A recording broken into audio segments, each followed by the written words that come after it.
Hmm.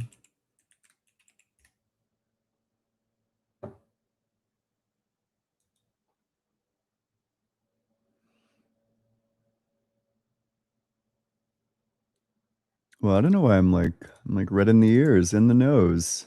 It's not ideal. I guess I'll turn the fan on.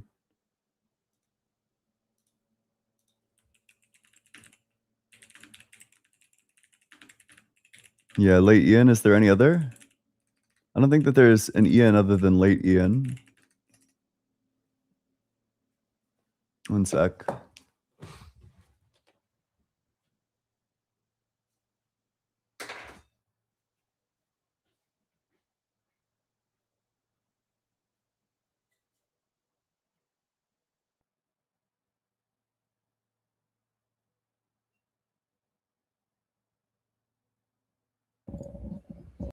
You've heard of late Ian, but have you heard of completely invisible Ian? Coming to you now from a whole new Another realm. day, another dollar. Tap on the screen while Ian puts their headphones back in. Oop, hello? Oh yeah, yeah, it's just Molly. Gosh, I was like, damn. There shouldn't be sound coming through here. Um, that torso's longer than you expected. Mods, crucify this guy. Make sure you're double tapping on that screen, sharing it with your friends, doing all that good stuff. If you're in that guest request box, make sure that you're 18 or older. Make sure that you believe in the God of the Bible, the Torah, or the Quran. I hope everyone's having a good day. Hey, whoa, it's Liv, the person who I debated with against like that. It was last Friday. There was like some like insane Christian. I don't know. He had like a low attention span. That's true. Blitz is 8'7". That's canonical. I think Blitz has told me how tall he is before. And I think I was like, yeah, that makes sense. Makes sense, makes sense. You know, Blitz strikes me as like a tall individual. Yeah. Wow, Dolores, you know, you're telling us don't gamble your afterlife on a lie? I don't know. How about you come up and give us some evidence? I don't think it's much of a gamble if there's like basically no evidence. Like I don't know. Like if God wants us to believe in him, it seems like he could have done like the bare minimum and provided us just basic evidence. But oh, he did. Well, oh gosh, he did. What's the basic evidence then? I mean, you know, I have a lot of people, or I have one person. Of course, the evidence is Jesus. Brilliant. You know, he existed, therefore he's God. Gosh, you know, that's a really compelling piece of evidence. You know, it's a great argument. Except, you know, why would I believe that? Why would I believe that he's God? I think that you can accept that Jesus existed as a person. It seems, you know, as plausible as most other historical claims. But I don't think that we have any reason to think that he rose from the dead or did miracles, because that seems as implausible as all the other supernatural claims. In order to remain consistent, you need to confine to the dustbins of mythology all of the supernatural stuff, just like you do for all the rest of it. You know, for all the other religions, you're fine to condemn all of that stuff as being false, made up, mythology even. But then, no, it's like totally different.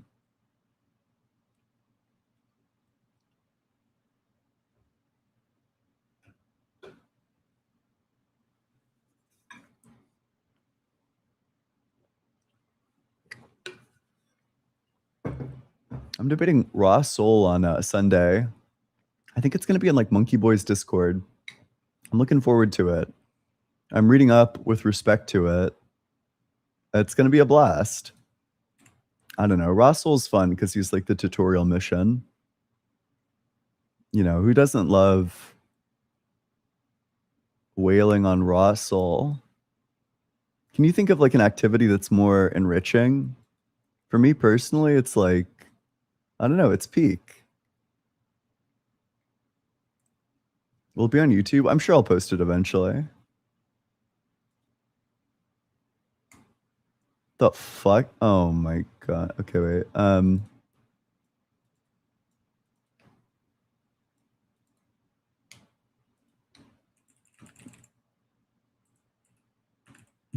It's really funny. I'll screenshot that and show that to my philosophy friends later. But hey, yeah, if you're in that guest request box, make sure that you're 18 or older. Make sure that you believe in the God of the Bible, the Torah, or the Quran. I also ask that you have some sort of reason to think that God exists. With that, we'll go to the very next guest. Hey, hey, how's it going? Account not found. Do you remember talking to me or not? Not really. I might, depending on the things you say, I might. I was a dude that was saying I believed in God because I believed idealism was true, and then I believed. Oh yeah, I do remember talking to you. Yeah. Yeah. Do you want to have that conversation right now, or is that not? No, that's totally. Oh wait, I mean, okay. I don't know. I mean, I don't think that from idealism it would follow that God exists. Oh, we could talk about that part. We don't need to talk about like whether or not we have good reasons to believe idealism. We could talk about the second part of it. I'm probably skeptical of both. I don't know. Do you think that it's just like more likely, that it just makes theism more likely, or do you think that it actually entails theism? I have specific reasons for believing that like theism is true in virtue of idealism. Not like, I don't think idealism necessitates that theism is true, or I mean, it might increase the likelihood. I mean, that's probably the case. But yeah, like I believe in more like specific hypothesis. Furthermore, but like it's like a two-step argument basically. I guess we probably could just have the idealism debate. What makes you think idealism is true? I said, remember, so we were talking and I just said like any mental phenomena, minds, etc., is more likely under idealism, like base idealism, versus like any other opposing hypothesis. This would include like base physicalism, blah blah blah, without additional assumptions, because it's kind of built into the hypothesis. Then you said, well, I don't know if I agree with that, but you said for it to be like probability raising, it has to be a novel prediction, and I'm not exactly sure. You know, I remember this. It wasn't really clear to me. Well, I know what a novel prediction is, but it wasn't really clear to me. Let's say my hypothesis is just like, you know, the exact state of the world that currently exists is necessary. It doesn't really seem like the existence of the current state of the world is like good evidence for that hypothesis. I mean, like if you had the opposing theory that everything else, okay, like let's say this world, like all the state of affairs, state of affairs. Sorry, okay, that was funny. That's okay. State of affairs is P, right? And so, let's say Q is everything not P. I mean, yeah, that makes sense. Q is everything not P, and then you had the hypothesis that everything Q is necessary, whatever, right? You'd now have good evidence not to believe that hypothesis if this state of affairs is true. Well, I think that's like fair. So I don't know why the vice versa. Well, yeah. So I mean, I agree that. Wait, sorry. What was the second hypothesis? Remind me. It's everything Q is not necessary, and Q is just everything not P, and P is just like the current state of affairs. So you would take that as evidence for the hypothesis that everything is just necessary? I mean, like certainly, like I mean, like one, I think the priors take a hit because you're like having like an additional like that specific hypothesis is just a more specified version of like necessitarianism in general, like let me not say simplicity. Yeah, it actually is simplicity. Like it's just a more specific hypothesis. It's like it's kind of what theists do in general, where we have like base theism, then they add additional assumptions about God's dispositions, and so to make fine tuning more likely. And I know you know Detroit and all that, and you know his argument. It's the same sort of thing. It's like, okay, yeah, now you have good evidence for the view, but your priors take like an incredible hit. So your overall hypothesis doesn't seem more likely, or et cetera, et cetera. It's just, it'd still be good evidence against an opposing view, which is just everything Q is necessary because, well, that's obviously false, right? Like the state of affairs here is not Q. I don't know. I guess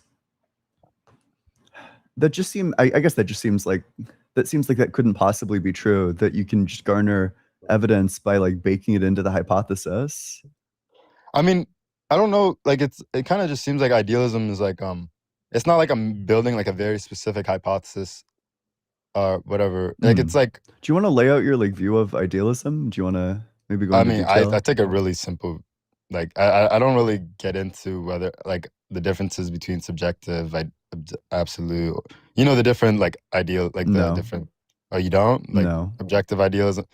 Okay, that's not. I'll just say like I don't even know if I would say this, but like I'd probably just say that like idealism is the view that the mind or the mental is like ontologically prior to anything else ish. I don't know if that's the best way to put it because maybe not fundamental because fundamental might be too much You there you because need there's you need to say that it's or wait. it's prior to everything else. Um, I know there's some views under idealism like that like not No, everything is mental. then you would be saying that it's fundamental. Well, something can be prior to something and not be the most fundamental thing ever. Like, Oh, I you could thought you said that it probably was like the most prior thing. no. I just said it's ontologically prior. Oh, did I say everything else? Oops, sorry. I mean ontologically prior to like the rest of reality. There could be like some really fundamental baseline thing that's not like a mind or mental. That's probably not I think you idealism. probably want to reword that because I would still take that to imply the same conclusion that the mind or like the mental stuff is fundamental because I mean, I Okay, yeah, that's take fine. I mean, reality like you're just saying like it's more fundamental than the rest of reality. Well, I mean no, that's kind of yeah. like everything. Do you mean like I think the that's a fine definition though. Like just say like okay, that's yeah, like fine, just yeah. think the mental and the mind is just like fundamentally Okay. like prior towards everything. Because Do you, there's views you can believe in like other stuff existing. It's mhm. just going to be like based on a mind or like dependent on a mind in some sort of regard. Yeah, sure. Do you take like intentionality to be like a feature of the mental? I would say so, yeah. Okay. What do you think at the fundamental level that intentionality is about? Like, what do you think it's, yeah, I guess that's the question. What is it about? Is it about something Um, that's yeah, I don't know what less kind of fundamental than it? Like, so there's like certain like mental states that are happening, and that's kind of like foundational reality. And these mental yeah. states are about something, but what are they about? What are the mental states about? Yeah. I would assume that like the mental states of like the fundamental mind would just be reality. Like what we are. Like all of it? I mean, maybe not all of it. Maybe there's like a just like no, I do think I think it would just be reality. Because if I think the mind is like that fundamental mind is the only thing that exists like independently, then I think reality would just be not like necessarily just like when I say reality, I'm not just talking about our universe. Like I'm sure that like the fundamental mind can have a thought, and then it's not just like simplified to being within our universe or something. But uh like it's just I would just say reality. Like I would say the mind is like the baseline reality. So anything within the mind would be part of reality. Are any of the thoughts about things that are less fundamental? Yeah, you could have like let's say the fundamental mind like thought of you, right? And then he thought of Mhm. your son if you had a son, right? I mean, I could see how like you are ontologically prior to your son because your son depends on you for its existence in some sort of fashion. Yeah. But uh it wouldn't necessarily be that yeah, I guess that I think that makes sense. Like there can be thoughts that are like depend or mental states that are dependent on other mental states to make sense. That's fine, Because for but your son to mhm, exist, it only makes sense if you exist or existed at some point in time. mhm. So, I think one concern that you might run into is that it doesn't seem like it would then be possible to have anything other than the fundamental stuff, insofar as you're having the fundamental stuff and it has thoughts about other stuff, um, but that would be impossible because if it depends for its existence on things that are less fundamental, then it's actually not fundamental. Because so Mm, fundamentality is like it's like an asymmetric relation. If A yeah. is more fundamental than B, then B is not more fundamental than A. Okay. And so are you saying that the mind can't be fundamental because It doesn't what? seem like you could have anything other than the fundamental layer. Wait, maybe I'm lost. I'm confused. Wait, why I'm can't? probably maybe I'm articulating the objection badly. Um, so okay, if you have a thought that's about something, your thought depends on the thing that it's about for its existence. So that means that at the fundamental layer is going to depend on something less fundamental for its existence, but that's a huge problem. You don't want to say that Oh the well, more I fundamental mean, thing depends on like I something less think the idealists fundamental. wouldn't they just think that like the knowledge of these things are just like completely internal, like just God intrinsically has knowledge of all like everything, like every possible thing. Like So at that point, would you just be saying that God has knowledge of, or that like I literally am just God's knowledge of me? so yeah, uh what is it? Maybe I wouldn't say that. I would say that the mental state that is like God's thought of me is dependent on God's knowledge of me. Like he thinks of me, which is gonna be, and then that like what I am is just God's knowledge of like concerning like what human beings are. But it's all of it's gonna be referential because God doesn't refer to anything else. Well, God's gonna never refer to something outside of Himself to come to this conclusion. He just intrinsically has knowledge about what a human being is and what kind of things we are and what kind of thing I am. Mhm. And then that's what his thought is going to be based on. Sure. So okay, so God's thought of me depends on his knowledge of me, and then I'm identical to what? You're identical to the thought or the mental or like he composes you within his mind because you're kind of just like a mind within a mind there. I don't know. And then Uh it all sounds a little silly. I'm sorry, but no, that's okay. I'm just trying to get clear. I haven't looked too deeply into idealism. oh, this is a very like this is like an idealist doesn't need to believe this. Like don't take this as like some sort of like general view here. This is because I'm also a theist. mhm. And Yeah, I that's believe fine. I'm like, okay. Because you can be a subjective idealist and not even believe there's a fundamental mind How does that and differ still from be. solipsism? I don't know, bro. I try to stay away from Hegel. It kind of confuses That's me. so based, yeah. Don't we all? Okay. So are you saying that I'm identical to God's thought of me? Yeah, I mean, like, I wouldn't say maybe it's not it's like hard. Like, again, I don't want to sound like one of those classic theists, but when we talk about like God's like mental processes, we're talking about like it like analogically, not like saying it's like exactly Mm. the same thing as a thought. I mean, I would imagine it's like somewhat similar, but You don't hold to divine simplicity, do you? no, I'm obviously not. I can't. Okay. That's Yeah. impossible. Yeah, that's what I was Uh, thinking. I don't even know how that would work, but like it's like almost the same way. Like it's hard to describe the mental processes of a being or a mind that's like so different from ours. So I'm trying the best by like, you know, making inferences to our minds, but it's not going to be exactly the same because we can't conjure a mind within our mind. Like that's something we don't have enough computational power. I don't know if that's a limitations about minds in general or just our minds, but like you can see what I'm trying to say here. Like that's what I mean by we're talking about analogically. I think so. Yeah, there certainly does seem like some sort of like I would struggle even to conceive of like because I can imagine things like shapes and colors, but and I mean, in your dreams, you can think of other people, but you're not thinking like of a mind as a whole. You're maybe just thinking about the behavior. Like it's just the behavior without the mind in your dream. yeah, I'm trying to think about like okay. But it Well, doesn't seem like there's a contradiction with a mind. I mean, obviously not. But that's why I think it's maybe just a problem with us more so than a problem with minds in general being able to do this. And it kind of makes sense if God had like a perfect mind, something like that's omnipotent, omniscient, and whatnot, that He would be capable of these kind of like conjurations. does God have literal mental states or are they just like I mean, metaphorical what does that metaphorical mean? mental state? Their So mental you're states so far they're based in the mind. But that's probably not what you're asking. okay. Does God have literal thoughts? Does he have like thoughts that are about things?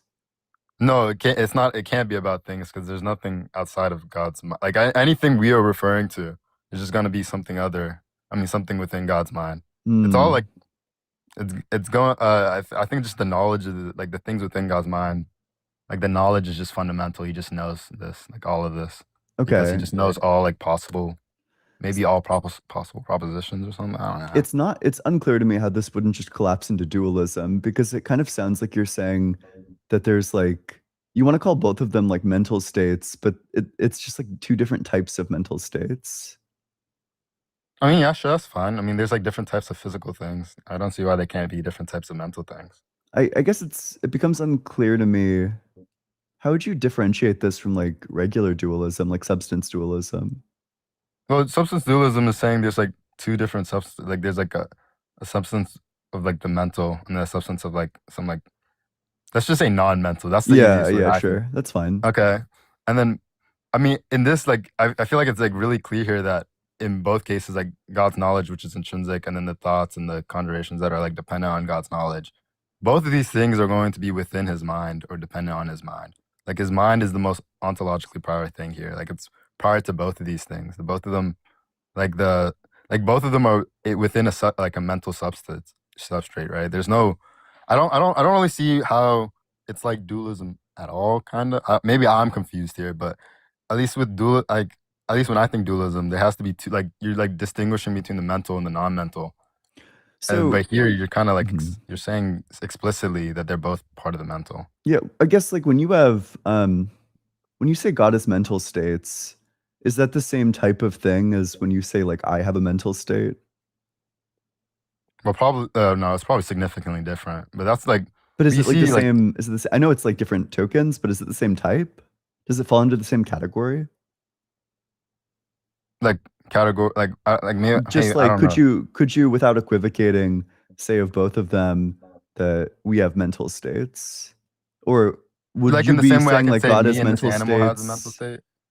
Well, yeah, like I'd say that we have mental states and like a dog has mental states, Okay, yeah, then yeah, you and could it's probably like the say same some, yeah. sense of mental states. It's the same sense of mental Okay, state. but are you saying like the specific sort of mental states that God has is nothing like the sort of mental states that we have? Yeah, like, and it's like probably expected that it's like completely different. Like we know, like a popular objection to a lot of theists is like divine psychology, right? Like when they're talking about like God's dispositions, and like they try to make like references to like other agents within the world. Well, considering that like God would be the totally like a thing that's like completely different than any other agent, it doesn't make sense that his mind would be all like ours in any sort of way. So it doesn't make sense why his mental states would be like ours in any sort of way.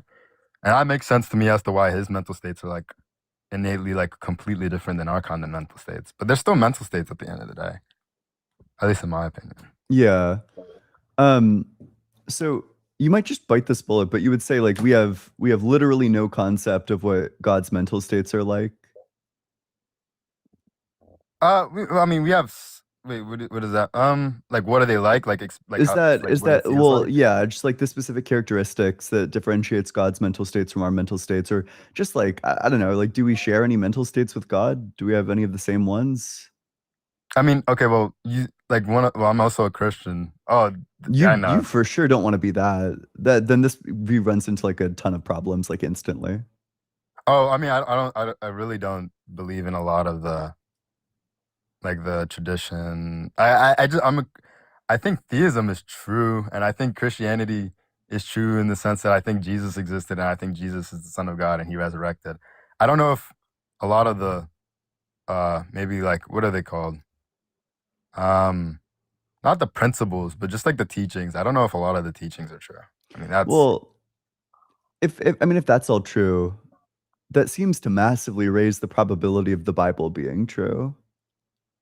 um yeah, but like I wouldn't say like the Bible as a whole. There's obviously gonna be like maybe like certain because like you can't treat the Bible as like maybe I don't see why like certain books of the Bible being true would raise the probability of the rest of the Bible being true. Because these books are like separate at the end of the day, like very distinct. They're only like we only treat them as one composed thing because they were composed later on after the fact they were made. I never really understood why. Like it's like if I added like my own book to the Bible right now, and then like the rest of the Bible is proven true, does that provide evidence that my book is also true? I mean, that doesn't make sense to me. So I don't understand why the rest of the Bible would be like, you know. Does Yeah, that make sense? kind of. So to me, I guess like I think hmm, I think that there's like a question about Oh, I didn't like what answer your would we question. expect? Sorry. Yeah, like what would we expect from God does he want his like word to be preserved? Does he not care? Like I may or may not agree. Like maybe there are like some insignificant books such that if they were true, then that wouldn't entail. It's probably like heavily like book dependent. But okay. Do you think that God is all good?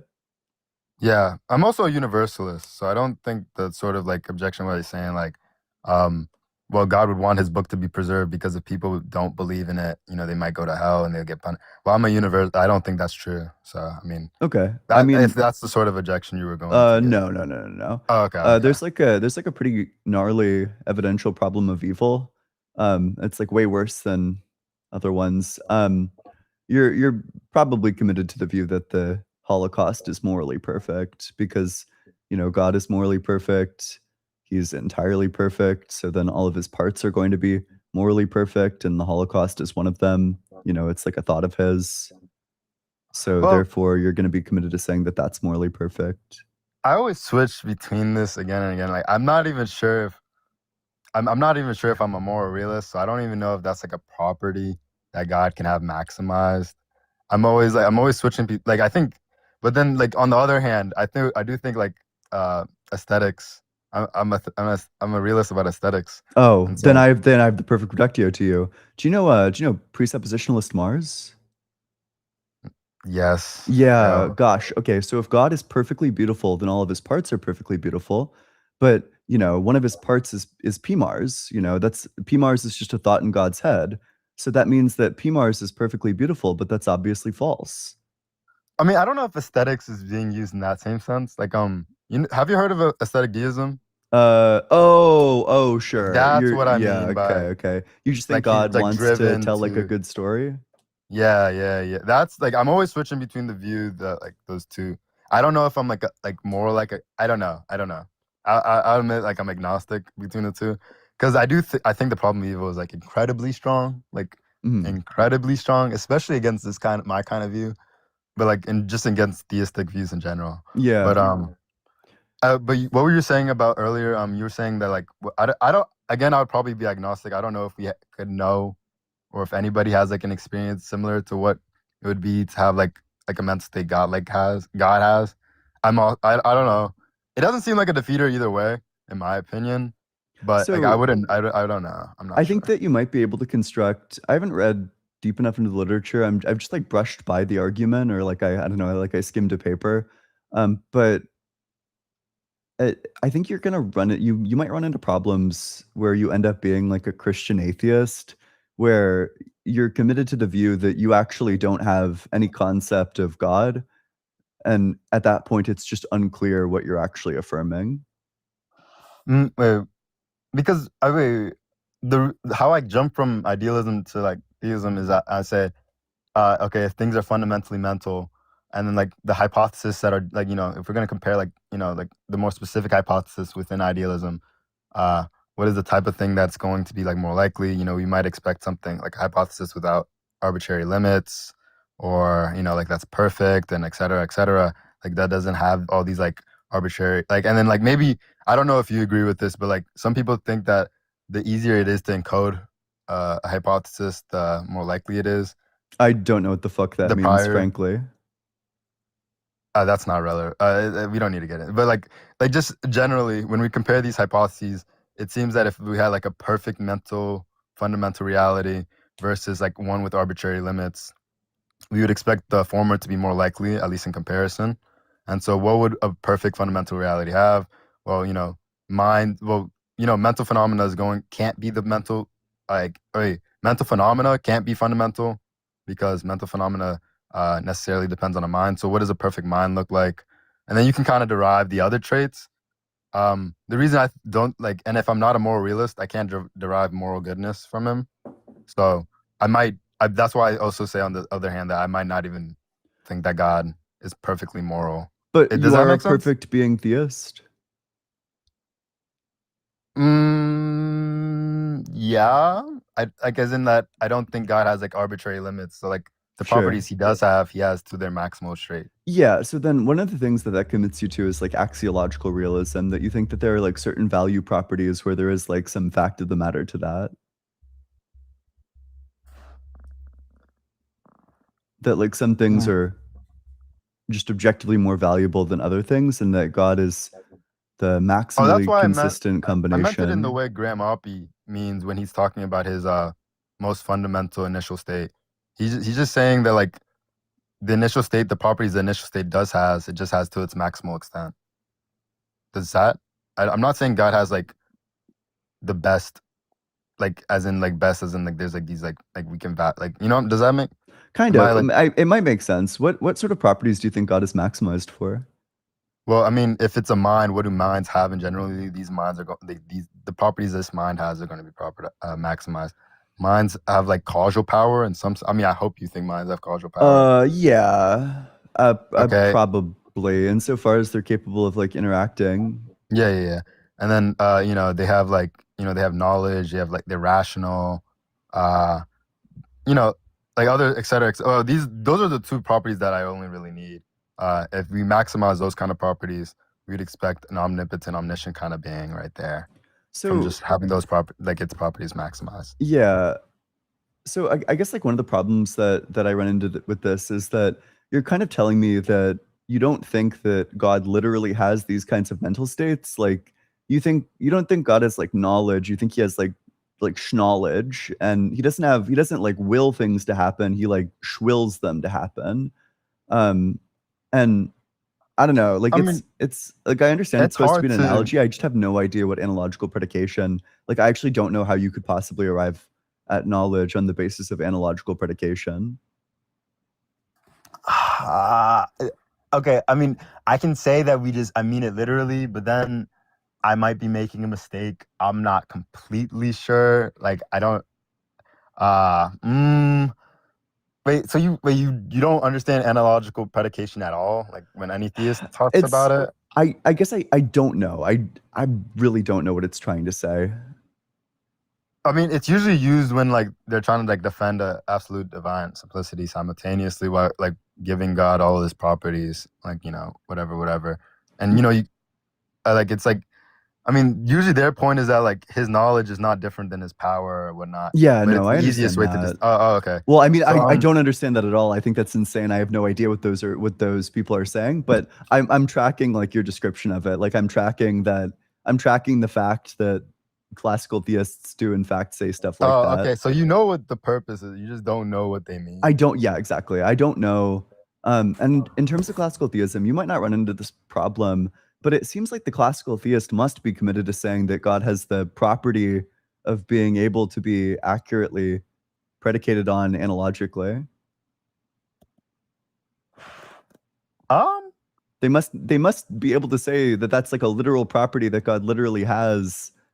If we can only give analogies for what God is like, but the fact that we can do that is itself just an analogy, then I don't even know what's being communicated Well, at that point. I actually wouldn't know that. I'm not really into classical theism all too much. I mean, clearly not. But I mean, I'm sure you're friends with Kaysen. Kaysen's a Thomist. I'm pretty sure you can ask him. Yeah. Like if you ever had a question about that. But okay, let's say I did think I meant it literally. Like when I talk about knowledge, I meant it in a similar sense as into the way I mean Sure, knowledge that's when we're fine. talking about. So, But like obviously mhm. not the same because our knowledge, well, we have different types of knowledge. We have knowledge that like refers to like things outside of us, like that is extrinsic to us. Then we have things that we like intrinsically know. Sure. Maybe. Okay, so I mean, I think God's knowledge is going to be wholly intrinsic, obviously, right? Yeah. But, so maybe that's the difference. And then like his mental states. I mean, I don't think his mental states like require like some like a brain or, you know, neurons firing like that. It's different in that regard. But I guess I'm trying to figure out like what mental state of God am I? Am I like God's thought of me? Or? I couldn't. I don't know if I could tell you, bro. It's I mean, you're just it. I mean, like it kind of makes sense as to how you would be. Like you can.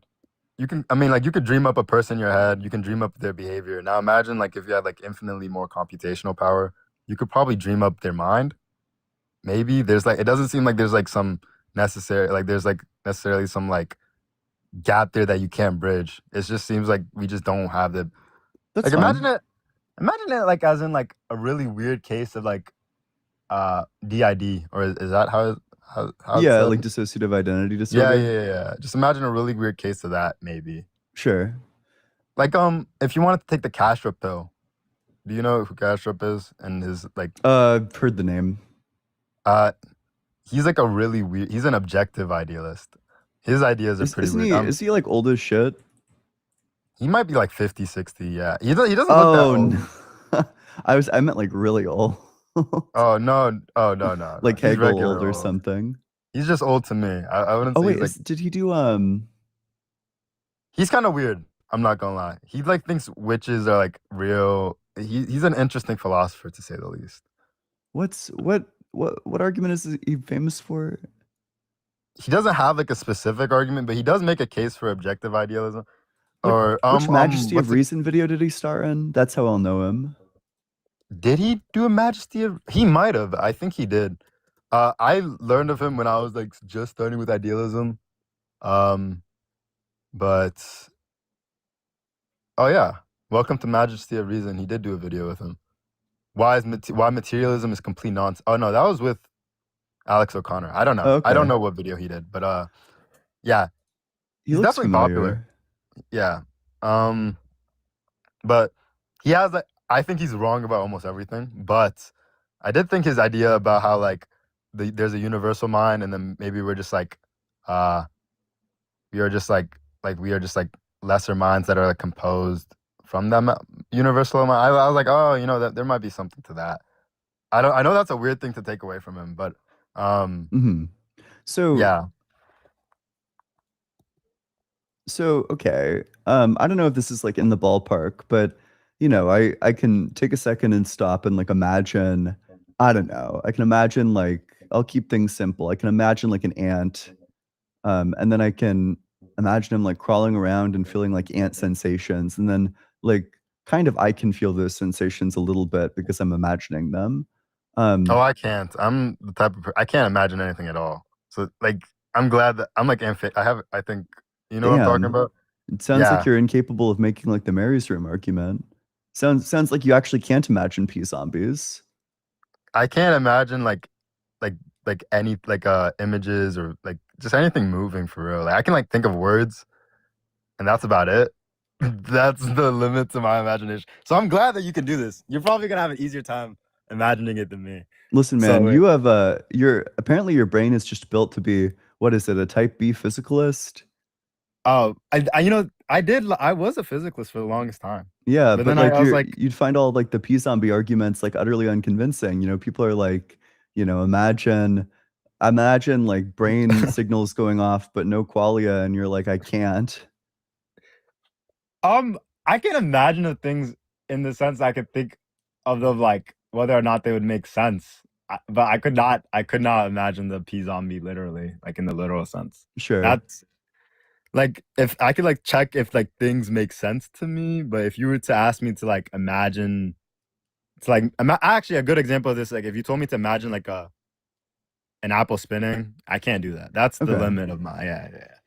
But yeah, you could continue with your little Yeah, project sure. that you got going. So in that sense, maybe I could extrapolate to like what you're trying to say, that like God is kind of just like he's like picturing us, and then he has feelings that he's like imagining, experiencing, and he just has like the computational power to support this all. Yeah. I mean, yeah, Okay. because he's like he has yeah. Okay, sure. So then my identity would be equivalent to like some set of like mental processes within God, stuff like him picturing what I look like, and then having like the picture of me have experiences and then like respond. But not just the behavior though. He also is like has mental processes that kind of, I mean, like there's like mental processes within God that kind of like conjure up a mind, like a little mind of their own within his mind. That is you. That is you. The actual mind itself is you. But does that make sense? Because it's not just that you have like this behavior. You have this behavior. You also have a mind of your own. Because if I didn't think that, then there would be only one mind. Okay, but And I don't want to say that. Are the separations between me and other minds also just God's mind, like the thing that draws like the barriers? Yeah. I mean, I'd assume that he's the only. I mean, he's the only thing that can distinguish y'all, right? Because it's just. I mean, he's the only. Yeah, Yeah. I mean, I would imagine. Yeah. yeah, I suppose that would follow. Um, okay, sure. So just to summarize then, so in your view of like theistic idealism, I just am like God imagine. Well, I don't know. That sounds actually, huh?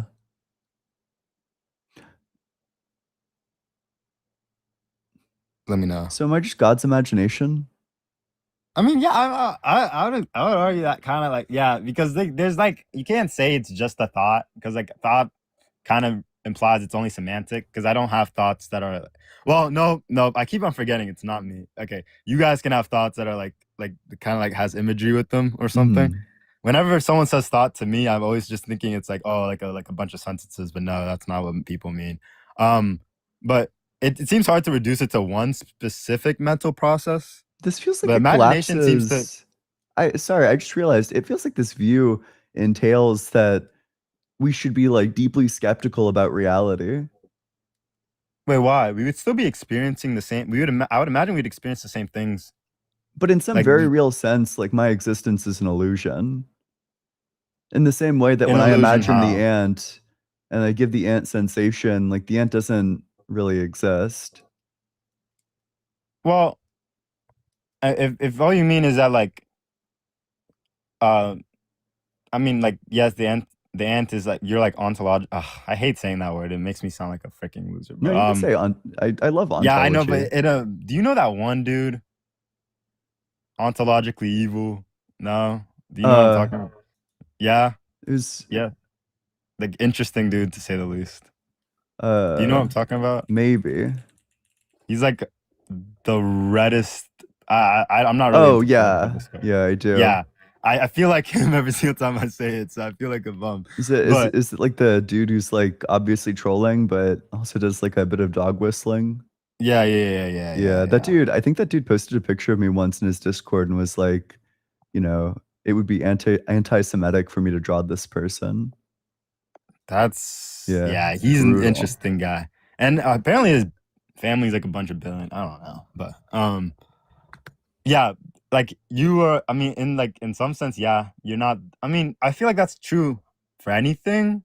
Like you wouldn't really think that like let's say like we think physicalism is true. I mean, you're still like I mean in the same sense that you're like not the most like in my view that like God is like ontologically prior to you and then he's like what's giving you existence. There's like things like Mhm. are more prior to you under physicalism and those are the things that like allow you to exist. I don't understand how that's any different than what's happening under my I don't know.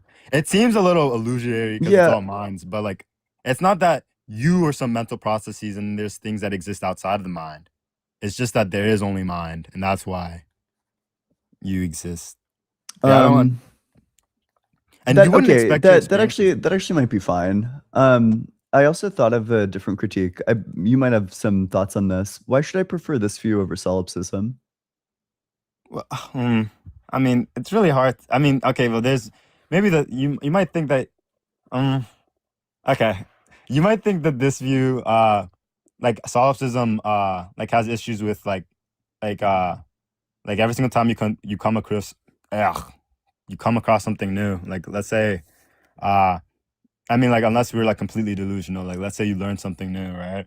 Uh for solipsism, it's like you have to like wait, what is like what's being done here to like justify that you either actually I don't really know to be honest. I mean wait, what is So good evidence for like other views against solipsism? Because I'm not entirely sure. It okay, kind of seems like just like obviously false, like intuitionally. so But I think that by appealing to like an external world, you can create like an argument against solipsism. Um, but it doesn't how really do you get the solipsist to seem. like agree to that Sure. I mean, you could run. Um, transcendental argument? Maybe. you might be able to run like. Hmm. You don't want. Well, sure. I don't want to say that you would run like self-defeat arguments because then those would be accessible to you. Um, I think you would probably want to appeal to things like explanatory power. But then if your claim is that you can derive like probability just by it being predicted by the hypothesis, it kind of seems like Well, you're- oh, wait, if that's wait, you remember my earlier point? Like, just because, like, if the solipsist is saying, "Oh, I can explain all this," and then they just make their like specific hypothesis, like they're if they make a hypothesis and they say, "Okay, I am the specific mind," blah blah blah blah blah, and then and then you add them, "Oh, well, okay, what does your hypothesis entail?" And then you like feed them new information, and then they change that hypothesis.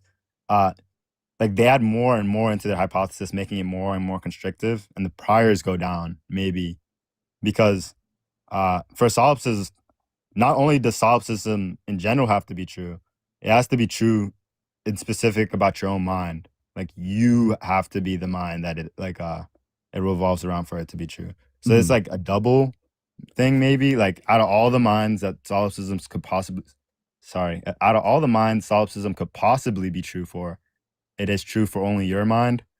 I mean that seems like that would raise lower the priors of the view, maybe. I mean But- that maybe you could say that, Hmm. but that's like something anybody can say on against your view, solipsism. That's God not would be a really solipsist, wouldn't he? who. God? Well, no, I mean prior to us, yeah, probably. Well, but even with us, because aren't we internal to him? Aren't we just in Yeah, his but mind? we're still distinct minds. Our minds are not like we don't. I mean, I'd imagine, just because we are within God or we're like dependent on God, I wouldn't say his minds are my mind. Like you wouldn't say the other personalities within like someone who has DID, they share the same. They are the same mind. I would say they're distinct, at least maybe, probably. But it's all taking place within God's mind. Yeah, it is, but I wouldn't say the minds within God's mind are like. I'd still say there's a distinction, no? I mean, it seems. Yeah, at but least- you might want to say it's like a parts-based distinction. Like solipsism isn't claiming like simplicity; it's just claiming like no external world. Is that all it's claiming? I think so. Then maybe God is a solipsist. I mean, I guess, yeah, that makes sense. It seems like I don't know. I'd love to read more about like more criticisms of idealism. There's oh a my- lot. I'm like kind of freestyling out here, but yeah, that only one's own mind is certain to exist. Ooh, I guess it seems Well, to be an it's- epistemic stance, although it probably has like a metaphysical thesis too. No, yeah. I mean, if you're claiming that, I would be metaphysical if you're claiming that you're because you would say then you're making a claim about like what's like, yeah. Anyways, maybe God. No, because God is God's mind. Like, just because there's nothing external to his mind, doesn't mean he thinks that other minds don't exist. Like other minds wouldn't exist. Whoa, like, I'm they still the exist. God. I gotta stop and self glaze for just a second. You know, I'm looking through the Wikipedia, and yeah, there is metaphysical and epistemological. Let's fucking go. Oh, you knew that off the bat. I intuited that with my Platonic fact-finding intuition. Are you actually a Platonist? That's, like, the most Yeah, interesting probably in the about world. like mathematical objects. Wow, I don't think I've ever talked to a Platonist in this like circle. I've just Hmm. never seen any other. I mean, You- maybe I'm bugging. Well, you But, would like, agree everybody that else 2 seems to plus be 2 either- is 4. Hmm? Well, you would agree that 2 plus 2 is 4, right? Mm-hmm. And in agreeing to that, you've now posited 2 and 4. You've said there exists an n Oh. and an m such that n plus n equals m. So like something like I don't know. I've never actually had. I don't know. I don't know. No. That's not typically the argument that I run. I run just like a modal ontological argument, although I don't know, I try not to run it against smart people because presumably they could just accept the conclusion and then point out that it's possible that there just are no possible mathematical. So I would say like if mathematical objects exist, then they exist by necessity. All possible mathematical objects possibly exist. Therefore, all possible Mhm. mathematical objects actually exist. Although, for someone like Detroyer, for example, like Detroyer would just accept the conclusion and say, yeah, but there are no possible mathematical objects. Well, yeah, and then, I mean, you could maybe make, well, mm, yeah. Let me shut up. I'm not smart enough. I No, don't it's know. okay. You've said like very intelligent things. You're probably like one of the most intelligent people that I've talked to. Maybe all Yo, this is month. too much. No, this is too much. I'm not nearly that. You've definitely I read like appreciate way it, more though. than the average person. Like, you know, Thank you. Oh my God. I don't want to shit That talk was the person great. who comes after you, but like, All right. Well, I gotta go, but it was nice talking to you. okay, yeah, it was For nice talking sure. to you too. Yeah, do you want to drop a comment? I'll recognize you. Wait, drop a what? I can give you a follow. Oh yeah, for sure. Hold Yeah, on. it's how I identify people Hi. who I've had like good convos with. Did you see my little hi in the chat? I did. All right. I'll see you later, man. Maybe if you like read more about it, you could tell me some of your. Yeah, I uh, will. I'll do a lot of motivated reasoning so I can keep on suppressing the truth in my own unrighteousness. And if you can't find anything, Yeah. you might join me in being a theist and an idealist. And that would Yeah. be great. That'd be super Or maybe I guess what you said earlier is probably true, but it does seem like solipsism has like the parsimony element going to it, but maybe it's actually less parsimonious. That's what I'm saying. I didn't think it was that good of an objection, but I'm glad that you think that. Well, Yeah.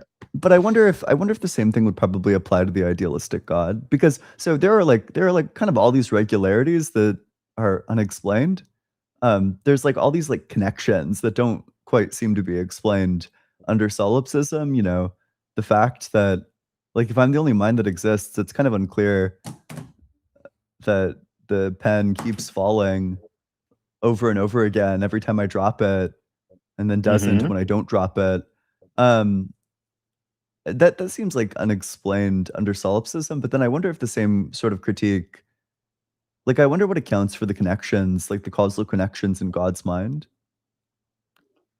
I mean, you might think that like minds are, like generally speaking, at least, they follow they follow certain principles and they follow the same sort of like rational thinking, like the same processes, right? Now, obviously, we can differ and like blah blah blah, but if these are traits that the minds typically have, you might think that okay, God's mind being like having all these properties maximized to their maximal extent. So would you just say like it's just like kind of a part of perfect being theism that God is Perfectly maximally like there's just like these connections between God's thoughts? yeah, and they're like perfectly rational and then perfectly regular or something. Like there's not like irregularities within God's mind. I mean, that kind of makes sense to me, at least. I don't know. Yeah, I mean, is that an explanation to say that it's that God is just, well, I think you might run into like a Euthyphro. Who? Euthyphro? The dude? Wait. Like a Euthyphro talking about the- dilemma. You might. Oh, so, okay. yeah, like is Wait, what is these sorts of connections in God's mind the way that they are because of some like external standard of rationality, or is rationality what it is because God just so happens to have these connections in his mind?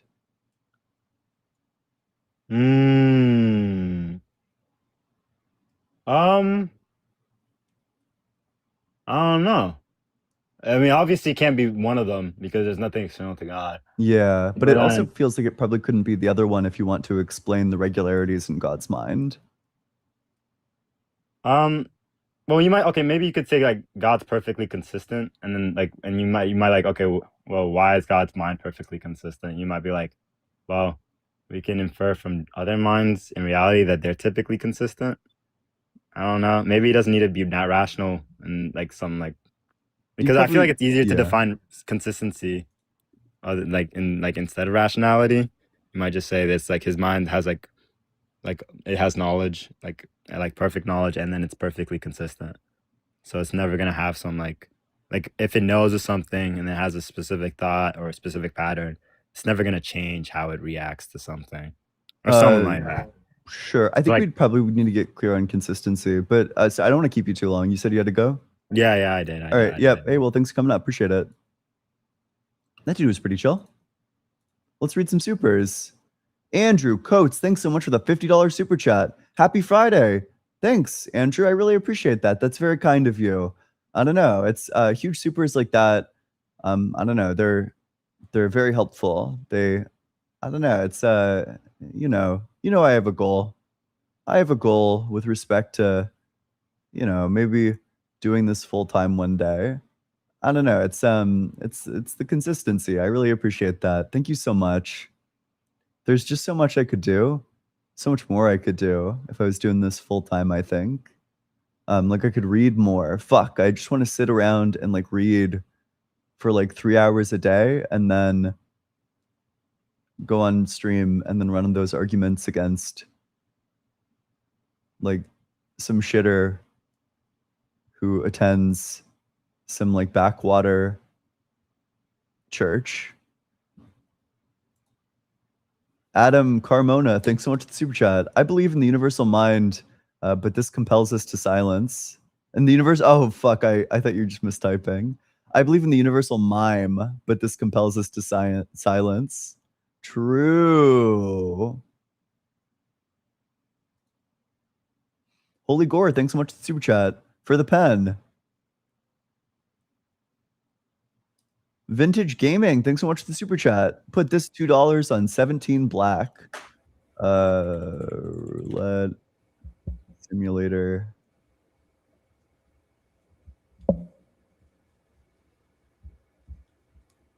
I just want what? Jump scare. No, I heard the mic come on.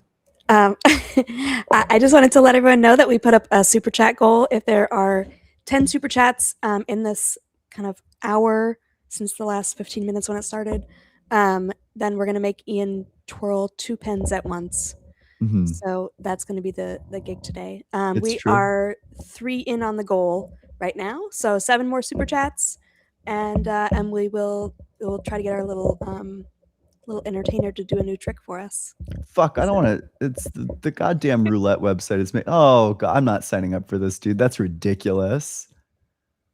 Sign up to roulette-simulator- and then a string of numbers .firebaseapp.com. Bro.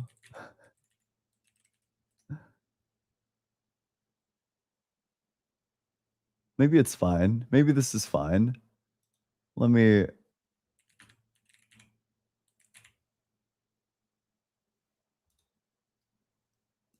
Yeah, I'm paranoid. Sorry. You're not getting your roulette spin. Vintage Gaming, thanks so much for the super chat. Thoughts on atemporal causation? Seems implausible. From like the reading that I've done on it, there's just like kind of tragically, there are just a lot of like really good views of causation, like a lot of like super useful insights with respect to causation. And then, I mean, if you adopt like pluralism about causation and you just think God is like a different type of causation, then at that point you're just saying like God has like schmazation. God schmazes things to happen, and I just don't know what the fuck that means. Yeah. Oh, as Bubby's correctly pointing out, counterfactual causation can be atemporal. That's true. For example, I think it's what Katie Miller and it's Miller and Barron in their book, The Out of Time, who make that argument that you actually can account for causation in terms of, I think, dependence without time. But counterfactual causation doesn't seem to be able to account for all instances of causation. For example, if the cause is like overdetermined, underdetermined. Also, you run into like horrible problems with God causing if you just take like a strict counterfactual approach. You know, so what the counterfactual wants to say is that if the cause had not happened, then the effect would not happen. So what they want to say in like or wait, is it the opposite? No, that is what they want to say. Yeah. So the problem with God is that both God's act of creation or like God willing creation and creation coming into existence both fit this like counterfactual dependence. Like, had God not willed it, creation would not exist. Had creation not existed, God would not have willed it. So in that sense, you're counterfactually committed in both directions. But the theist certainly doesn't want to say that creation coming into existence caused God to will it. So I don't know. It just seems like you need, I don't know. You need more. You need something more. Ryan K, thanks so much for the super chat. Clean up the mean streets of Baltimore, please. No. Phantom, thanks so much for the super chat for the double pen twirl. Haley, thanks so much for the super chat. Ian, what's your favorite branch of science? Probably physics.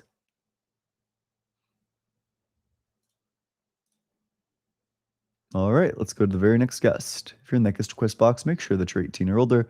Make sure. Oh fuck, that scumbag Dr. Blitz was here. God damn it. This is so embarrassing.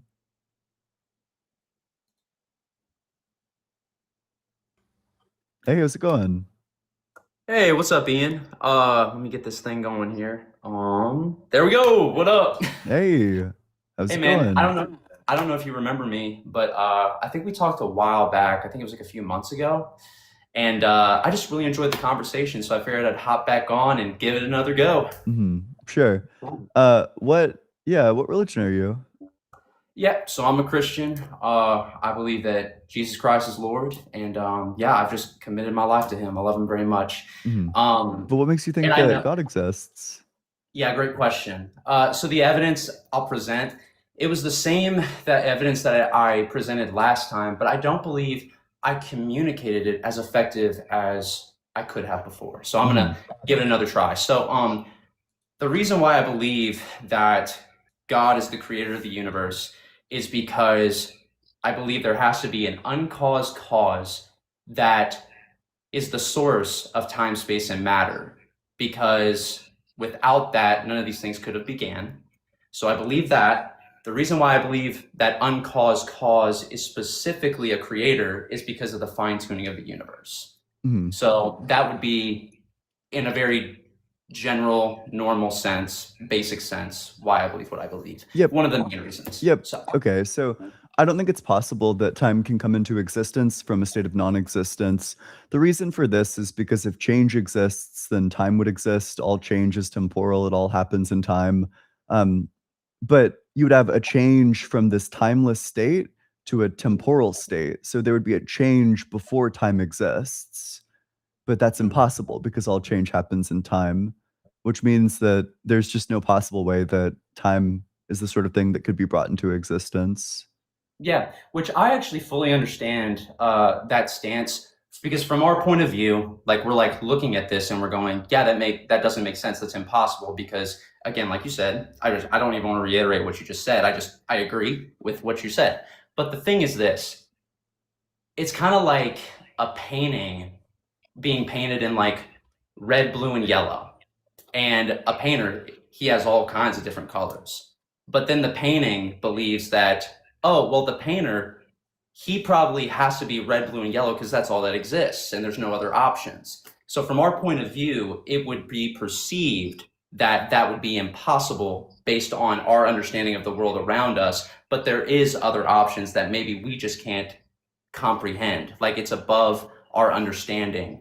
I just don't believe that if God is God, he would be limited to his creation. Okay, so then you would really like I guess like which step of the argument would you reject then? Like which one do you think doesn't apply to God?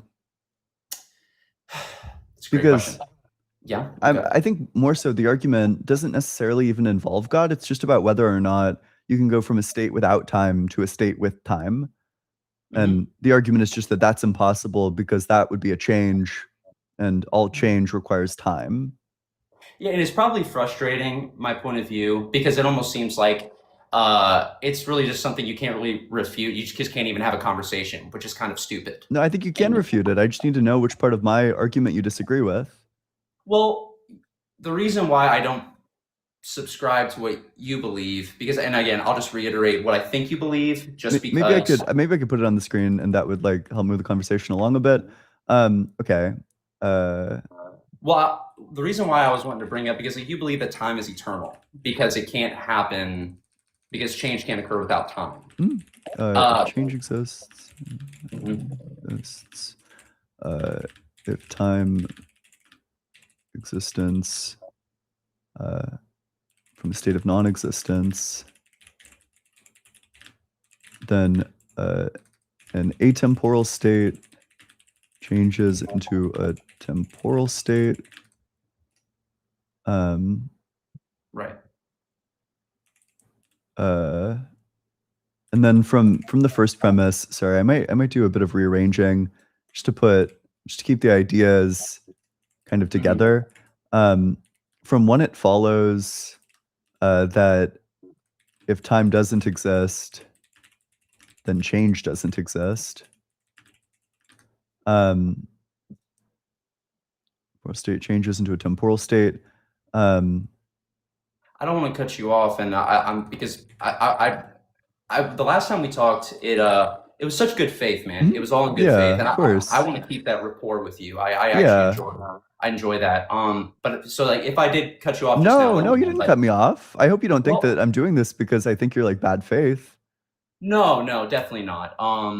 But yeah, so like, just in a nutshell, the reason why I struggle to subscribe to this is like, one of the reasons why you struggle to like subscribe to what I'm saying is because you believe like, if God, at least I've heard you claim this, if God essentially is the source of everything and the source of all knowledge, basically it's circular, like God is the source of this stuff to himself, essentially. But I believe that the problem with whenever we as human beings communicate and try to dissect how all this came to be, or if it was eternal or whatever the source may be, inevitably it always ends up to where we do hit a wall in any way you try to take a swing at it of being circular. And I mean, because I could name a circular part of like what you believe, but I mean, do you want me to do that, or at least attempt to? I think what I'd probably prefer is if you told me which premise of the argument you rejected. So I have premise 1, if change exists, then time exists. Premise 2, from the first one, it follows that if time doesn't exist, then change doesn't exist. That follows by something called contraposition. From the third one, if time comes into the third premise, if time comes into existence from a state of non-existence, then an atemporal state changes into a temporal state. Premise 4, if an atemporal state changes into a temporal state, then change existed and time did not exist. And that's a contradiction.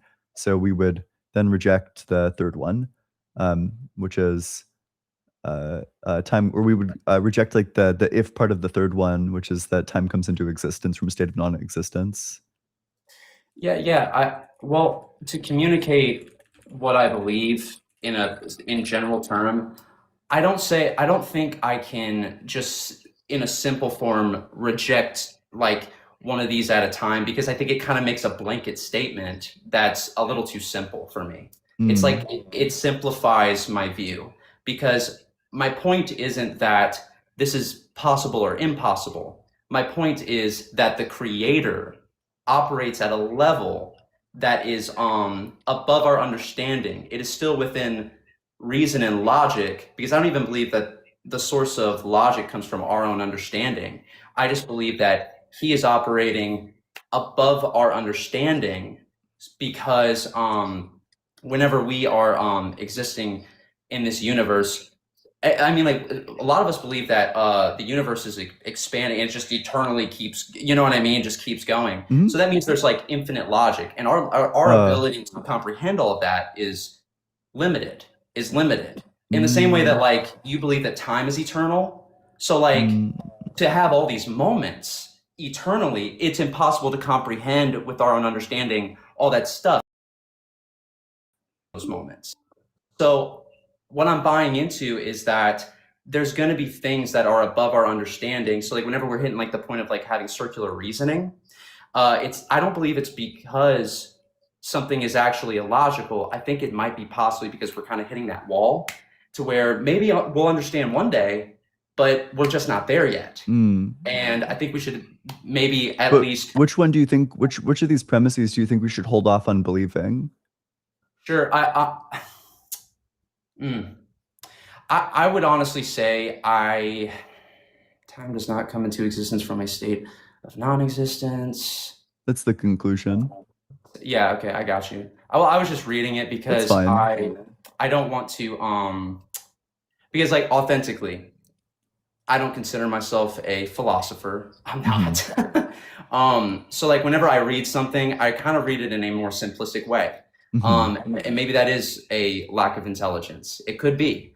But I don't believe that just because I'm not simply able to like comprehend 1, 2, 3, and 4, and then what comes after, it doesn't mean that what I'm saying is untrue. Well, it just makes it unclear what we. So, what this argument does is give me a reason to not believe that time came into existence. So, if you're telling me that time did come into existence, you would need to help me understand why this argument doesn't work. Because from my point of view, this argument is like pretty good. Yeah. So like you're just saying you want me to explain why it is that time coming into exist or like sorry. If time that like you believe that time is required for change to occur. So like why is it that it's not required for God? Is that why you're asking me? No, I'm asking you, which premise do you reject? So these four All right, I can pick premises, one. I'll go ahead. these four I'll pick one. premises necessitate pick this one. conclusion. Like if all four of these are true, then the conclusion just follows. Well, I'll tell you what. I'll just go ahead and reject one. That way we can just keep the conversation rolling. that's And fine. who knows? I might change my mind as we keep talking. Yeah, I can motivate but that I'm one. assuming I'll go ahead and do this. If time doesn't exist, then change doesn't exist. I reject that. I'll reject number 1. Is that if time?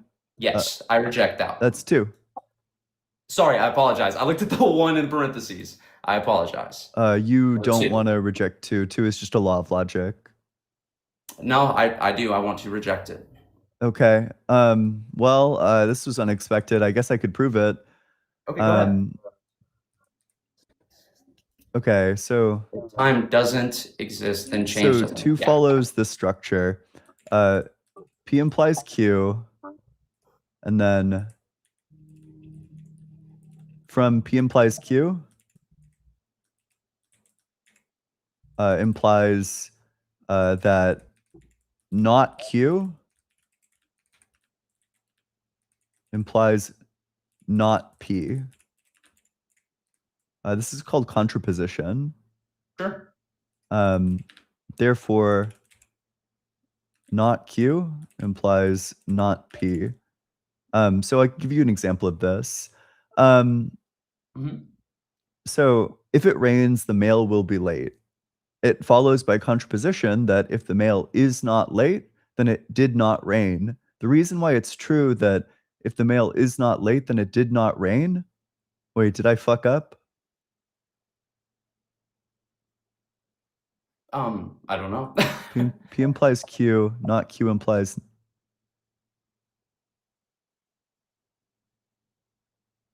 Oh, okay. No, I think, yeah. I think that person. What? No, I think this is fine. Contraposition. Oh, and take all the time you need, dude. I'm vibing. Like I'm enjoying the conversation. What the fuck? I can't believe I'm getting rage baited. No, it's literally, I'm literally looking at it. What the fuck?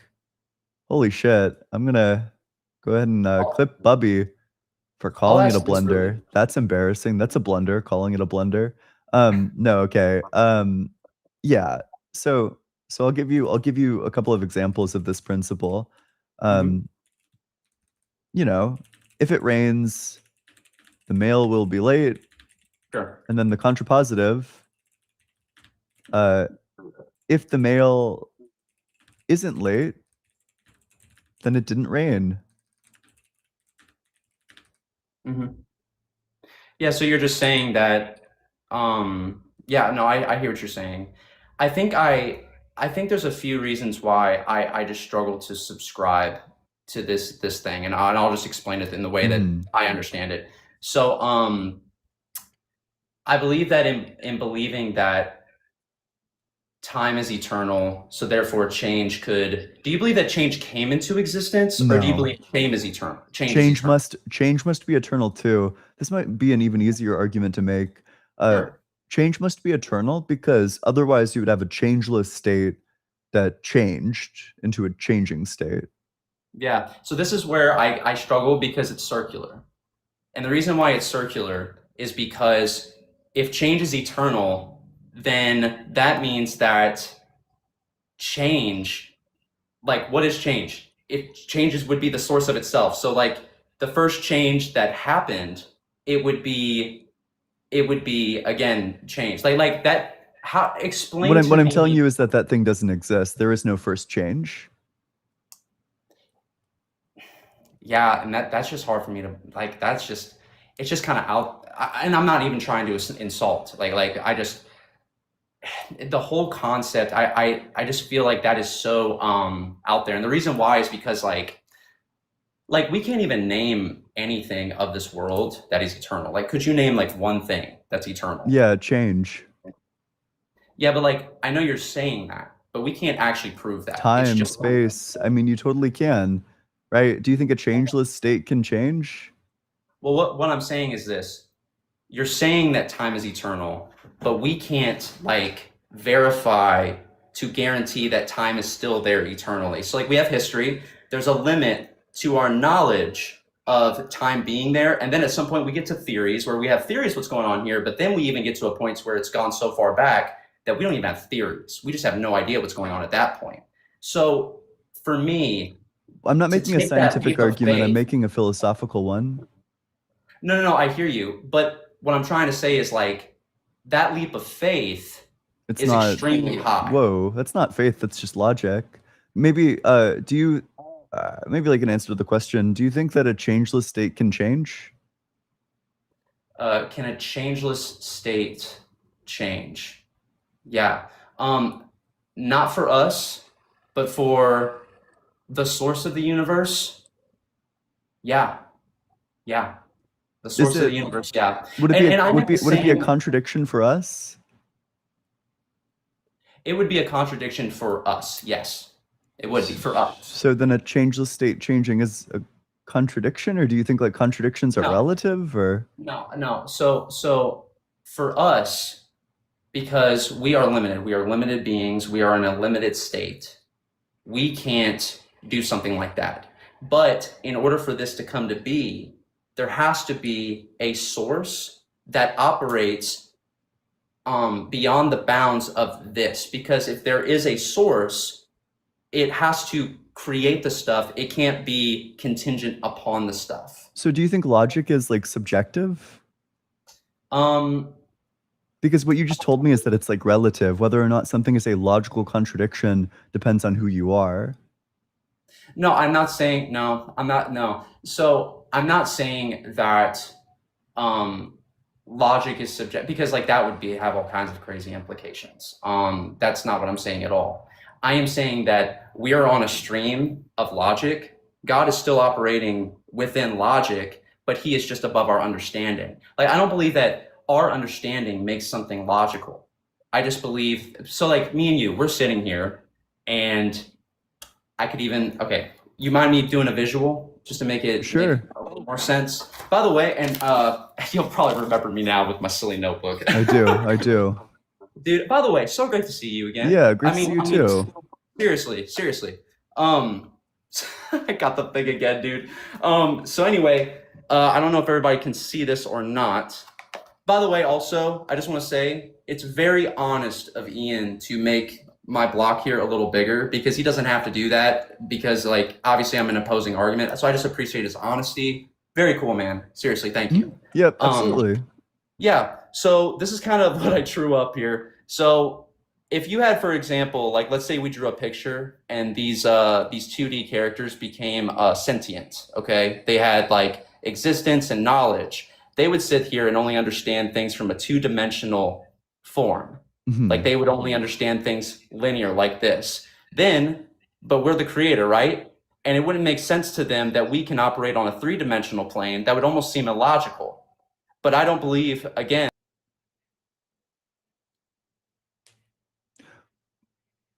Yep.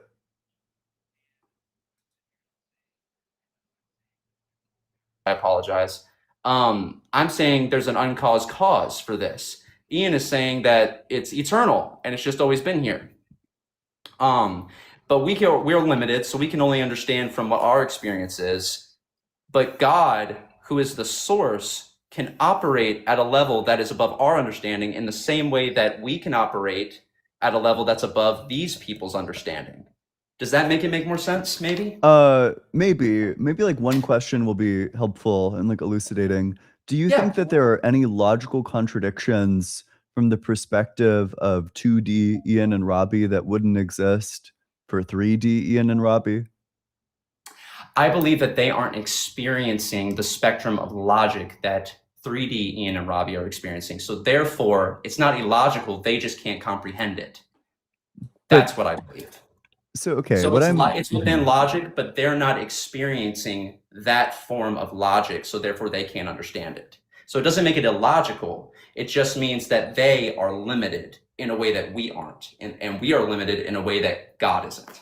I'm not That's what I'm sure saying. that answers the question. The question is just, are there any like logical contradictions from the perspective of like the two-dimensional beings that wouldn't exist for the three-dimensional beings? Could you give me an example? So maybe Yeah, like Sure. the sun both exists and doesn't exist. Oh, okay. Great question. I actually remember from our last conversation us talking about this. So if, let's say, for example, you asked me the question of, can God make the sun exist and not exist at the same time? Mhm. Is that possible? My answer would be, I don't know.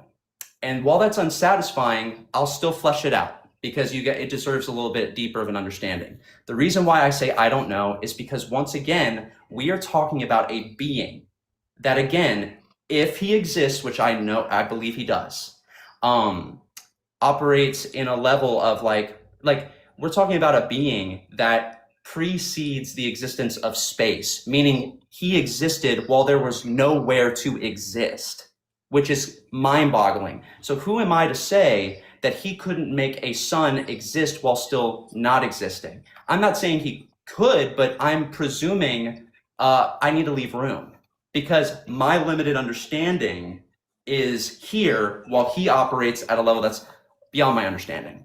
So yeah, I have to leave room. That's what I would say about it. So I mean, yesterday I released a video where I talked a bit about epistemic possibility, and it's kind of relevant to this instance. When we say that we don't know whether something is true, we're saying that it's epistemically possible to be the case, and it's epistemically possible to not be the case. And all that means is just that we don't know it to be false, and we don't know it to be true. Right. Epistemic possibility just means like you don't know that it's false, basically. So in terms of that, Well, what you'd be sorry, saying in sorry. terms of like the laws of logic is that it's epistemically like you don't take a stance because you don't know whether or not logic is true. You don't take a stance on whether or not logic is true. Are you saying that you're like agnostic to No. logic? No, definitely not. So I believe that logic is true. I believe that me and you have a level of understanding of logic that we can understand. So like, for example, I don't know. We know gravity exists. We're experiencing it, dude. It's logical. It's reasonable to believe that gravity exists. But at the same time, while I can understand that there is a level of logic I can't understand, I have to also understand that because this is here, there is a source of that logic, and there's stuff that even though I can't comprehend, it's still within logic. It's just probably above my understanding. And there's even things on this earth that we haven't comprehended yet that are still within logic. We just haven't comprehended it or understood it. Like, I'm pretty sure there's 26 mathematical constants that we know of that make up our universe. And there's definitely presumed to be more. So just because our understanding is limited doesn't mean that something's outside of logic. It just means that we understand this, we have potential to understand more, but there's probably going to come a point to where, oh, that's like our cap. And now we have to go, okay, well, now we're just in theory. But do you Of know other that the law of non-contradiction is true? Law of not, can you, hey, explain that to Yeah, an it's just to a saying young that Southern contradictions fellow. are strictly false. Contradictions are not true. Would you say that you Contradictions are know not true. that contradictions are false? For me and you, if something contradicts, it's false because we can't go outside of Okay. the barrier of something that we understand, like me and you understand. But I leave room for God to be able to do the impossible because he's proven he already has. You think it's Because possible he's- for God to again- do the impossible? Is it possible for God to do the impossible? Yeah. Yes. Like, Yes. maybe we're just like Which I see what you're equivocating on saying. like. I see what you're saying. I'll tell you what. I'm gonna retract what I just said there, and instead I would say, I guess I would say nothing's impossible for God because he's the source. That's what I would say. So for him, because nothing is impossible, I guess there are outliers. It's impossible for God to sin. It's impossible for God to sin. So God does have some forms of limitation that aren't weaknesses, they're rather strengths. Like because sin and just like giving into weakness actually detracts strength. So there are some limitations, but they're actually in strength, not in weakness. Do you think God has the power to sin? Yeah, see, and like it's the wording, right? It's the wording. It would kind of be like saying like, do you and I have the power to run away from a battle cowardly or something like that? I definitely have the Um, power to do that. Oh yeah, for sure. I've probably done that in life. Yeah, I believe that God is. It's not a matter of. I actually believe that God is incapable of sinning. I do believe that God is incapable of sinning, because His nature is perfection, and that's revealed in So Scripture. you don't think that he has the power to sin? Again, the wording makes it sound like I'm saying that God isn't powerful enough to commit sin. But I just don't believe, I just believe that he is incapable of partaking in the weakness of sin. That's what I would say. Okay. Because so then he's you would perfect. say that I have the capacity to do something that God doesn't? Yes, I would say Hmm. that. It doesn't Yep. seem like God would be all powerful in that instance. Well, it's weakness. It's weakness. There is nothing powerful about running from a battle cowardly or anything like that. There's nothing like that. So it's to me, him being incapable to be weak, that's strength. That's strength. Yeah. But there are times when he does willingly choose, of his own accord, To out be of weak. love, to essentially go and submit himself in a way out of love. Because again, what is love? The Bible describes it as sacrifice. You can't sacrifice unless you come down off the mountain and sacrifice. So he does do a form of both, but specifically not sin. Because there's nothing weak. There's a difference, right? Weakness is running away from a battle cowardly, but you can also die for someone else, and that's not weakness. Well, They're and different. do you still think that it's sin when God does it? When God does what? Like if God were to murder people, would that be sin? If God was to murder people, well, God can't murder someone because it's sin. But like, But so he the thing is does. this.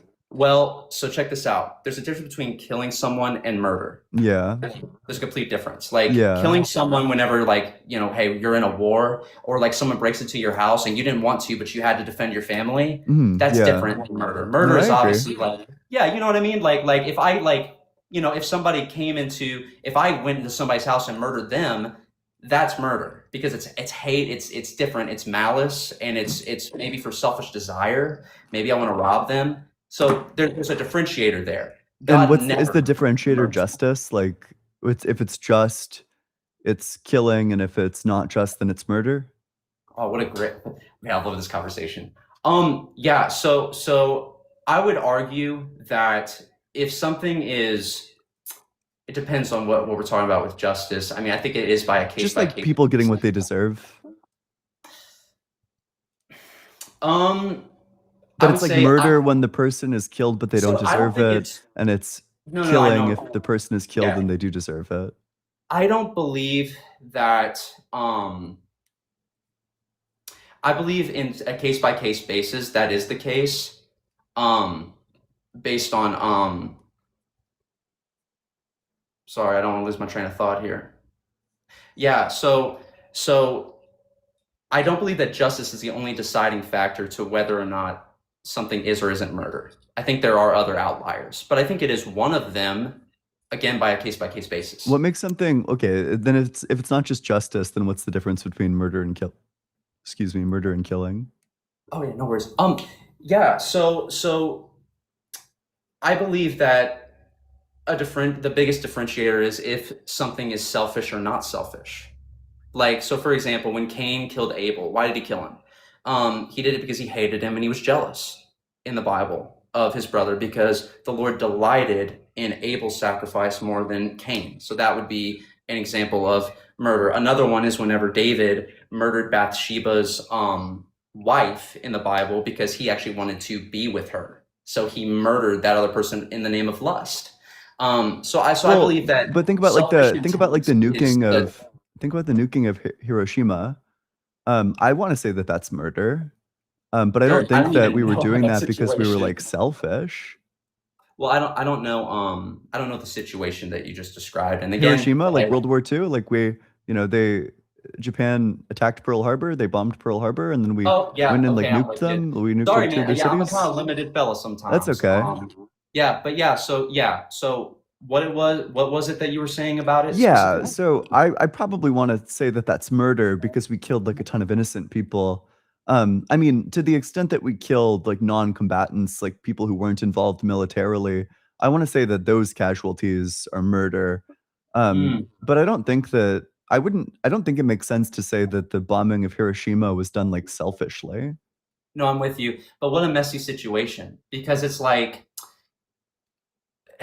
again, I don't necessarily, in some sense it's murder, in some sense, because there are, obviously the political, like these leaders, right, that they have their own personal motives for their country. And then I think those are the people that are like mainly at fault for, not trying to find maybe another, I don't know, alternative. Granted, at the same time, there are levels of evil and things that occur in life where there really is no other choice.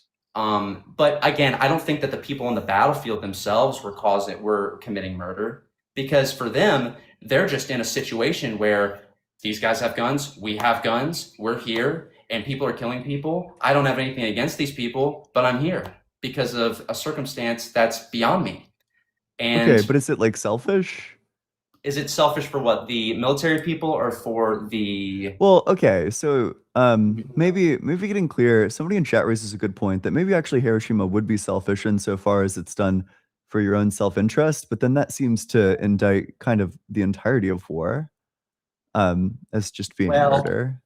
Well, it depends on the cause of the war. So, like, for example, if you bring up the example of like, I don't want to get your stream in trouble. I can't remember if TikTok gets mad about this. Hitler? I don't care. You can say whatever. Are you sure? Okay. Yeah, just yeah. All right. So yeah, if you think about Hitler, what he was doing was clearly evil. So I don't believe that. Now here's the deal. I do believe that there was a time for him to be able to change and all this stuff, but it had gone on long enough to the point to where, okay, this guy needs to be stopped. He's evil, and he's not going to stop. And so I believe that war was fought on the side of America and everybody else in a just way. I believe that was actually just to do that, to stop the evil, because he had reached a point of severing his conscience so much to clearly it was a irredeemable situation. And at some point you have to ask, you have to kind of be like, how much evil does it take before it's like it's starting to be like a problem if we're just like complacent and not doing anything about it and constantly giving grace, because people are suffering. So there's kind of like that give and take. You have to weigh both. Does that make sense? Sure, but okay, this did give me like pretty key insight. Great. So the problem with your criteria that Sure. murder is just when it's done selfishly, is that people can be mistaken about the goodness of the actions that they're doing. That if Yes. somebody goes out and does like a bunch of like horrible actions, but Yeah. they think they're doing them for the greater good, they truly believe that they're doing the altruistic thing, Yeah. then I mean that person isn't being like selfish. No, But they're not. they could still be murdering. Yeah, I never said that. I believe that in general, selfishness is one of the key factors, but I do believe there's other factors. But I don't believe that those people specifically would be, again, causing murder because, again, they're deceived. They're deceived. I believe murder becomes murder whenever you fully know what's going on and whenever you willingly choose to enact that action selfishly when you don't have to. When you fully That- know what's going on, that would classify self-defense in many instances as being murder. I disagree, but that's okay. I mean, I mean, you can. I Like just what if disagree with that. what if the person is like Because I actually believe it's the opposite. what if the person is Because- like leaving the house? Or I don't know, what if they're Mhm.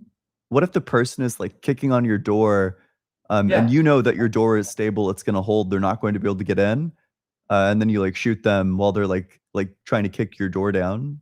Mhm. Well, it's a case by case basis. In that situation, if I knew for a fact that we're going to be fine, I would call the cops.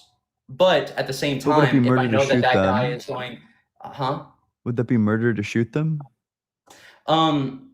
If I knew for a fact that we would be fine and he wouldn't be coming back, and this wouldn't be like an ongoing thing where my family was at risk, I probably wouldn't shoot them. But would it be murder to shoot them? I would probably say it would be if I knew that things were going to be fine, it would possibly be. It would. I don't know. They're not supposed to be there, but I don't know. I would probably give That's grace. my intuition too, is that I don't think I would consider that murder to shoot the person who's trying to Yeah. kick your door down, even if you're like certain that it's gonna hold. Sure, like I think there's outliers. There's outliers, and it's a case, and we could do that all day. But we it's could like talk certainly about- like a selfish thing to do. It can be, but I don't know. But yeah, what's the point of the analogy though? Well, Like, it just what are you sounds like thinking this. about? I don't know, like this. It doesn't seem like you have a clear criteria of murder. Also, Well, again, it's like because it super sounds like it super sounds like a lot of the ways in which God is killed would fit under your criteria. Well, of give me an being example. How about we do selfish. that? Give me- Yeah, give for me an example, he killed Yeah. all the newborns that existed at the time of the flood with the flood. He didn't need to. In the flood specifically. Yeah. Who says? The Bible, it says it killed all living No, creatures. no. I know that part, but like, who says he didn't need to? Because I don't know, he's God, he's all powerful. He could literally have teleported all the newborns to the ark. Yeah, but how do you know the context of what he knew? Like, how do you know that wasn't necessary? The infants don't deserve to die. But like, how do you know what they're going to do whenever they grow up? How do you But know? did they any- deserve to die at that point? Well, listen, I don't want anybody to die. I don't at all, and I hate that. But the situation with Noah and the world at that state of time, the world was essentially like, again, if I bring up Hitler, picture everybody's Hitler. Like it was utterly completely evil. And again, I know this is going to make me sound a little crazy because a lot of people in here don't believe the Bible is a history or anything like that. But I'm happy to bring up what was going on in the Bible I in Noah's just want to time. know if they deserved it. Yeah, I'm explaining it. So you have half breeds of like straight up like Yeah, demons Nephilim. slash Yeah, human I beings. understand. You Yes. had all kinds of evil going on in that world, and as people grow up, they're going to continue onto this path due to like there's generational curses and bloodlines and stuff like that, and they will continue on this path. And whether we agree that that just sounds stupid or not, if we're talking about the context of the Bible, that is a real thing. So if God goes and he ends that clean slate then and there, those newborns get to go to heaven because they never took the step of that, like what's more loving? For him to stop it there before they would go and do that? Or would it be for him to let them grow up, rebel against him, and then he has to handle it in a different way? I And here's the can't help deal. but notice that you didn't answer the question. Did Oh, they deserve okay, it? I never want to dodge. So tell me how I didn't answer the Yes. question. Did the infants deserve to die? Either yes, they did deserve to die, or no, they didn't deserve to die.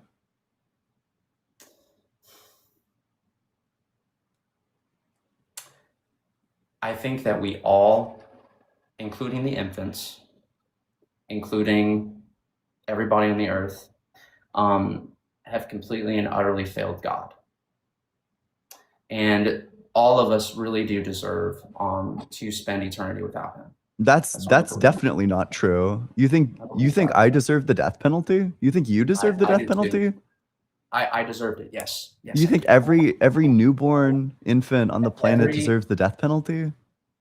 I believe that every person, because we have sinned against an almighty, perfect God, we've broken the law, dude. We've broken the law. I believe that every person does deserve that. Yeah.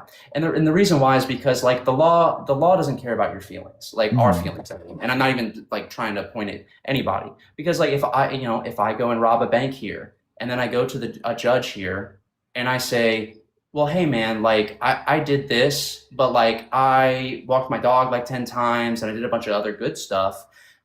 So hey, I'm a good person. Can we just like kind of even this out? He's going to look at me and say, well, I can't do that because I'm a good judge and you're still guilty of this crime, regardless of if your meter of good and bad seems perceived to be good enough. So yeah, you still have to be punished for the things you did wrong.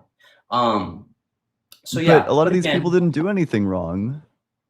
Yeah. So you're talking still about infants? Like the infants didn't do anything wrong. Yeah. So what I'm saying is God views our lives like we're not just here. Like we're not just here. Like our lives don't just end whenever we end here. We continue on. God views our lives beyond the grave here. It continues on into eternity, whether heaven. And like with the infants, because they were, I guess, in a thing innocent,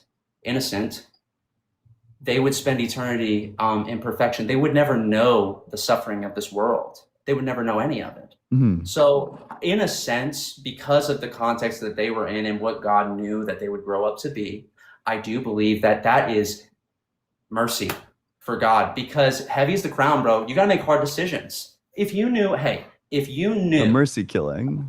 well, check it out. Think about it. Let's put you in the seat, for example. If you look at an infant and if I let this infant grow up, they are going to reject me, and I am they're going to essentially have to be punished because I'm perfect and I have to be a righteous judge. Otherwise, I'm not God. What are you going to do? Are you going to end it there, or are you going to do the other? And here's the deal. Well, I don't know. Do I give the death penalty to innocents in this scenario? Is that like part of my perfection? Is like I sometimes give innocent people the death penalty? The very scenario I gave is the scenario that like. Oh, well, so in my mind, I would interpret like a perfect being as not giving innocent creatures the death penalty.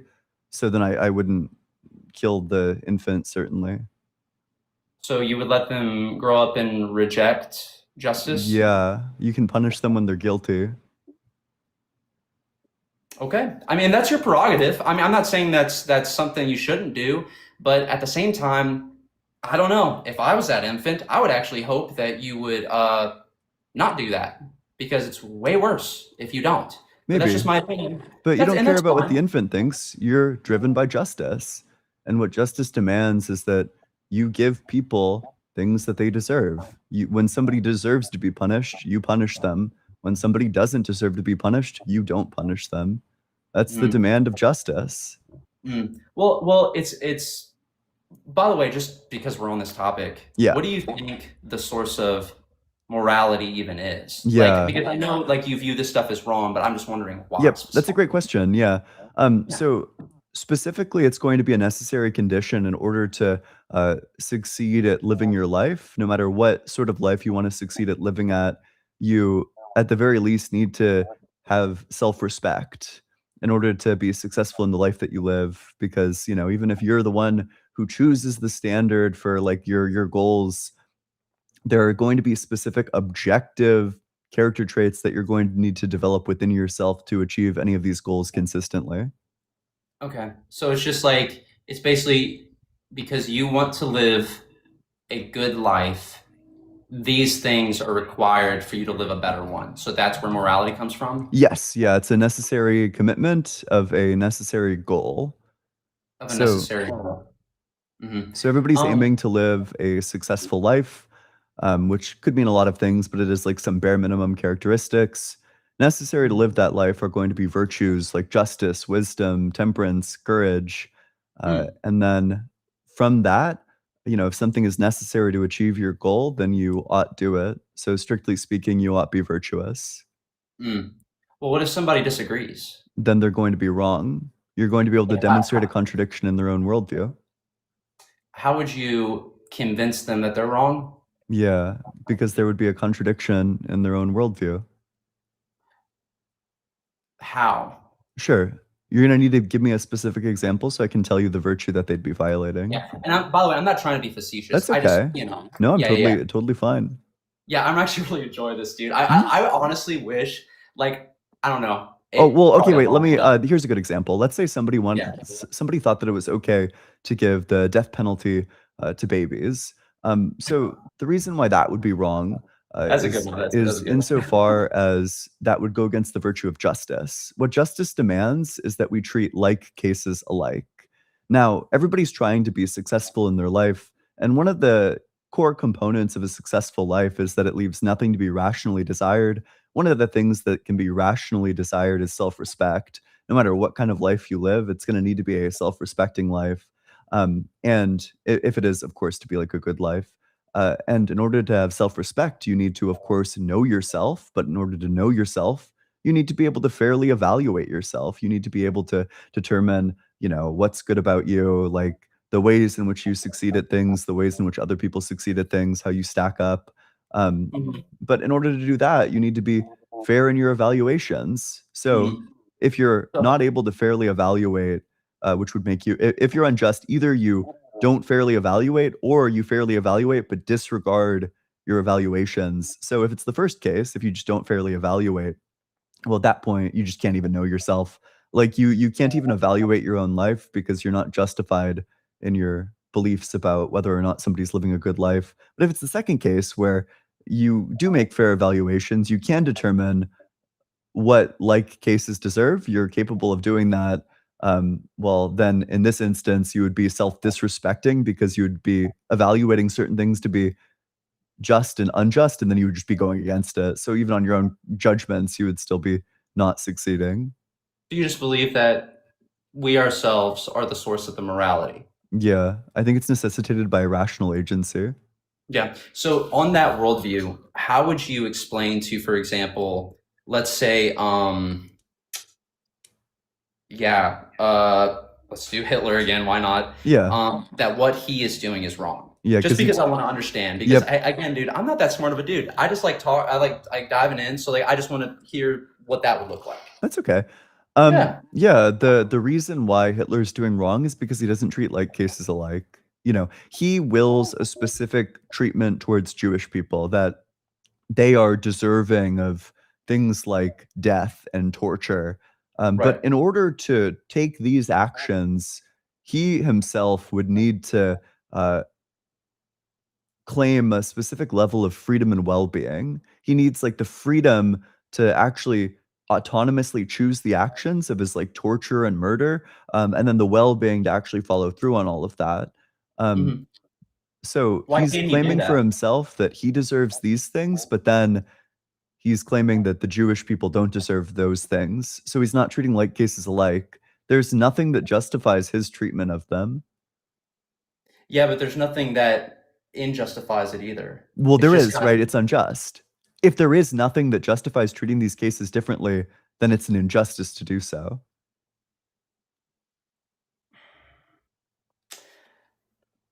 I just I don't know. I think I would disagree because it's like just because, which again, if I get off of what you said, that's like a Mhm. little bit different than what you meant, please just feel free to Yeah, cut me off. absolutely. But it sounded like to me what you were saying was if there's no direct, If there's no trait that justifies treating this person differently than the way that you're willing for yourself to be treated, then you're not treating like cases alike. You're treating them one way in Yeah. virtue of nothing. oh, That's I see, just irrational. for no reason, for no Yes. reason. Okay, well, could you make the same conclusion about like, what if Hitler went and said, "Hey, like, I'm going to go and be loving to the Jewish people, and I'm going to give them food and feed them well, and I'm going to do all this stuff." Would you say that that is also irrelevant? No? Because there's like, do you see like how I'm kind of flipping it the other way? How would you justify that that was good? Because they do deserve those things. By what standard? Yeah, insofar as you would will for you yourself to get those things as well. You know, you would claim like specific, I Oh, don't know, like features Gotcha. of health and well-being. I got you. So mainly, would you say the source of morality comes from your own desire for well-being? No, it comes from the necessary preconditions of living a flourishing human life. Okay. Well, what if somebody's well-being or like their own version of self-respect differs from yours? Yeah, you that's convince them fine that because your version the is better objective than yours? feature of my moral system isn't the end itself, it's the means. It's saying that people are going to strive to pursue a variety of different lives, and that's all fine. The contradictions come when the life that you pursue is unvirtuous. When you are Yeah, but living a life, if you're living a life that's just and courageous and wise and temperate, you can live a variety of lives. That's up to you. But when you step out of those bounds, that's when you run into practical irrationality. That's when but you run into contradictions. I think the reason why it doesn't make sense to me is because you're using not trying to be facetious, I'm just trying to flesh it out. You're using words like when you get outside of these bounds, when you do something irrationally. But who's to dictate whether or not that action was rational, whether or not that action was unjust outside of the bounds? Like you're using these Laws of logic. preconditions to hold on to deem if it was irrational or not. But in order to claim that it is irrational, you have to then have a presupposition that that action was irrational because it was wrong. No. The Okay. fact that it's irrational is what makes it wrong, not the other way around. So, and it's irrational just in virtue of being self-contradictory. That you're willing like a contradiction. Who decides if the action is irrational? Laws of logic. Made by who? That Other guys? presupposes like a maker. Other people? No, I don't think that they're made by like some sort of specific agent. Well, They're who found them? grounded in the fact that our minds represent specific states of affairs. Our minds and our mental states have a specific property called intentionality, which means that our mental states are about things. But in order for our mental states to be about some specific thing, it needs to not be about all the things that aren't that thing. You need to differentiate the thing that the thought is about from the thing that the thought is not about. And that requires exclusion. That requires a view of negation, of saying like this is not the case, that excludes the things that are not the case. If you don't exclude the things that are not the case, then there is nothing that differentiates one thought from the other thought. So in virtue of having any thought at all, in virtue of thinking anything, necessarily you're going to be required to hold to the laws of logic. They're inescapable.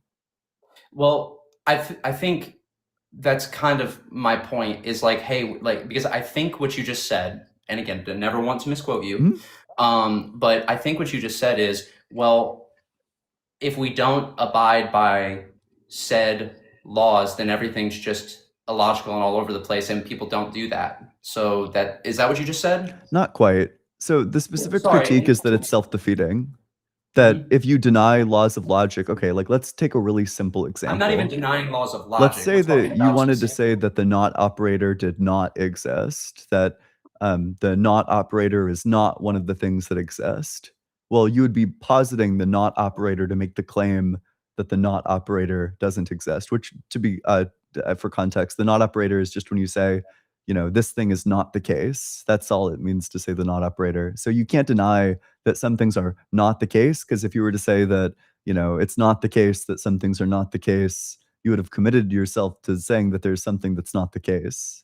Yeah, I'm not arguing that these moral laws are within us. I'm not denying that. I agree with that. I mean, that's what the scriptures actually say that God has written a law in our hearts. So those who haven't even read the Bible, they have made a law to themselves because like God actually placed that in us. So like the question is not do we have that? It's more so where does that come from? And you're referring to this law of logic that okay, we have this and we abide by it. I'm just asking where does that come from your worldview? And Are you why asking should that like happen? what grounds it, or are you asking what justifies Yes. it? What grounds it and Yeah. justifies it? Oh, like okay. Well, those why? are separate questions. So what We'll justifies start it with is what I just told grounds then. you. Yeah, we'll start with grounds then. Yeah. Sorry. Well, I mean, technically we started with justifies. Like the thing that I just told you about self-defeat, like the inescapability of logic is what justifies it. It's because you literally can't have any thought at all without presupposing logic, which means that Yeah. even the attempt to think that logic isn't true is just going to presuppose it, which is self-defeating. But just because it's self-defeating, that's not an argument for that's why. Like just because we have a reason to need that doesn't mean that that is the source of it or the case of it. Are like, you like I asking about understand that we need- justification or grounding? Well, what I'm saying is like what you just brought up is like everything's irrational again if we don't have this law of order. And I would agree. I think that's my point. It's kind of like we have this moral law. We can't describe the source of it. Without it, it would be irrational. But yet, I believe from I your did describe worldview, the source you're of not it. grounding. You're not grounding like where it came from. Oh, wait, Like, sorry. where- Sure. So you do want the grounding, you don't want like the justification? Well, I heard the justification. I just don't think it's just other people could disagree with it, and there would be no grounds to Sure. say. Well, wait, yeah, wrong. let's see it. So somebody comes up and they deny that some things are not the case. They say it is not the case that there's anything that is not the case. Well, they've just posited something that's not the case, so they've just dunked on Yeah. themselves. Well, that's They're subject- yeah, positing have the to very say- thing that they're denying. Well, actually, they would have the right to do that, and the reason why they would is because they have a right to their own subjective view. Right? What do you mean right? Like a moral right? Like I'm not allowed to like yeah, you might have like a right to be wrong, but you know, you're still wrong But by what? based on the fact that you're literally defeating your own argument. You believe the opposite of your argument. No, because if there's no reason why this law is in need or I have to follow it, why should I have to? Why can't I have There a is. subjective opinion that's different from that? Or and what if There someone does? is a reason. I've explained Sorry. it. Sorry. Well, I'll tell you what.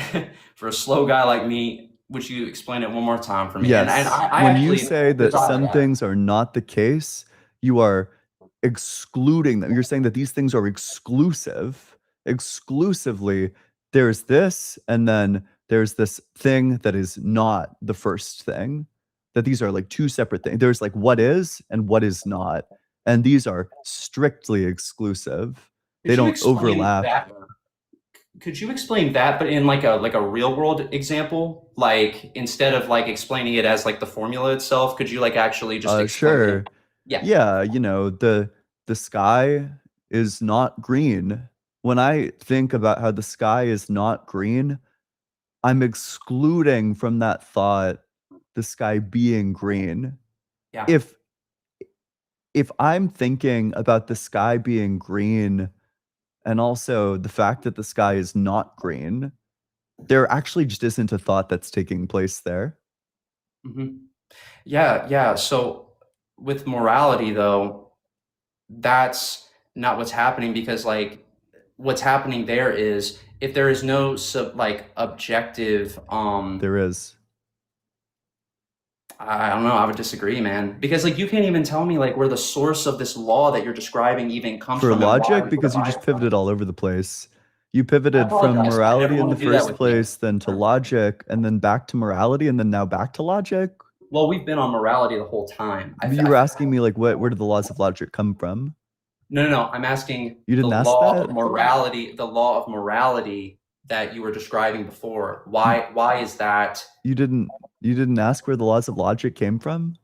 It was the laws of morality. That's what we've been talking about.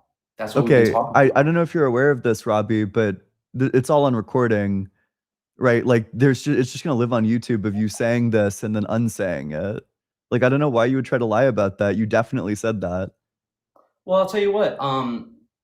If I said that, I apologize. And I guess what I Okay, sure. desire Then the to know objective is standard is the laws of morality. logic. I don't know, man. I think if we don't have any direct form of like a creator who is like the maker of the universe, who is the ruler of the universe, and when he creates the world and he applies what is moral and not moral, then if we're just sitting here as primordial soup cells, and then we're just like evolving and then looking at each other saying, oh, we want to have good lives, so you should do this. I just don't see any real reason why someone should follow that, and how anybody could say my opinion of what this should look like is better than yours. Like, how would you, just as like a hypothetical, as a hypothetical, let's say we, for whatever reason, evolved into a state where we go into a situation where, let's say, based on the color of people's skin, there are different levels of hierarchy based on people's color of skin. And that is what the moral law is. How would you say, no, that's wrong? Yeah, because the color of a person's skin isn't a morally relevant feature. Based on what? Based on the fact that there's nothing in virtue of which it gives you an actual reason for action. There's no goal of yours that's going to correspond with this, or at least no rational goal of yours that's going to correspond with this. And additionally, it violates the commitments that you're necessarily going to have to will, that all agents have freedom and well-being. You know, if you're violating people's right to freedom and well-being, then you forfeit your own. Well, I just feel like we're using words like virtue, like they're just something that like is just a given, and it's just not a given. I literally justified it. I gave like big long arguments. Like that's also on the recording, like me giving big long arguments for all of this. Like at the end of me giving an argument, you don't have like a substantive critique of it and just say, well, it sounds like you just posited it. I don't know. Like I'm worried that it's gonna come off like dishonest. Well, I definitely don't want that. I guess it's your prerogative, but like I'm not sure where the source of, because like I never once got like It's the laws of logic. So the justification for morality comes from laws of logic. That's what makes it objective. That's the moral epistemology, like how we arrive at moral knowledge. I'm a moral rationalist, which means that I think the laws of logic are what we use to determine what's morally true and morally false. And then what it's going to be grounded in is rational reflective agency. So if for example, somebody murders someone and it's illogical, that makes it immoral. Yes. I got you. Based on what? Yes, sure. So in order to murder somebody, you're going to need to will a couple of things. The important thing in this case is that you're going to will that you yourself are alive. You know, you're an agent. What that means is that you take actions to pursue goals. But in order to pursue any of your goals, like your goal to murder, you're going to need the freedom and well-being to murder. And the freedom and well-being to murder includes you being alive. So you're going to need to say that other people ought not kill you, because in order to complete your goal, they can't kill you, just on the basis of the fact that you're an agent. But if your agency is sufficient for you to have this right to not get killed, then it must be sufficient for everyone to have that right too, which means that you're contradicting yourself. Right. Yeah, so again, the point is that it's just like whenever you say that what is moral and not moral is based on whether or not an action is of murder or whatever is illogical, Mhm. and then you say that if you enact that action, that's immoral, because then you would have to also agree that if that person feels that way about you and then they kill you, you would have to say that that was moral, but then that's a contradiction to yourself. Is that what you're saying? Yeah, that you're both committed to the view that agents have a right to the well-being to at least stay alive, and also that agents do not have the right to the well-being that includes staying alive. Mm. You both need to Why will do you have agents as to? having a right to life and deny that agents have a right to life. Yeah. Why can't you do that? It's a contradiction. How? You're affirming and denying the exact same thing. Yeah. What if somebody wants to kill someone while also does not care if somebody kills them? It's a contradiction still, because in order to kill somebody else, you would need to will that you yourself are still alive. You can't I just- kill someone if you're dead. Yeah. I guess my point is like I'm hearing that, like, while I understand, like, yeah, it's pointless. I understand. No, it's not point. It's a contradiction.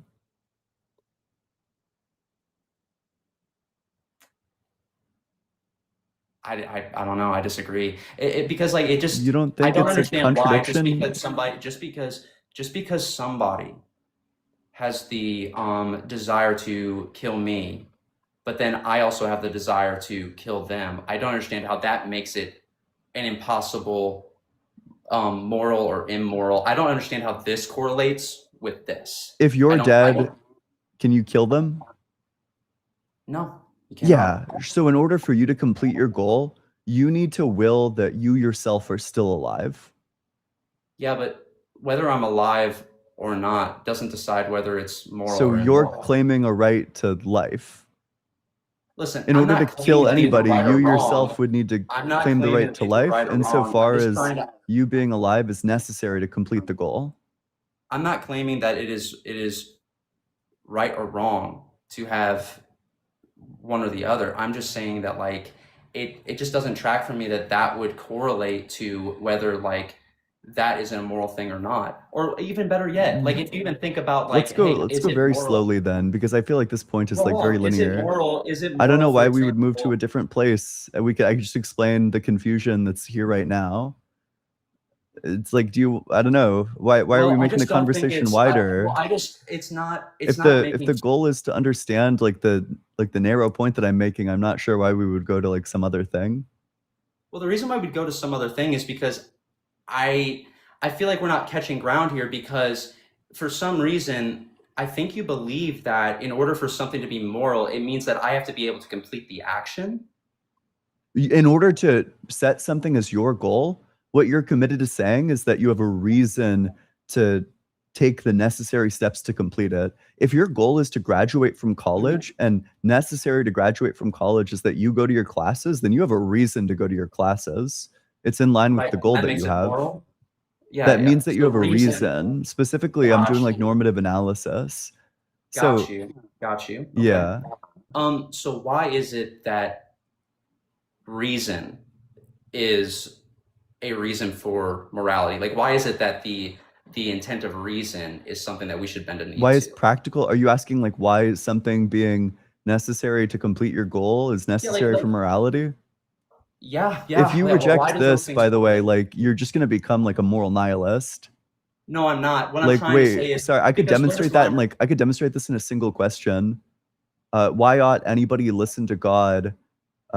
There's no goal. Like if your goals don't give, like even if you have the goal of listening to what God tells you to do, if you having that goal doesn't give you a reason to listen to God, then how could anyone ever possibly have a reason to listen to God? Yeah, it's a great question. Yeah. So, you don't have to. No one has to. Then your listen morals to are God. subjective. No, it's not true. No, it's not You true. just said that you No, subjectively you decide don't- to either listen to him or not. You It's all don't subjective have- on your view. No. So I would like to flesh it out. Yeah. So you have a right to choose whether or not you follow morality or you don't. But You in don't order, have to. ooh, sorry. In order for it to Because- be morality, I would need a reason to follow it. The reason, here's a real reason. Yeah. It's against the law, and if you. What if I don't care about that? Well, that's your prerogative, but the problem Then is. it's subjective. But the problem is, well, the reason why it's objective is because if there is anybody that has a right to decide the morality of the universe, it's the creator, Why does God have that right? because he created the world. Why does that give him who's the right? potter? Well, I mean, like, okay, if you go and you create a sculpture and you want it to be a banana, does the sculpture have a right to call itself a square? I don't even know what that question's asking. You know exactly what it means. Does the sculpture have a right to call itself a square? I Is it I a don't even. square? Could you repeat the question again? Yeah, sure. If you create a sculpture and it's a banana, The sculpture is a banana. Is the sculpture banana. sentient? yeah. Because I don't think moral language really applies. Like, I don't think you make moral prescriptions of So- non-sentient so- creatures. So what I'm trying to say is, I don't even if know the what that sculpture- would. I don't even begin to know what that would mean. There's a good point. There's a good point to the analogy. So if you make a sculpture and it looks like a banana, and you made it a banana, is the sculpture a square? The sculpture isn't sentient. This is like a nonsense question. Well, hey, I don't If you think make it, can that someone anybody else can come be up to- reasons can responsive other somebody than else- sentient agents. why don't we? Well, I can change the analogy then. Can somebody else come up and be like, "That's a square"? Could somebody else come up and say that's a square? Sure. So would they have the moral right to say that it's a square? Is that what you're asking? Moral, logical. Are you asking? Are we talking about morals? Because this feels like a pivot now. If you're just saying like, would it be logical to say that it's a square? I thought we were talking about ethics. Is that I just want to know why anybody point- ought listen to what God tells them. Like, what if I don't care what God says? That's fine. Well, then, if you do that, Do I have any reason at all to listen to what God tells me to do? yeah. So the What would the reason reason is be? because the lack that we all experience in this world and everything that we suffer, it comes from a lack of His presence. And you're saying God is necessary to fill that lack, and that necessity gives us a reason? But then also, Is that what you're then saying? also- Wait, just to be clear, is that what you're saying? Like the Yes, fact I'm that almost done. that you just agreed with the principle. So hold on. You just So the agreed that other- if something is necessary to achieve your goal, then you have a reason to do it. You just agreed to No, that. so what I'm saying is, if you don't decide to do that, yeah, like there are repercussions for it. Like, for example, you will spend forever without Him, eternally. And And it's like if you take a tree out of the ground, it dies. If you take a fish out of the water, it dies. mhm. If you take us out of God, we die. Like He is actually the source. Like His presence is the source of our well-being. But here's the He's the problem very with you source of our rejecting the principle of practical rationality. If at the point in time when you're saying something being necessary to achieve your goal still doesn't give you a reason to do it, what reason do you? Let's say that it's 100% true. It's 100% true that in order to achieve your goal, you would need to get right with God. In order to avoid hell, you need to get right with God. Why does the fact that it's necessary to achieve your goal give you a reason to do it if you reject the principle that, if something's necessary to achieve your goal, you have a reason to do it? Like the entirety of this talk, to be clear, is just entirely sure. So, predicated yeah, I know. on the exact principle that you rejected earlier. Like this easily collapses in Well- like a million different places instantly into moral nihilism. Yeah. So I'm not stating that like what I just described is the main reason was because if anybody has a right to make a morally objective law, it would be the creator. But what But if reason you do I just have have- to listen to that? I'm not saying that, listen, I'm not saying you have to. I'm not saying that there is still an objective source. And whether you follow it or reject it is your decision. But the reason why it's objective is because it comes from the source of the universe. That's my claim. Okay. And then all I'm saying, Why the is only reason that? why I Why was- is that reason sorry. giving? So the only reason why I just described what happens if you don't is because hey, you don't have to follow the morally objective law that is written on our hearts, but you should because of this. Why? And I'm not even saying you have to follow this law to be right with him. Why should you? It's through the blood of Jesus. So sorry, say again. Yeah, why should you?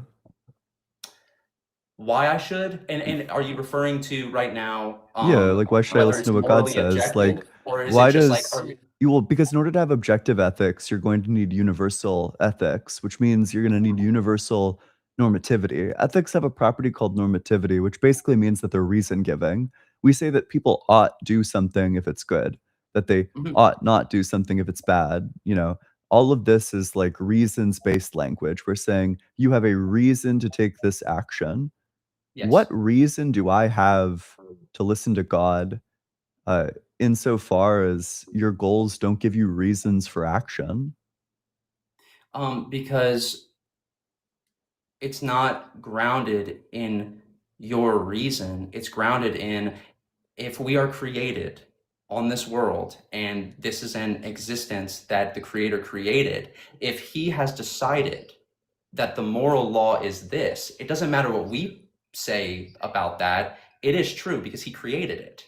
So it doesn't matter if we have the But right what to reason do I have to follow it? You're Okay, putting the well, cart then you're before the asking a different horse. question. No, that's So the then you're exact question I've been asking for the last like 5 minutes. Yeah. So you are asking a different question then. I'm just asking like what reason do I have to follow it? Yeah, so the reason would be because number one, if you have the creator of the universe, why would you not want to be with him? Why would you not want to? You're trying to provide the reason. What reason would I have to listen to him? Yeah, that's what I'm saying. I'm saying if Is it just a burden shift? a burden shift, what do you mean by that? It sounds like you can't clearly identify what the reason is. No. Like, why does him I'm being the literally- creator of the universe give me a reason? Yeah, so you're asking another, which is fine. So just to say it, I'll just say it again really fast. Yeah. So moral objectivity, if that is a thing, the only one who can give that to us is the creator of the existence we create. So there is a moral objectivity. But Why now does you're God asking- being the creator well, give us a so- reason to do what he So says? now you're asking, what would be the reason to follow this moral objective Yes. law? Oh, so I don't Yeah. grant that it's a moral objective law. That's the problem. So see, I have like, I that's have a the words that disagreement. God says, and we're trying to figure out whether this is the objective moral law. So in order to do that, we need to determine whether or not we have a reason to follow it.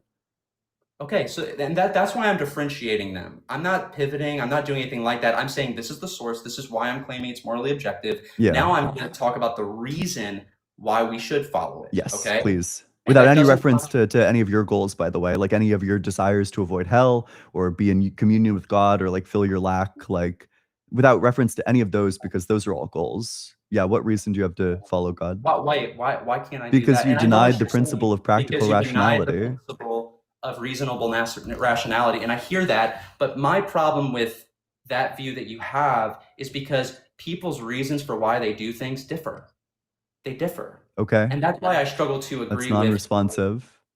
No. So, it- do you want to go ahead? Wait, absolutely so one of two things can happen. Either you can accept the principle of practical rationality, and then you can even attempt to make reasons-based arguments, or you can continue to deny it. And I'm just going to ask you, well, then what reason would anyone ever have to listen to God without reference to any of their goals? Because you can't reference those. Those don't give reasons, apparently. Well, reasoning is not like, okay, so on my end, where do I believe moral objectivity comes from? I don't believe we are the source of it. I don't believe our reasoning decides it. I don't believe that, because like people's reasons for what they do differ, which is a fact. It's a fact. So what comes down to it is, if there is even such a thing as moral objectivity, it has to come from the source of the universe. And if the source decides it, even if we agree or disagree with that moral objectivity, it doesn't matter, because it's still a part of our But creation. what reason do I have to follow it? Yes. So now the reasoning would be because we desire to be in relationship So with it's him. So see, it's you're goals acting- based. It's literally No, goals no, no, but the based. problem is but the That's problem is why you're don't you acting- get see, it's- this? Yeah, but see, the problem is you're acting like I'm claiming that the reasoning is the source of the morality You being said objective. that goals but don't I'm give you not. reasons I'm for not claiming- actions. You're denying not- that goals give you reasons for actions, I but am then when not it's your claiming that. ethics, you need to Your presuppose claim it. is different than mine. You're claiming that morality comes from the source of reasoning. Do I goals am- give us reasons for action?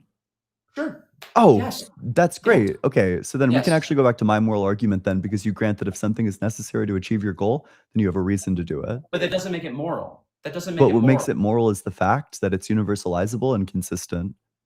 But it's inconsistent is my claim. What's the See, contradiction? like, the contradiction is if your reasoning differs from my reasoning to do something, and we're going to do something different. But there are you still can't certain tell me- reasons that are you shared by can't- everybody. You can't. There's some, but not across the board. Yes, yeah, That's yeah. fine. That's my point. Yeah, is that the ethics is the shared reasons.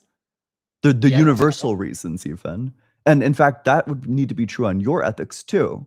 Because in order to have universal ethics, there need to be universal reasons. Yeah. So again, because of the fact though that you can't make the claim that there is a shared guaranteed one, like name a single thing that is shared amongst everyone. Yeah, everyone That needs to is claim a moral. right to, for example, freedom and well-being. Okay. But what if someone's version of freedom and well-being is different in their mind than yours? Yeah. So specifically, I'm not just referring to like the word, I'm referring to like the content of the words freedom and well-being. I That agree. you're I going to understand. need to, and you can call it like schmeedum and schmelbeing if you'd like. But it just refers to like things like the autonomy to be able to deliberate without coercion and make decisions about what you're going to do. And then like the well-being refers to specifically like the health and the capacities and the ability to, I don't know, like have stuff that allows you to go and complete your goals. To the extent that it's universalizable, this is going to be the rights that everyone has. Oh, this is perfect. Let me ask you this question. Yeah. Just to clarify. Let's say that you like someone, Mhm. okay? You have a common interest in someone and you would like to pursue this person Yeah. as a significant other or whatever. Let's say another person Yeah. likes that person too, okay? Who would be morally, let's say, are both people equally right to pursue that person? Yep. But- Yeah, or you better can yet- universalize the pursuit of that person. You can't universalize, the person being guaranteed to you. Sure. And so just to continue it, so you both have a reason and a goal, Mhm. right? Yep. To do it. Let's say, for whatever reason, this person likes the person so much that they're willing to murder you. You like this person so much that you're willing to murder them. Are they moral? No, both of you are irrational. Well, let's do this. One of them desires to murder you, and you don't want to do that. You just want to like pursue normally. So, the person who desires to murder you is irrational. There's a What makes it contradiction on their irrational? view because they would What? both will the right to life and deny the right to life to agents. They would both need to deem that agency is sufficient to have a right to keep on living, and that also that agency is insufficient for the right to keep on living. Okay. I mean, hey, listen, here, I guess the bottom line is this, like, I feel like what you're claiming is there is this universal thing, but like we have people out here that are like you have, for example, They're contradicting Serial themselves is going to be killers. my answer. Yeah, they're contradicting themselves. yeah, but like even people that like, I mean, there's so many like places you can go with this where like you don't, but like in order to claim that they are contradicting themselves, you would have to claim that. I don't believe that's right, brother. You I don't think believe it's that's true wrong. that you don't think that agency is sufficient for the right to life and agency is not sufficient to the right to life is a contradiction? Not the premise of that. I think I'm just struggling to understand why it is that just because someone wants to kill someone and that person wants to kill them, that makes it irrational. Because Yeah, then that means that means that there is a form of a law of rationality that you have correct. decided. But what if somebody No. comes along? Hold on. What if somebody comes along, looks at that, and says, no, that is rational and that is fine for them to do?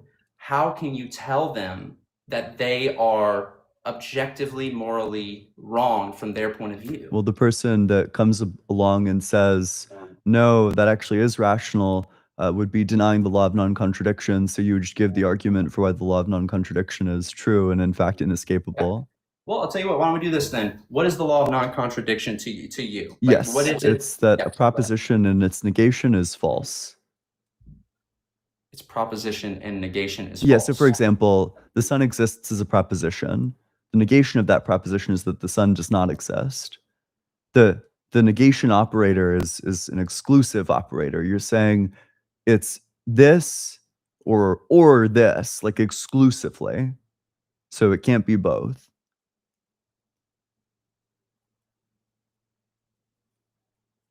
I guess I just don't see why it matters though, because like we have people where they're just willing to do whatever, and there's just no, like, it just doesn't. I don't see why I should follow that. Like in the same way that you go, why should I follow God? Yeah. Why should I follow that? I can literally explain that. Yeah. The reason why you should follow that is that in virtue of willing anything at all, you commit yourself to the right to freedom and well-being for everyone. You're an agent. What that means is that you take actions to achieve goals. In order to achieve any of your goals, you need the freedom and well-being to actually achieve those goals. But if something is necessary to achieve your goals, then you have a reason to have that. That is to say that, other people, or you have like a reason for other people to not interfere with that. At that point, you're just saying like other people ought not interfere with that. That's what having a reason for other people to not do a behavior really means. And then at that point, you're basically just saying that you have a right to that, a Right. negative right, which means just on the basis of your agency. But if your I think agency I- is sufficient for you to have those rights, then all agents must have those rights. So Yeah, everybody has a reason to follow this. gotcha. Yeah, I guess I just reject the premise of it because I Which just one? don't see why. I guess I just don't see why that your goals make something moral. And the reason why I'm not contradicting myself, I'm telling you, it's true. It really is true, is because, again, and I see what you're saying. I know you think that what's happening is I'm then saying why you should follow God's moral law is because you want to be with him, but that's a goal. But that's not where I'm saying morality comes from. I'm just answering the question there of why you should follow the moral objective law. But what I am saying is the source of the moral objective law doesn't come from what we want to do or what we want to get, but rather from the source of the creation. But whether we follow that objective law is our decision. It's our decision. And you don't have to follow it, but I think you should because there are consequences. But whether or not we should is a different question from where does the objective moral law come from? What do you They're think? separate. What do you think morals are? I think that there might just be like conceptual confusion. I'll give you Sure. my answer first, and you can tell me if you disagree with that. That this is just what it means, like the word morality means. I take morality to be something like the universal treatment of others that we all have reasons to perform. The universal reason. It's like the universal other regarding obligations. Okay.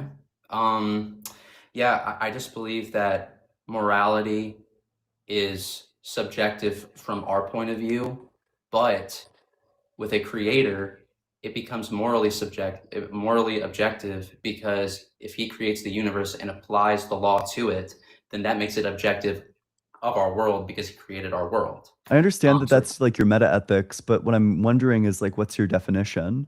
Oh, very simple. The Bible. Oh, Yeah, very simple. you think that's a definite? I'm not asking what the standard is. I'm asking like what the definition is. Oh, sure. Yeah. So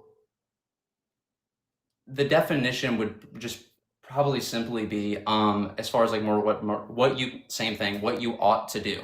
what you ought to do. Yeah, sure. Well, Yeah, that's yeah, fine. then I'm not Yeah. it's very unclear to me how what I laid out doesn't fit under what you ought to do, insofar as everybody ought not interfere with other people's freedom and well-being. It seems like it would just directly fit under. Yeah.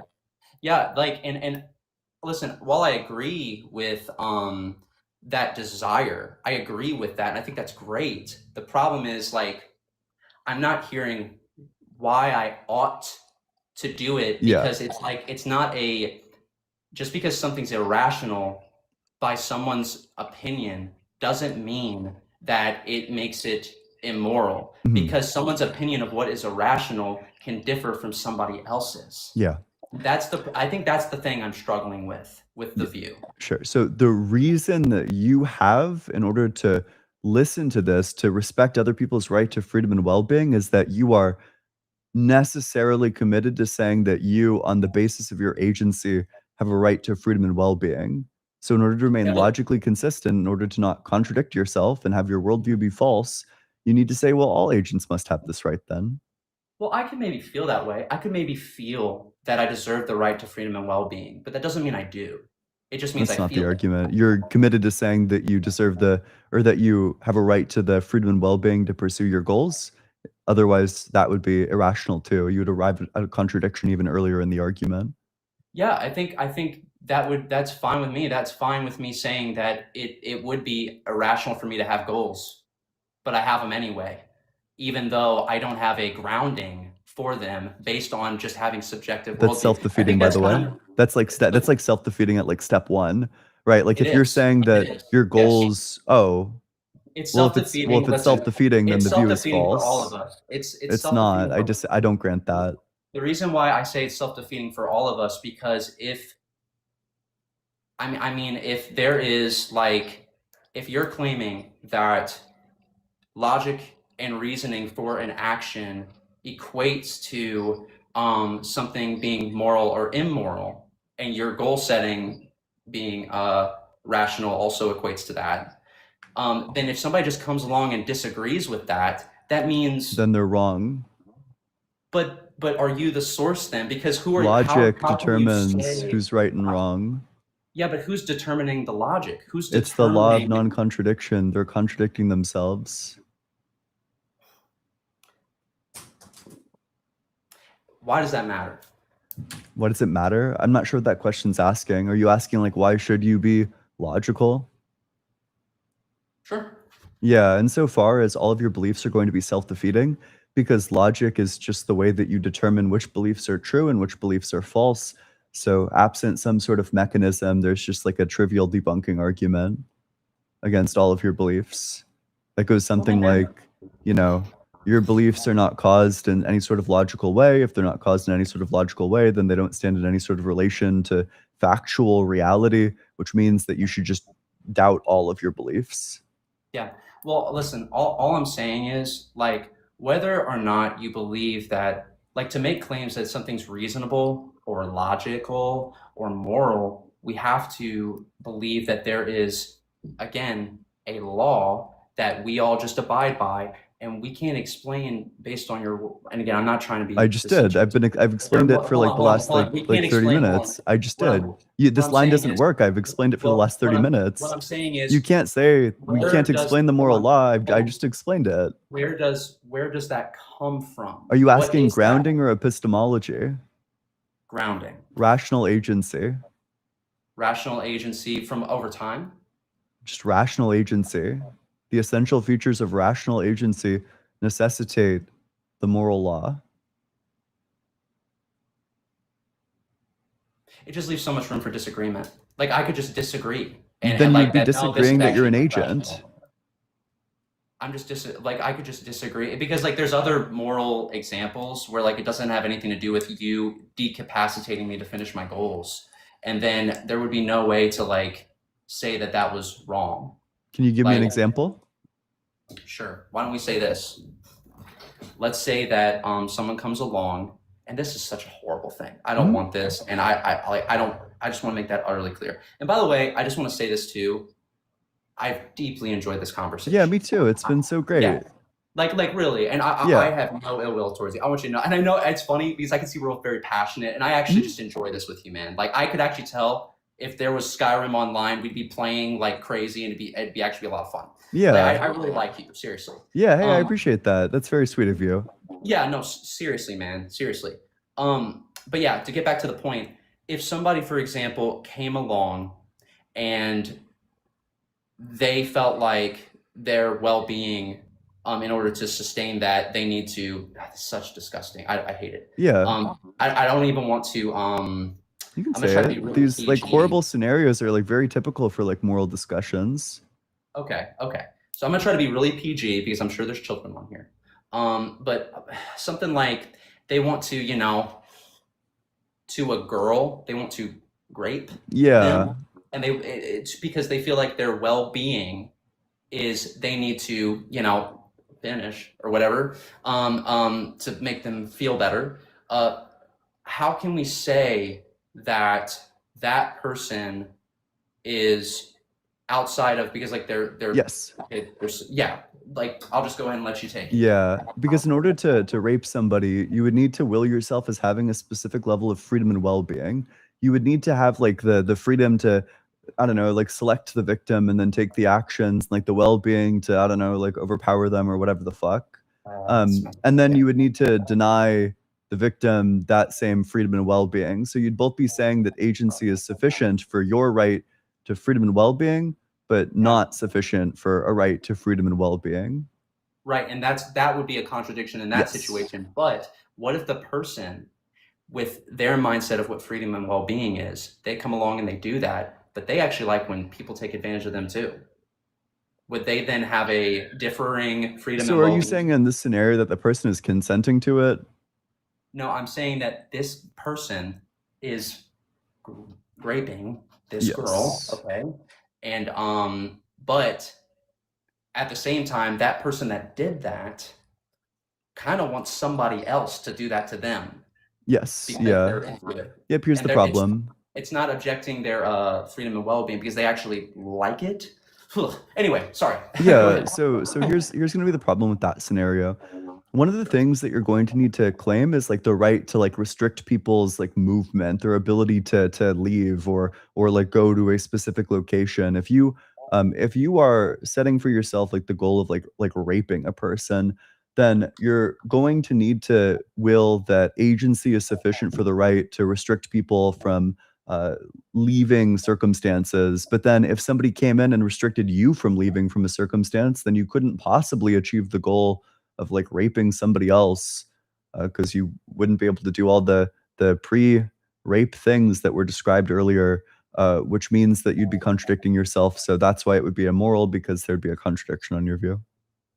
Even if that person wanted that to happen to them. Yes. Like, even if like the person doing it wanted to happen to them. Yes.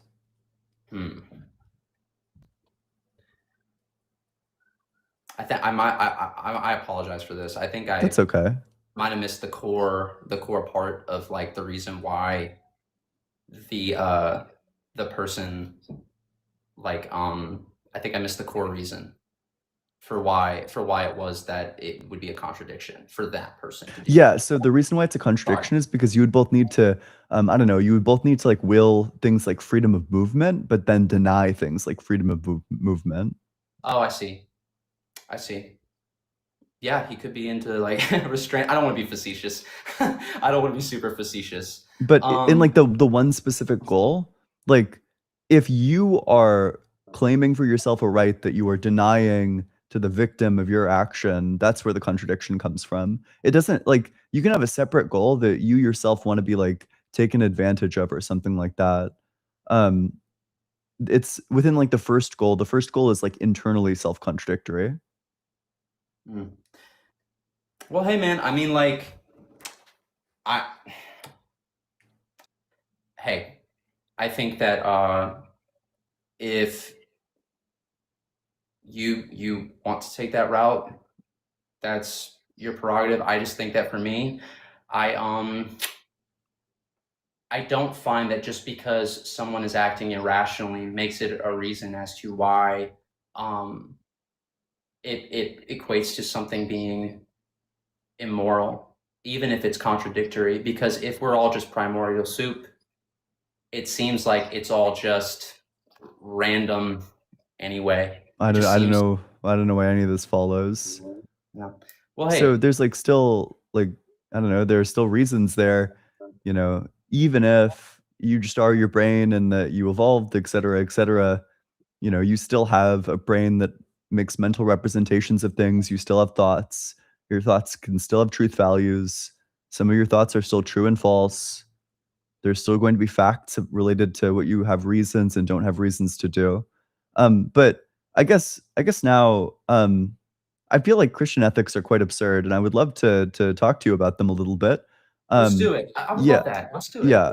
So Yeah. there's like a lot of like pretty horrific verses in the Bible. One of the ones that I find that apologists like I've never gotten like too good of an answer for this one. Yeah. I don't know. Like, what do you make of the slavery verses? Like, do you think that that was like a morally perfect law for God to give in Leviticus? Fantastic question. Specifically, what passed, because there's two versions Yep. of slavery described in the Old Testament, specifically off the top of my head. So you Yes. pick one and we'll explain it. Yeah, There you the go. chattel slavery, which is in Leviticus 25:44 through 46. I'll actually pull it up just so I can keep up with you, brother. Yes, yes, yes. Is there a version that you prefer? I mean, honestly, because I'm a little slow, brother. ESV is great.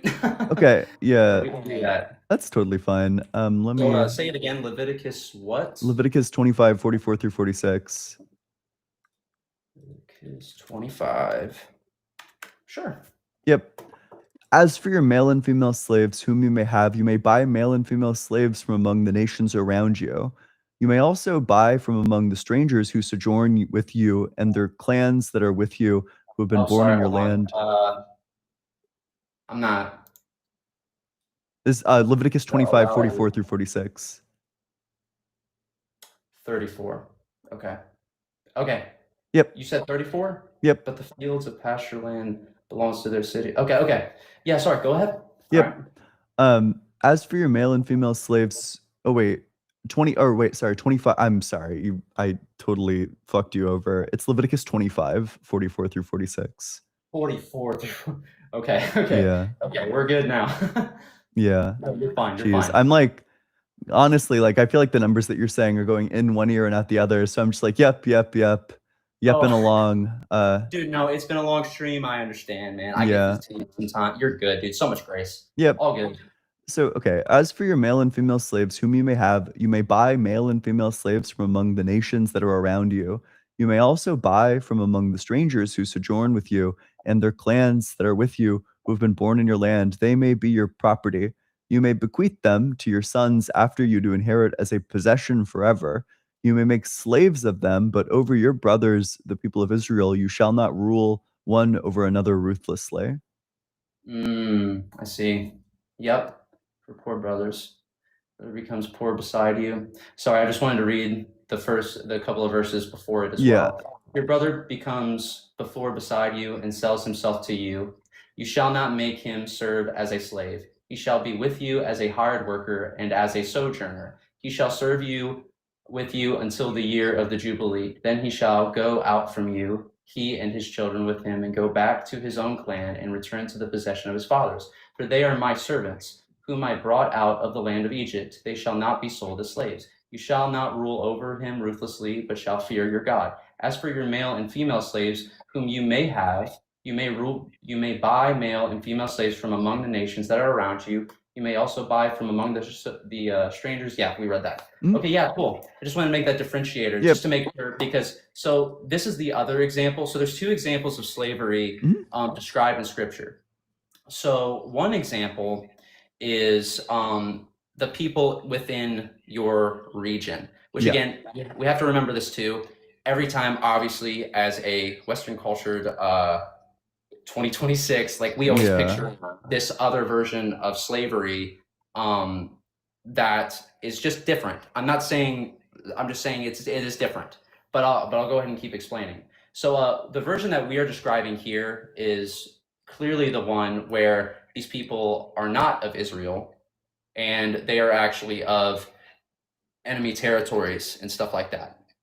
So there's a few things to say. I just want to hit this one really fast because it's not the main point, but it is a little bit of a side note that is important.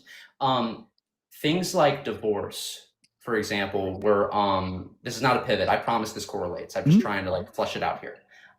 Things like divorce were permitted in the old covenant, and other things that God actually never agreed with from the beginning, because Jesus said to the Pharisees, "Hey, like Moses said that, you know, you could do that and give her a certificate of divorce, but I tell you that, you know, let no man tear apart what God put together," that kind of thing. So one example of something that is happening here is God is dealing with his creation in the state that they are in right now, weaning them slowly off their sin.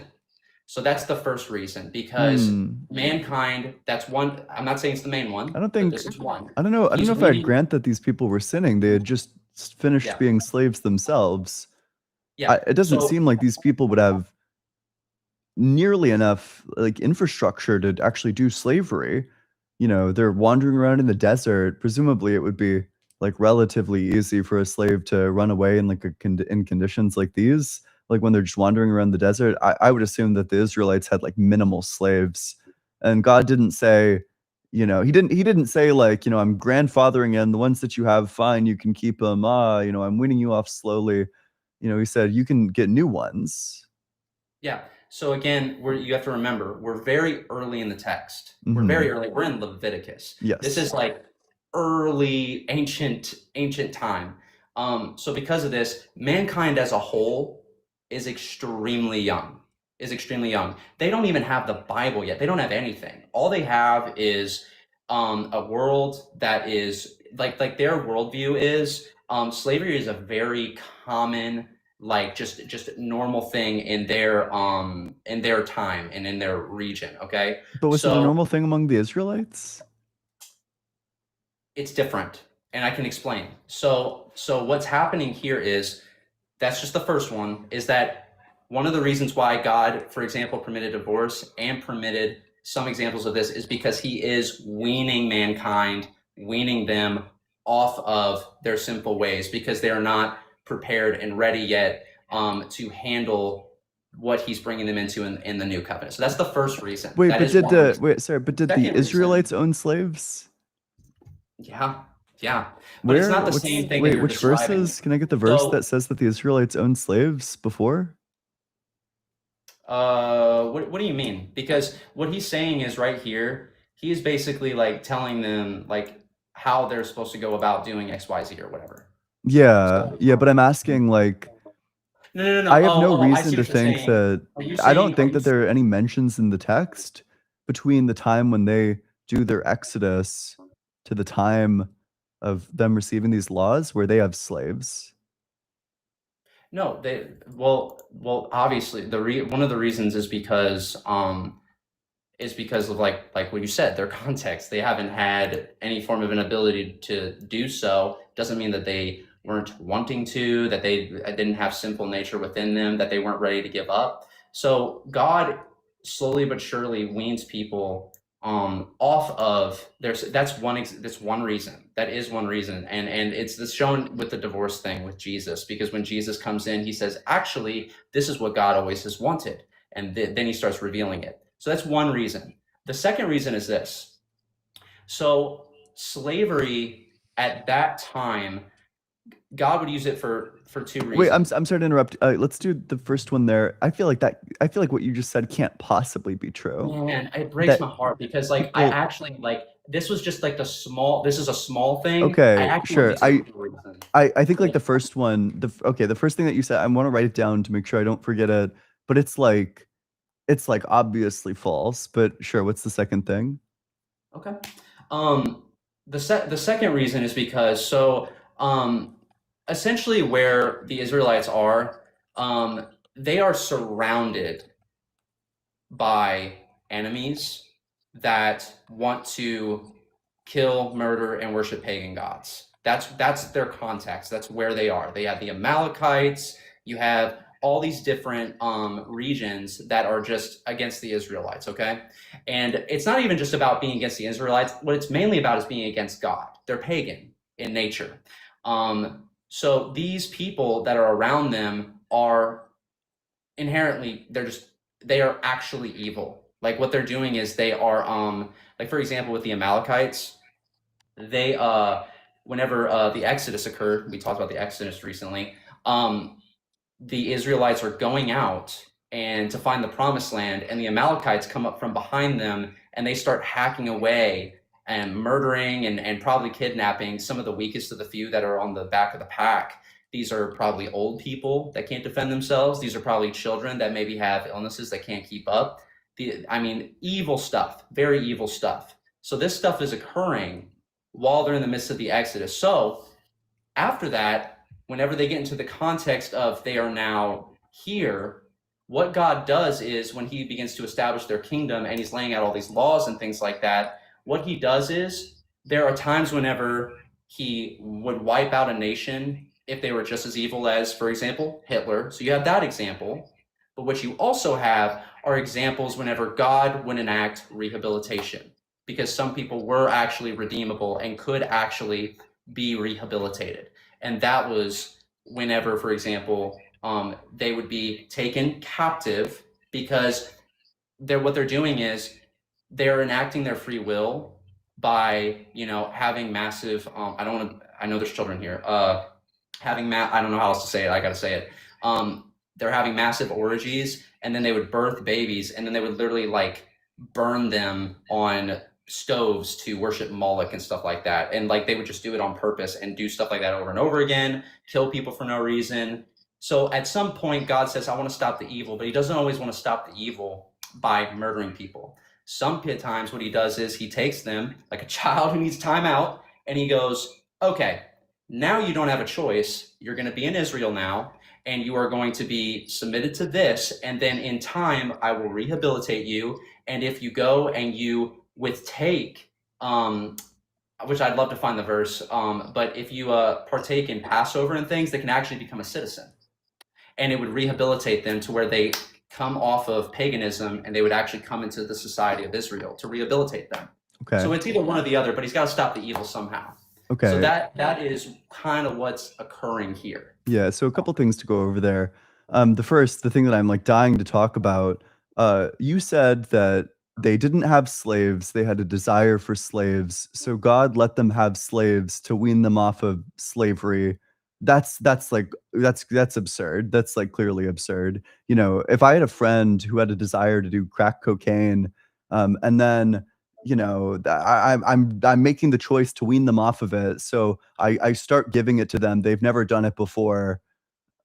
That to me seems like crazy. Like that's just obviously false. Like that can't be true. There's no possible world where they didn't own slaves and then God is giving them slaves to wean them off of slaves. Well, the main reason why he is explaining how he wants them to go about this is mainly the rehabilitation thing, which is what I was telling you about prior. But he is also, he is weaning them off. And the reason why I know it is because whether or not you've been a slave your whole life and you've never owned a slave before, there is still evil in a lot of the Israelites' hearts, so where they probably wanted to get back at a lot of people. They probably wanted to do this stuff, and so what God did in the same way he did with the divorce, yes, he was sometimes weaning off people because he was giving them a form of grace for a time in order to reveal in time what he utmost wanted to occur with humanity. And what's true of the people that they were allowed to enslave? Like what's true of like the Canaanites, that if true of like Canadians today would justify us, I don't know if you are Canadian, but would justify the Americans from like invading Canada and like enslaving the Canadians? Like what would the Canadians need to be doing for it to be just for America to go up there and like enslave them? Yeah, so your mic cut. Can you see me now? Yes. Okay, good to go. Yeah, no, that was a form for that time. We minister in a different way today based on the context. Because like, for example, like today, we don't have situations where like you have mass regions like committing massive pagan rituals against God specifically. What we have going on is more of like a lukewarmness that occurs to where like people are sinning and such, but the revelation is given through the Bible. We know right from wrong because we have the moral law written to us. And so now like there wouldn't be a context today where that would be at all necessary. So is it And within the God's second reason nature why it would to actually, wait, let's go one thing at a time. Is it within God's nature to say that you can go enslave people who are evil? Is that in God's nature? what's in God's nature is whether he decides to, for example, use people to rehabilitate other people, or he decides to just straight up do it directly himself, is really up to him. Is that But yes? the evil, regardless, the evil has to So it would be up to end or him to to decide, like if God wanted to, it would be up to him if he decided that you can go and enslave Canadian people if they're like being evil. Well, by the way, what do you think? What do you think the slavery is that we're talking about here? What do you think's happening? Yeah, it's like you own these people as property, as the verse says in Leviticus 25:44 through 46. Yeah. They're your possession forever, as it says in Exodus 21:20 through 21. You can beat them with a rod. I'll read the verse. When a slave owner strikes a male or female slave with a rod and the slave dies immediately, the owner shall be punished. But if the slave survives a day or two, there's no punishment, for the slave is the owner's Yeah. property. So actually, that verse, which verse was that right there? Yeah, Exodus 21:20 through 21. Yeah, so that one's talking about the other version of slavery. It's not talking about the rehabilitation slavery.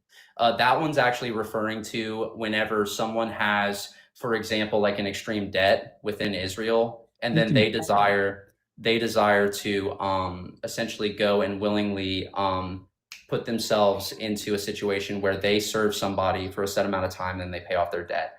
And the reason why How did you determine which one it's about? Well, go ahead and let's say it where it's at again. Yeah, it's Yeah, Exodus it is. 21:20 through 21. How did you determine that it's about like the indentured servants as opposed to the like Yeah, because chattel the slaves? context. Also, to be quite clear, I don't think that helps much. I don't think It that you does, should beat your because- indentured because- servants. Well, it actually does, because again, you have to consider the context of what's going on here. So picture this, like for me, I'll just say for me, I'm not saying I would do this, but let's say for example, we have a criteria where we can choose to, if like let's say I'm in debt, and because I got like $200-something thousand that I'm still paying on my house, and I'm gonna pay for it until I'm 30. Let's say I have, hey, if I serve this person for 7 years, they will go and they will pay off my house, they will pay off my debts, they will pay off all my stuff, but I have to listen to them and serve them for 7 years. I'm not saying I would do it, but I would consider it, because I'm like, well, that's a lot less time than. What about the part where they're like beating you with a rod? Yeah. Great question. So what people would usually do whenever they would get into this situation, it's not an act of like this person's forcing this person to do this. It's a decision. But what people would usually do is they would come into an agreement with, you pay off my house, you do this and you do that. I will serve you and I will do this. But then what the people would do is they would try to start serving this person. But then what they would do is they would either not want to listen, not enact what the actual contract says. So it was a form of discipline that person chose to impart with because they were willing to do it. That's one. But for two, the reason why you just read and it said, hey, if you beat this person and you kill them, then like you get in big trouble. It's because they have rights. You can't just beat people up and frick them up. But then it says, if you go and you beat them, if for a few days, if they survive, you can keep them. The reason why they would do that is because again, it's a contract between this person and the person that's doing it. What people would do is when they got in that situation, they would beat themselves up and fake it, like they would, like the whatever the leader of the household did it, and then they would try to get scot-free while they paid all their debts off. So it's protections for both people, the person that's coming into agreement with this, and for the person that's come into agreement with the person that's indebted. So that's what was going on. That's the context as to why these things were the way they were. Because for them at that time, there was really no other form of like to try and like keep anyone in line if they were just like not like willing to listen to you. Like, what do? Do you just stand there and go, What changed okay? between then and now? Yeah, so under their context in what was going on for them, Like, how do we discipline people now? yeah. Well, I mean, do you believe in like because like my parents spanked me, and that's what it's referring to. It's not referring to like beating like It's saying you can beat them so severely that they can't work for days.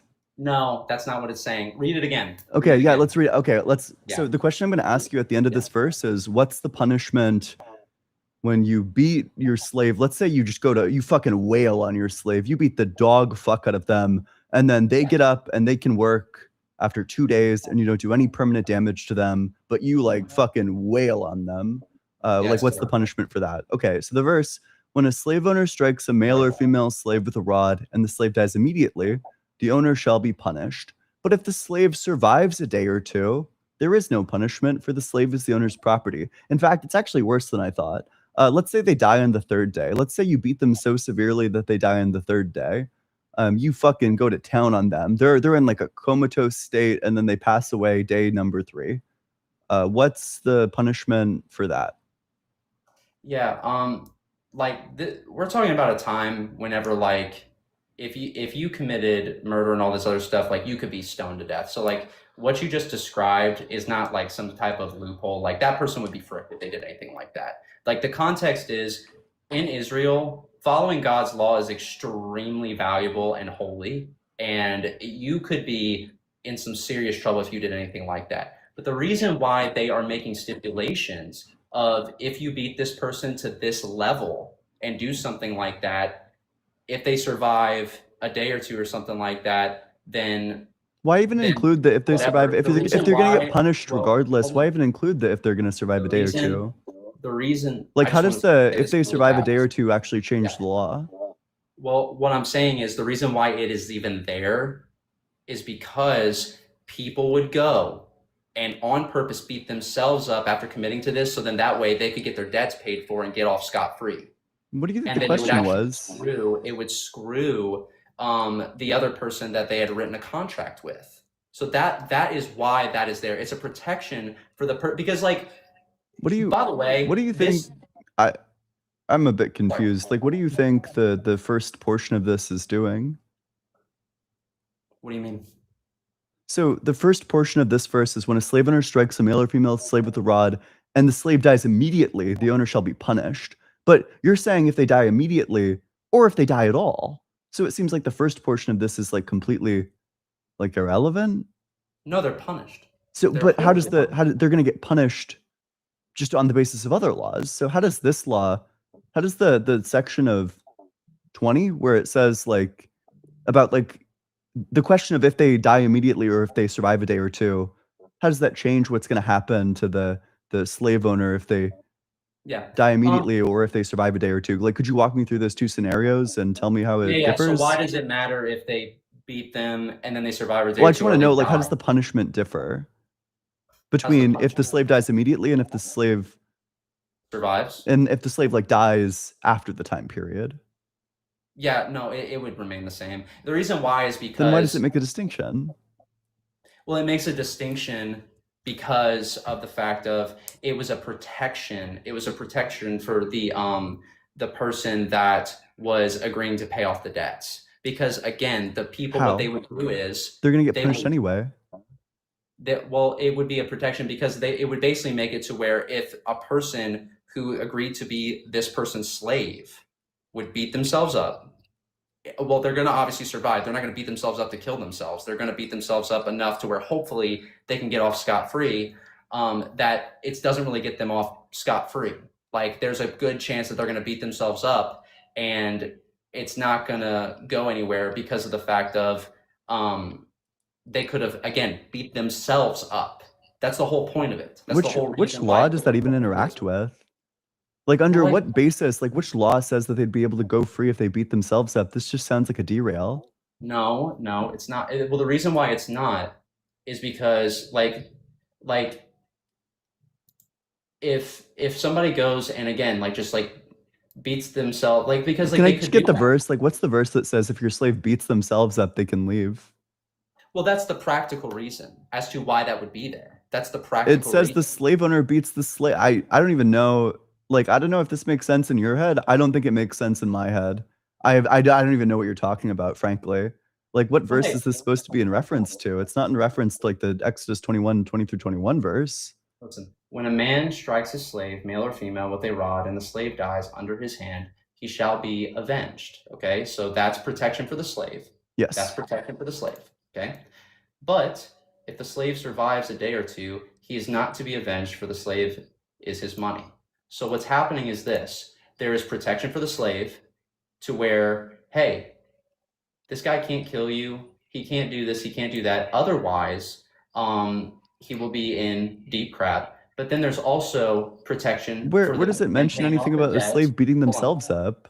Well, look, but if the slave survives a day or two, he is not to be avenged, for the slave is his money. No, it's a practical. What I am explaining is there is that what I am giving is a practical reason as to why that would be there.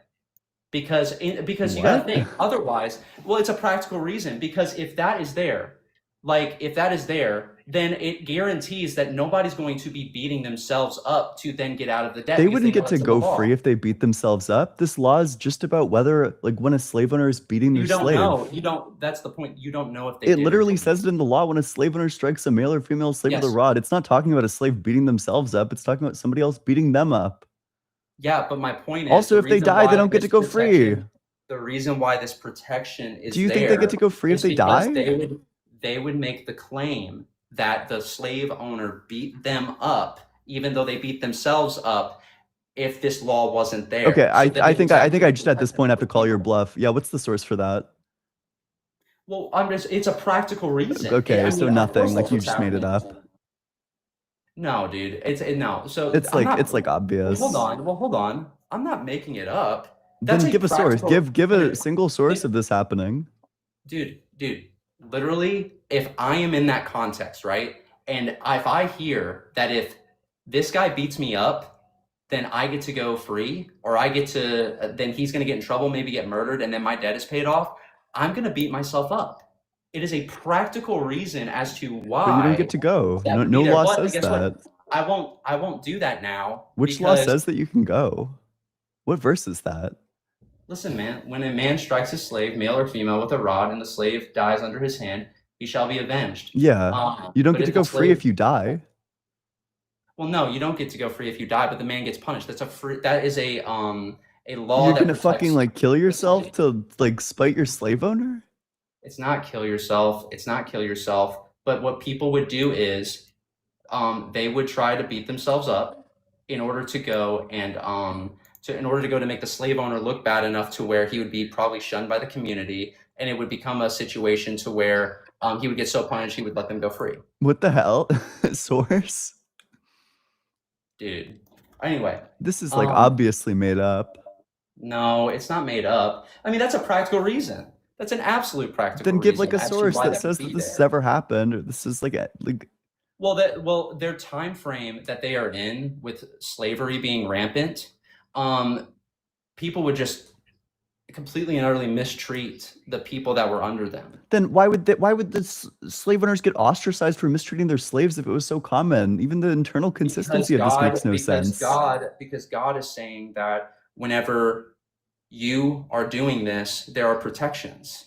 And because like it's kind of like this, like whenever Jesus came on the scene and the Pharisees are talking about all the good things they're doing, they're giving, they're kind, they're generous, they're doing this, they're doing that. It was a deep virtue in that time to be, I want to look more holy than you. So that was the reason. But it's within the word of God to beat your slaves. He says you can do it. Not to the extent of like murdering anybody or doing anything like that. It was just to go and make sure that your house remained in order, because the person, first off, you don't have to do this. You don't have to do this. This is a choice. You fully know what you're getting into. Like, so here's the deal. If you, Ian, was like sitting there and you were like, dude, do I want to do that? Do I want to partake in this? You have a choice. You don't have to do it. Yeah. So Exodus 21:7, when a man sells his daughter as a slave, she shall not go out as the male slaves do. Does the daughter have a choice? Yeah, she does.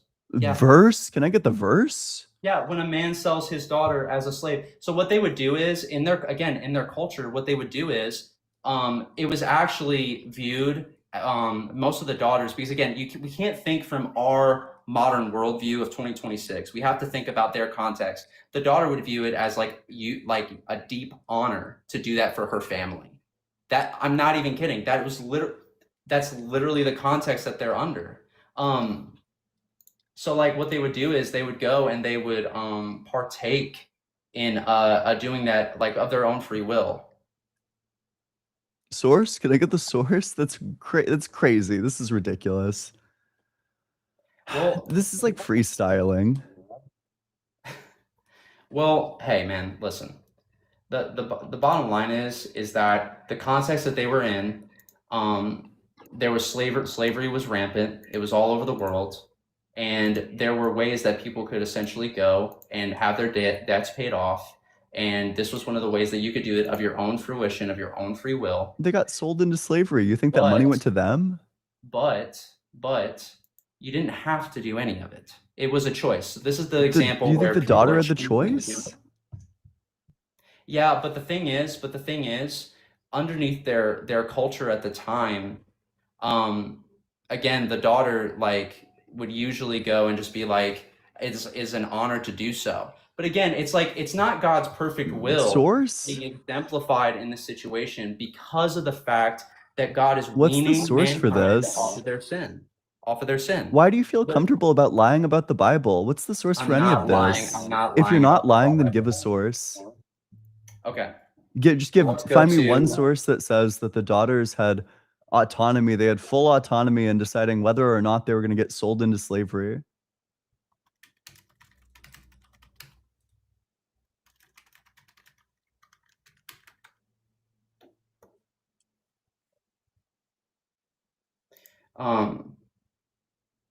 So yeah, the reason why is because again, like they were just like going and God was weaning people off of their sin, and I just want the source for the weaning. No, for the thing that I asked you for the source for. That you made the claim that the daughters had the choice about whether or not they get sold into slavery. This is like obviously made up.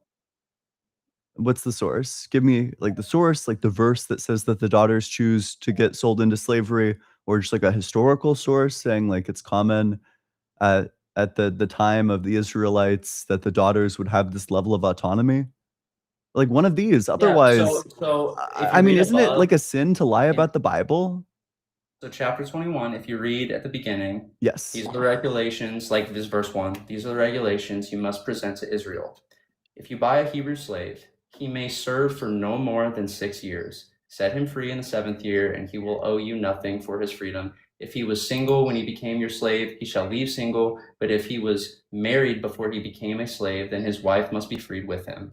If his master gave him a wife while he was a slave, and they had sons or daughters, then only the man will be free in the 7th year, but his wife and children will still belong to his master. But the slave may declare, I love my master, my wife, and my children. I don't want to go free.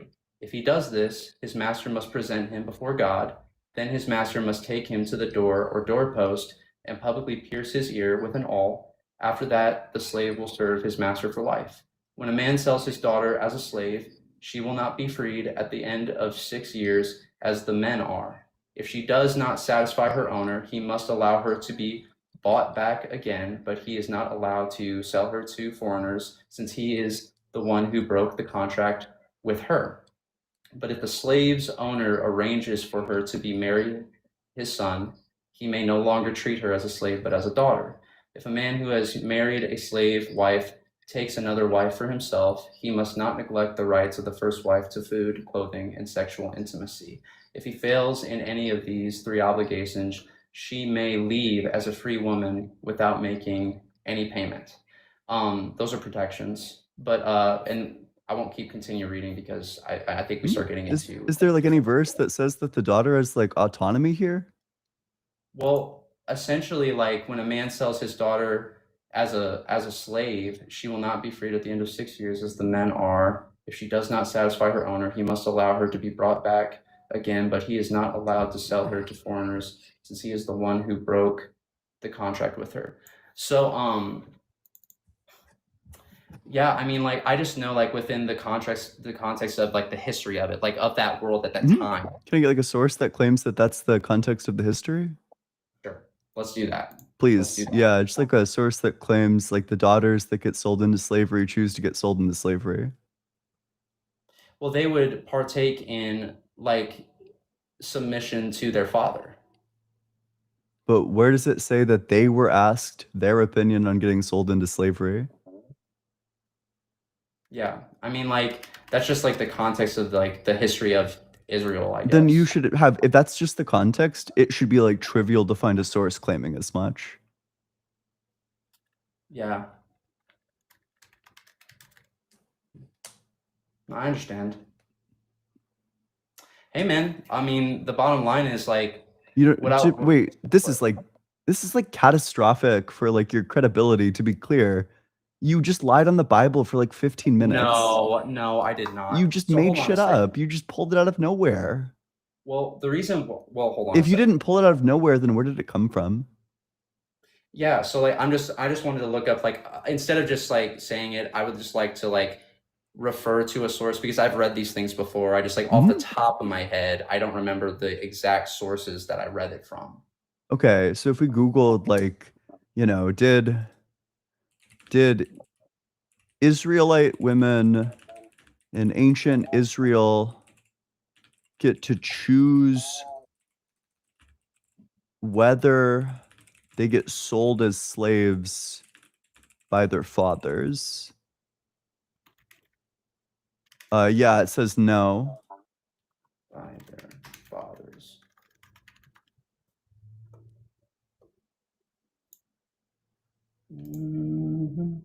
Sorry, I just want to.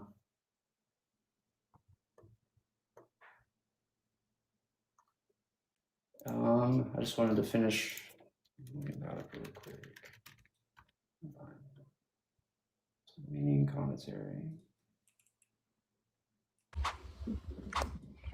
Well, honestly, I feel. Hold on.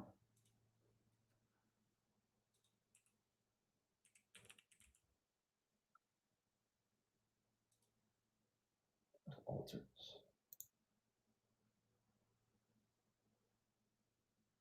The what verse implies that?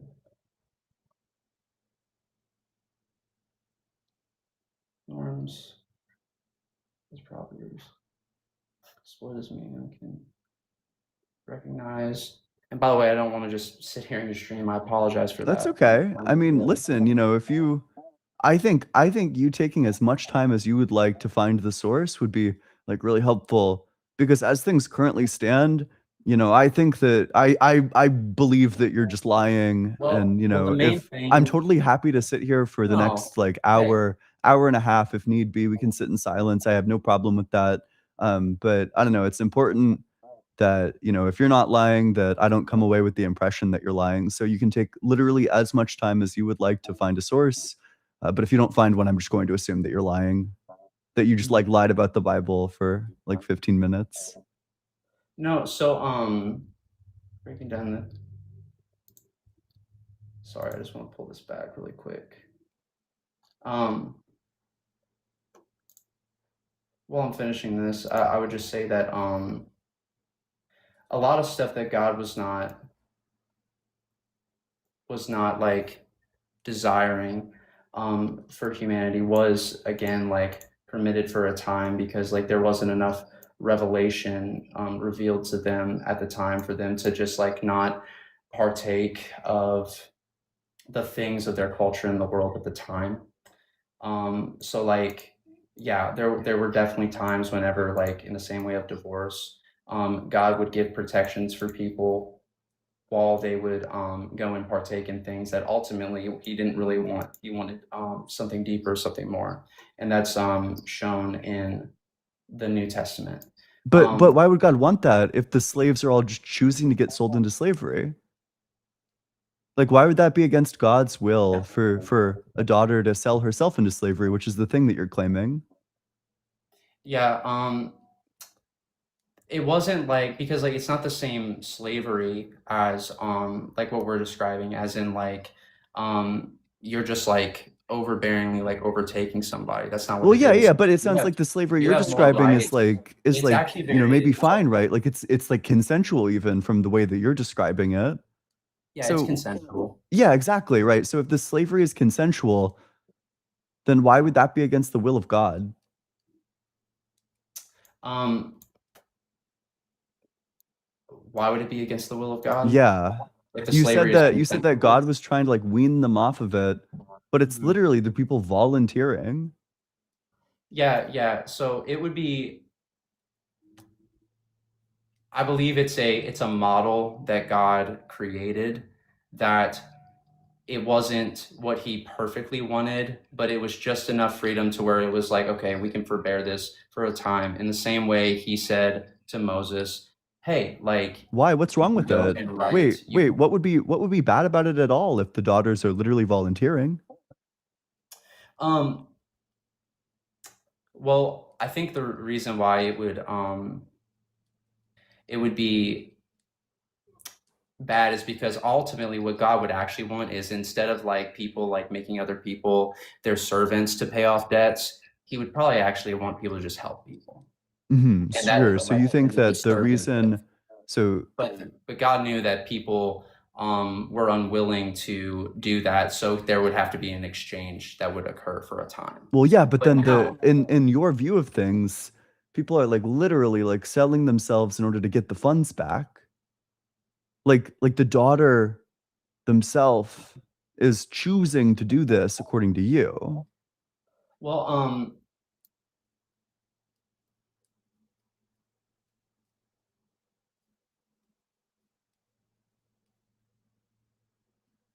well, the thing is like usually whenever Don't you this would think it's happen, better to like work to pay off your debts? well, that's what this is. It's a form of that. Yeah, It exactly. is a So isn't form of that that. better than people just paying off your debts? Well, it's a form of that. Yeah, It's a exactly. way. Then why would God get rid of that? Why would God replace the better system with the worse system? You know, in the system where these people are just Well, choosing to sell themselves into slavery, they get to work to pay off their debts. And then it sounds like from what you've just told me, God made it worse by saying like you should just yeah. help people pay off their debts. Well, no, it's because it's not the it's a system, but it's not the best system. The best system would be for people to just help each other. But the So for people Israelites, to not work to pay off their debts? well, for people to whenever people are in trouble and they're hurting, for people to just give to them. That would be Sure, ultimately but what should they God work wants. for the things that they're given? Due to the context of like us always needing something as an exchange, usually, for a time, God forbeared that, and He's still in forbearing that in a way because, like, I mean, we still work today for a wage that is usually not enough in order to equate for like the expenses we have. But ultimately, God would want people to just take care of other people. Well, I'm just trying to But get because He knows that this would happen, because He knows that people do want an exchange. Again, He goes in and which one's applies better a though? form. Well, Which I one's better, mean, like that's not working really for for the me to things that you're decide. given or not That's not. working? Well, they're both working, No, unless you're not in the referring to the instance where given somebody one. just helps you out by giving you money. I would actually say, if the whole world could actually come into agreement with everybody just helps each other, that would be best because that's serving and giving. But Okay. regardless, if even if everybody did that, we would still have to work regardless, because in order to give to one another, you still have to have some form of a system of people working to provide things for each other. Like someone's got to till the the field. Yes, Someone's got exactly, to, right. Yeah, and it like, sounds like the so earlier system had that all figured out, right? You'd have like the slave who chose to be a slave tilling the fields. So it sounds like, you'd be kind of giving to each other in a way. yeah. So why Well, would and God prefer the new system over the old system?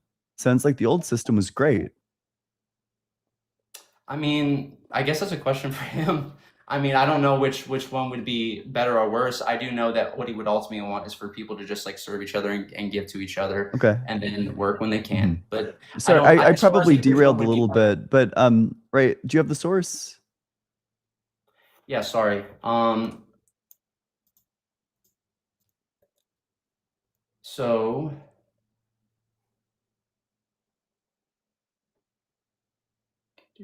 I don't know what this is.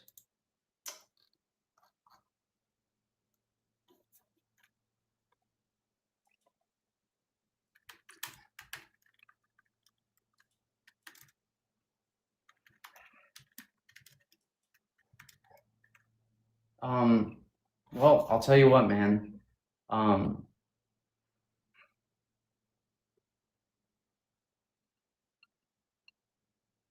Maybe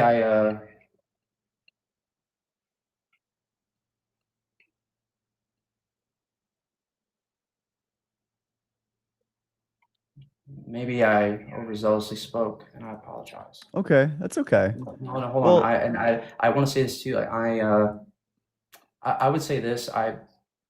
I'm not saying that the source isn't there. I just I like maybe it is, but I don't know. I guess like under the pressure of trying to find it right now, it's a little tough. But I will say this though. In the same way God was weaning people off of their sin with the divorce and the slavery stuff, it's very possible, because I know there was a lot of sexism back then. So it is very possible that they just maybe weren't ready for to have like equal rights for people too. So there could have been a time whenever God forbeared that as well. That could be possible. Okay. But hey, I just want to say this. Yeah. I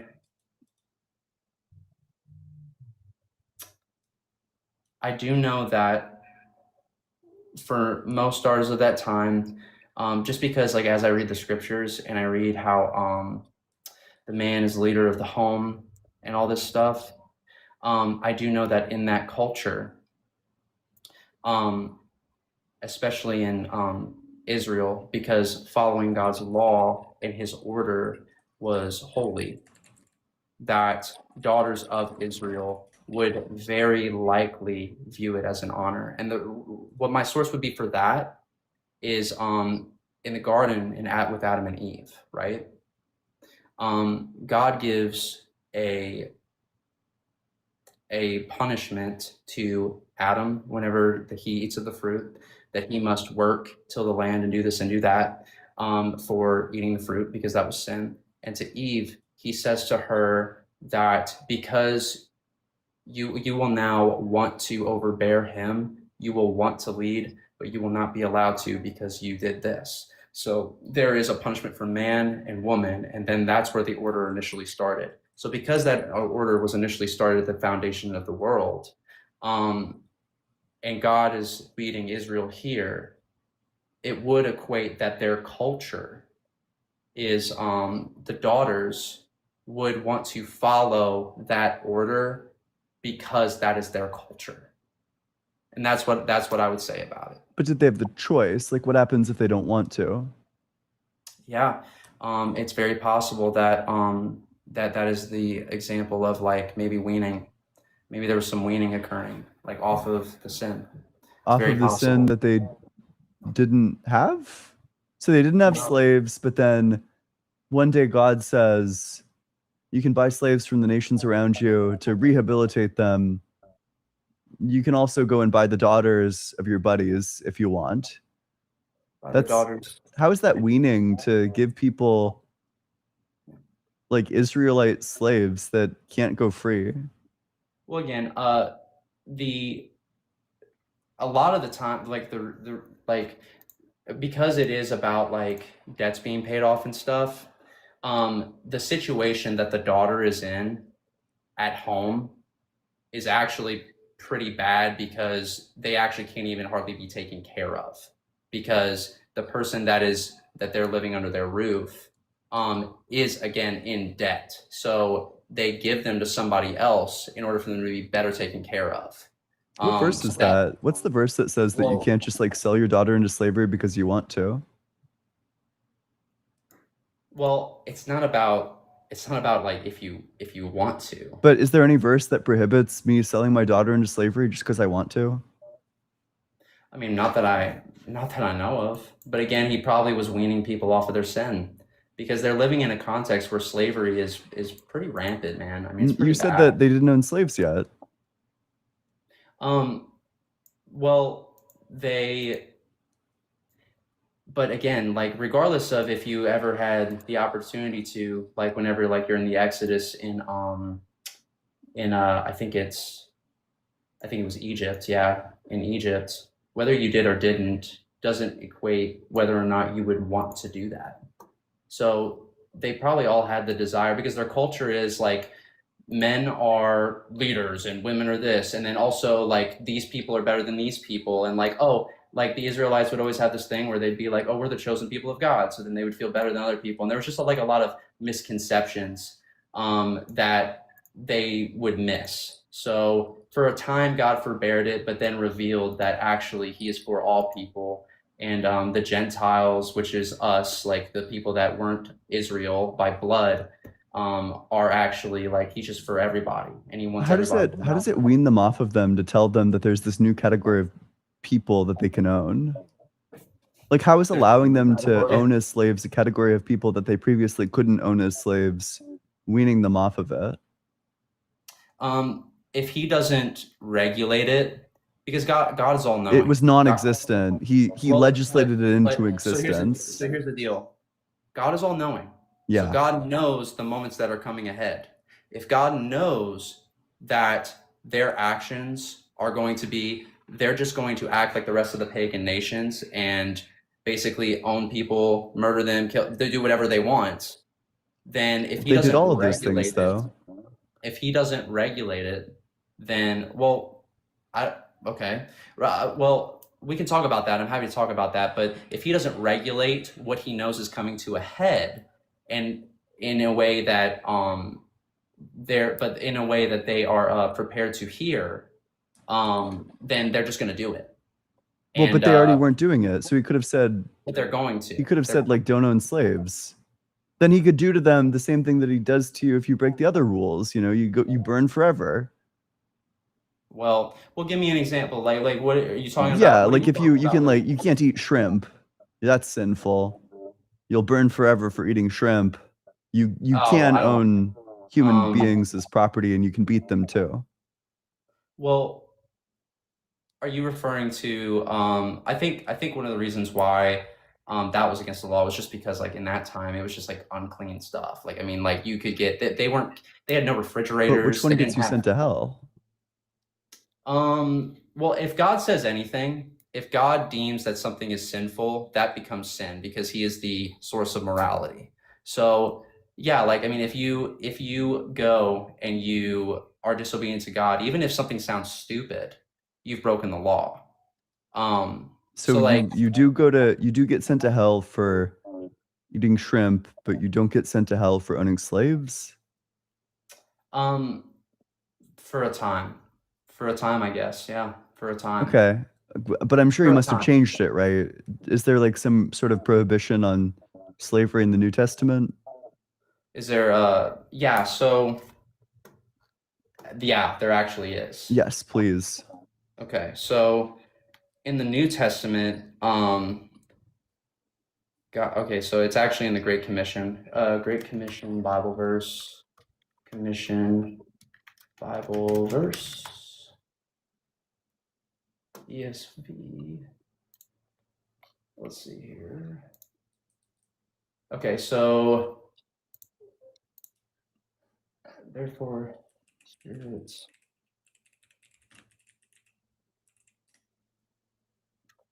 The children. Sorry, I gotta finish looking it up. The children. It's the children of the promise verse. The children of the promise are not of Abraham. Blood. Bible verse. ESV. So it's Romans. Flesh who are not children of God, but the children of the promise are counted as offspring. Yeah, so it's Romans 9. So look that up really quick. Romans 9. And so here it says, so it's Romans 9 verses we could start at 6, but it is not as though the word of God has failed, for not all who are descended from Israel belong to Israel, and not all are children of Abraham because they are his offspring, but through Isaac shall your offspring be named. This means that it is not the children of the flesh who are the children of God, but the children of the promise are counted as offspring. For this is what the promise said, about this time next year I will return and Sarah shall have a son. And so like he's describing his covenant with Abraham. So basically what he's saying is all people, man, woman, black, white, Asian, What? Gentile, Israel are all made in the image of God. They're all equal. Wasn't that already true? They're all equal. Didn't Not he already yet. say that in the Old Testament? Not yet. So He didn't say you are all made in the image of God in the Old Testament. I'm not going to be able to find a single verse of that. So we're made in the image of God then, but we're not the Okay. offspring of Abraham. We're not the offspring of Abraham yet. That's a different thing. That's in the new covenant. So in the old covenant, What? You know, Yes. Abraham is in. Maybe I'm mixing it up. I thought Abraham was in like Genesis. He is. So what's happening here is, brother, I promise this is true. So what's happening here is, in the old covenant, you have Israel, right? And by blood, they are related to Abraham. And the covenant that God made with Abraham is he's going to make a city out of them. He's going to do all this stuff, and you're going to have descendants. This is what he's talking about. These will be Okay, my wait. So what changed? So you're saying what changed is they got a new title. They became the children of Abraham, despite the So- fact that in Exodus they were already the descendants of Abraham. Is that So- correct? So what I'm saying, not really. So what I'm saying is the Israelites were related to Abraham by blood, okay? But God doesn't care about that. That's not what he was referring to whenever he was making a Mhm. covenant with Abraham. Yeah. What really matters is that we are related to Abraham as a descendant by spirit through relationship with God. So in the old covenant, we actually couldn't have relationship with God in that way. This book doesn't say because anything Jesus about had- slaves. Well, the whole point of it is this. The moment that Can I just get this the wait? Is there said- like a clear verse that says don't own slaves? it's implied. How do you know that it's implied? Well, it's because like literally the Bible actually says like for all men are created equal. And didn't it say that in the Old Testament?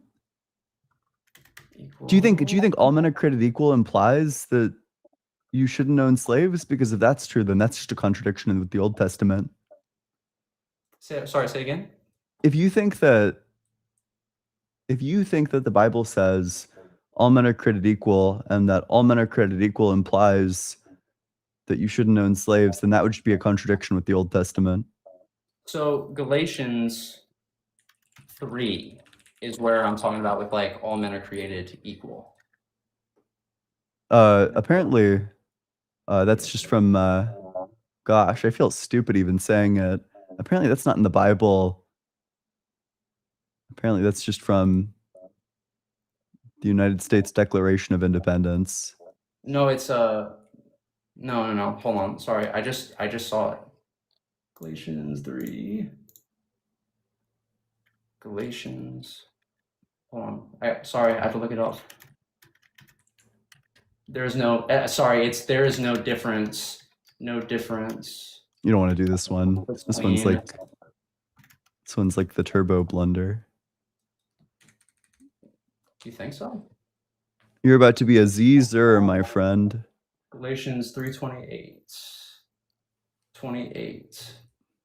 So it says, there is neither Jew nor Gentile, neither Wait, sorry, slave. what was the verse? Oh, sorry. Galatians 3, verse 28. So it says, and honestly, we could start reading in verse 26. So Yeah. it says, so in Christ Jesus, you are all children of God through faith. For all of you who were baptized into Christ have clothed yourselves with Christ. There is neither Jew nor Gentile, neither slave nor free, nor is there male and female. If you are all in one Mhm. in Christ Jesus, if you belong in Christ, then you are Abraham's seed and heirs according to the promise. Mhm. And when you find out what the promise is, it's that So you none would of this say stuff you would say occurring. like in Galatians, Paul gets rid of gender. That's not what's happening here. That's not what he's saying. When he He's says not- there's no longer male or female, is he saying you're literally no longer male or female? No, what he is saying is there is no difference in worth. That's what he's saying. Sure. There's no difference in worth. Yeah. And value. Yeah. And was that already That's what- true? Whenever you put your faith in Christ, that is when for the sake of the promise, that is when that becomes completely and utterly true. And it's really talking about specifically like Christ is for all. Like Mhm. there is no difference between But that Gentile, doesn't Greek. imply that you should get rid of slaves, because in Ephesians 6:5, it says, slaves, obey your earthly masters with respect and trembling, in singleness of heart as you obey Christ. Yeah, so in Ephesians 6, what is the point of, like, for example, Ephesians 6, which verse is that again? It's Ephesians 6:5. Ephesians 6:5. Yeah, bondservants, obey your earthly masters with fear and trembling, with a sincere heart as you would Christ. So the reason why it's saying this is because it's not giving a thumbs up to slavery. It's That's certainly what not Paul getting rid of wants. it. I mean, if he What it's- abolished it in Galatians, then it's What kind of, doing, why is he what even it's mentioning doing- it here? well, what it's doing is it's saying whatever culture that we are in, as far as like believers, what we need to do is we need to honor God with how we act, how we work. It's kind of like with I think it was Joseph who was sold into slavery. He worked for his master very hard, and like his master's wife wanted to sleep with him, but he didn't. And like so, like he was enacting that very thing even in the Old Testament. I see. He's still weaning them off of it. Mm. Yeah, that makes sense. Sure. So he was weaning them off of it, no, and then he's- he's like well- still in the New Testament, like the final New update. He's Testament, still he's weaning them not off saying- of it. In the New Testament, he's not saying like giving a thumbs up about like this is what he's saying should be happening. He's just saying, hey, Christians, whenever you are persecuted and this is occurring, this is how I want you to act so that you can give me glory and honor. Yeah, and like nor was he doing in the Old Testament, right? He was just weaning them off of it. And then in the New Testament, 1 Peter 2:18 through 19, slaves, be subject to your masters with all respect, not only those who are good and gentle, but also those who are dishonest. For it is a commendable thing if, being aware of God, a person endures pain while suffering unjustly. Yeah, like he's just again saying that like he's not saying that the master, he's not again giving like a thumbs up. He's just saying when this is happening, serve with all goodness, be kind to this person. You might win them over to me. Like that's all he's saying. But he's not giving some thumbs up because he's actually saying that all people are equal. There's no difference whenever it comes to the promise of Abraham. And what is the promise of Abraham? Yeah, but does he say you're free, like slaves, like don't own slaves? Does he ever say that? I honestly just believe that like in the New Testament, what ends up happening is there's groundbreaking culture effects where Jesus is saying literally there's no difference between Greek, Jew, Gentile, slave, not slave, like you all are made heirs to the throne of God. So he is basically, it's a call to action to agree with that point of view. And when you agree with that point of view, you don't want to do that. But when you do get into that situation, he's saying how you should act. That is what's happening. I see. So that's just my claim. That's what I'm saying. But like I said, dude, I would just say this. I think that as far as it goes with the cultural thing, I'd love to actually look into that more. I was pretty confident in that area.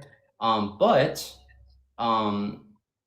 maybe I should look into that source again. I always learn a little something new every time we talk. But I will say, I think some things that I think everybody should consider sincerely is that even though like we all feel like this is wrong, that's wrong, and the other, I mean, dude, like honestly, like I'm just gonna be real. Like I still don't comprehend how that would be morally objective, something I should follow. Even if like we're saying like, well, you have to have a reason to do something, but I just don't hear why. I'm not really hearing why. So like even if we view these things as wrong, I'm not really sure where we're even getting that from. And Well, Thinker, you've been listening to this. Do you have any thoughts? Yeah, well, I have more questions than thoughts. I've enjoyed the conversation. Thank you for letting me up, Ian. nice to meet you. Hi there. Hi, Robbie. How are you? I'm doing good. I think yeah, I just yeah, sorry, go ahead. Yeah. So, are you aware that the Virginia slave codes in 1669 wrote their slave laws based off of Exodus 21? No? Yeah. Specifically the one that you were talking about within in Exodus 21, 20 through 21, where if a master beats his slave and he dies immediately, he shall be punished. But if he dies within a day or two, nothing shall happen because he is his kesef, his money. That same law was used in Virginia. If a master beat his slave, he would not be charged with a felony because he was his own estate. Right.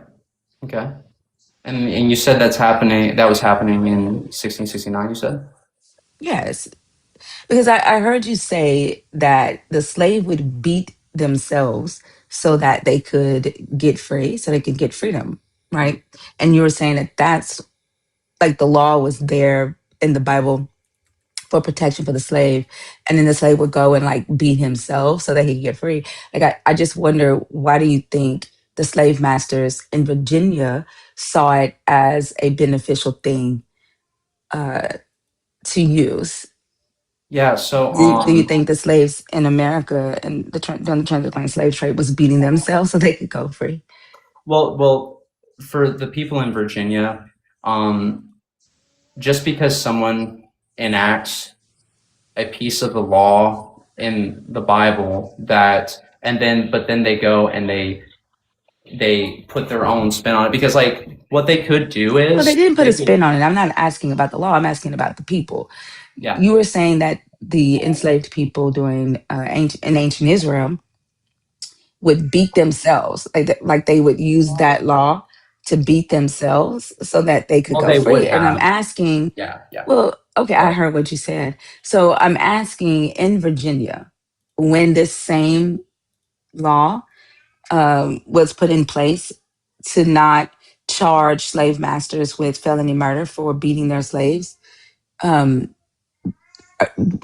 are you saying that the slaves during the transatlantic slave trade would beat themselves? Because that Yeah. law existed in Virginia? Well, was it a choice to be put into slavery in this situation in Virginia, or were they just apprehended and like what? And that's not what I asked. Would the slaves use that law to beat themselves to get freedom? They can't, and the reason why they can't would be because in the context of with that scripture, if they would go and beat themselves, they wouldn't get free, because that's literally what it does. Like it literally says that if they survive, then the contract is still put in place. So no, they wouldn't have. What are you talking about? I'm sorry, what do you mean? Which one are you talking about? In Virginia or in the Bible? Yeah. So in the Bible, under the context of that, The reason why that law was put into place for them is it's protections for the person that's paying off the person that's going into slavery's debt. Like, so No, I hear you when you say that. What I'm yeah, asking is, why are you saying that uh, the people who were enslaved during the transatlantic slave trade could not use this same law the way you're saying the because, enslaved people in Israel could? yeah, like why could they why could, like, as in, like, why can are they not allowed to just like follow that right now today? No, why could you said that the slaves in Israel would beat themselves They could, so yeah. that they could, Sorry, let me. right? And so the same Mhm. law was enacted in Virginia, influenced by Exodus. Sure. Yeah. So So I'll why just why are you saying that the slaves in America could not use this law to beat themselves and be free? Yeah, so I think we actually have a misunderstanding. Mhm. So I'll have to just explain it that way we can kind of get on the same wavelength. So what the scriptures are saying is it's basically saying let me look this up in Leviticus again. Female slave so what's happening is there is the verse before, there is a protection for the slave where it says, if you kill them, you will be punished, master, the slave owner. Okay. But then afterwards, what it is whenever the person, it like, hey, if you beat them to the point to where they would survive for 2 days or so on and so forth, they would not get to go free. The whole reason that law is there is actually for a protection for the person paying off the debt. He's paying off the debt. So and the reason they would do that is there would be a loophole to where people could go into this agreement and then they could have beaten themselves. They could have beaten themselves, and then what would end up happening is they would get to go free if this wasn't enacted. So the whole reason why in Virginia, why can't they beat themselves and then go free if this is following this, is because it's actually a protection not for them but for the person that has signed the contract with the person willfully coming in. Oh, so yeah, what you like took a very long way to say is they couldn't go free because they were enslaved for life. They were chattel No, slaves. no, Yeah, no, they that's weren't. basically what you're saying. No, no, No, no. in America, they couldn't Oh use. no. You're So yeah, saying they couldn't use that law because it wasn't voluntary. yeah. So the what the Americans did have nothing to do with what the Bible says. Okay, It is no, it does though. But let's um, go to Leviticus 25 right because it's quick. different. Like, for example, Okay, like, hold on, Robbie. Let's take a sorry. trip. Let's go to Leviticus 25 Sure. right quick. Okay, and then we're going to start at verse 39. Yeah. All right. Um, and we're going to read all the way down to verse 46. And what I want to do is I want to identify the two slave systems that were in ancient Israel. Okay. First, we're going to identify the first one, which is the one that we've been talking about this whole time. You've been talking about with Ian. So verse 39 starts off with, if any who are dependent on you become so impoverished that they sell themselves to you, you shall not make them serve as slaves. That is a direct command to not make them serve as slaves. You recognize that? Yeah. You shall not make Okay. him serve as a slave. hmm they shall remain with you as hired or bound laborers. So they are to be either kesef, I'm sorry, uh, uh, kafirs or evets. They are to be workers who are paid a wage or debt slaves. Okay. They shall serve with you until the year of Jubilee. Then they and their children with them shall go out from your authority. They shall go back to their own family and return to their ancestral property. For they are my servants, whom I brought out of the land of Egypt. They shall not be sold as slaves or sold. So twice the God has condemned slavery for this group of people. They cannot be treated as slaves. They cannot be sold as slaves. So he knows how to say, don't do this, right? Mhm. Okay. So when he says they are my people who are brought out of the land of Egypt, we know that he's talking about the Israelites, right? Yeah. Okay. He says, you shall not rule over them with harshness, but shall fear your God. All right. That's one slave system, much like in America. We had a slave system of indentured servants, right? Yeah. Uh, Okay. right. Okay. And this system was based on the discrimination of ethnicity.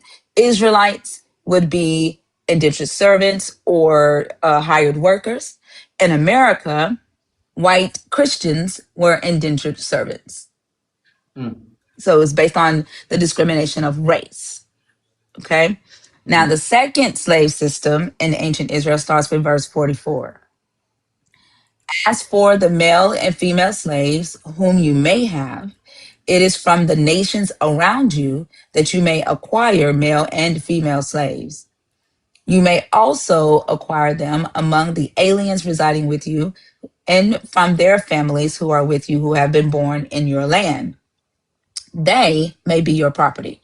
So prior to this, he gave a strict condemnation on who you can own as a slave, treat as a slave, sell as a slave. And here he gives permission for who you can own as a slave. Mm. And it is foreign people. Okay. And foreign children, children of foreigners who rent land from you, who stay in your land. Okay. And he says, you may keep them as a possession for your children after you, for them to inherit as property. So passing them down as inheritance because they are kesef, they are money. These you may treat as slaves. Permission again, right? Mhm. But as for your fellow Israelites, another condemnation, no one shall rule over the other with harshness. So so this weaning thing that you were talking about earlier, like when I read Leviticus 25 verses 39 through 44, it doesn't make sense to me because the God knows how to say, don't do this to this specific group of people, but you can do this to this specific group of people. And in America, through the transatlantic slave trade, West Africans were lifetime chattel slaves who, by the way, were not allowed to be Christian until a bishop started preaching Ephesians 6 and 5 and said that the Bible says a Christianized slave is a more obedient slave. And then they started allowing them to be baptized Christian. Because before that, slave owners feared that they would lose their property if they allowed their West African enslaved people to become Christian, because the rule was a Christian could not enslave another Christian for life until the king changed that law and said becoming Christian no longer means freedom. So then they started allowing them to be Christianized. Mm. Yeah. Sorry, I didn't want to cut you off. I've been listening. Was that the?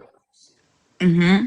No, I got you. I got you. So, do you think that this passage right here is also talking about like sojourners, like for example, with what we were talking about with like earlier, where like if someone sells their daughter to you, you don't think it's talking about Israelites up above?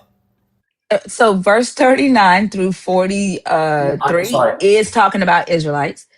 44 through 46 is talking about foreigners from other nations. So historically, what the Israelites would do is travel to foreign nations and buy debt slaves or war criminals from other nations. For example, Babylon did not have lifetime chattel slavery.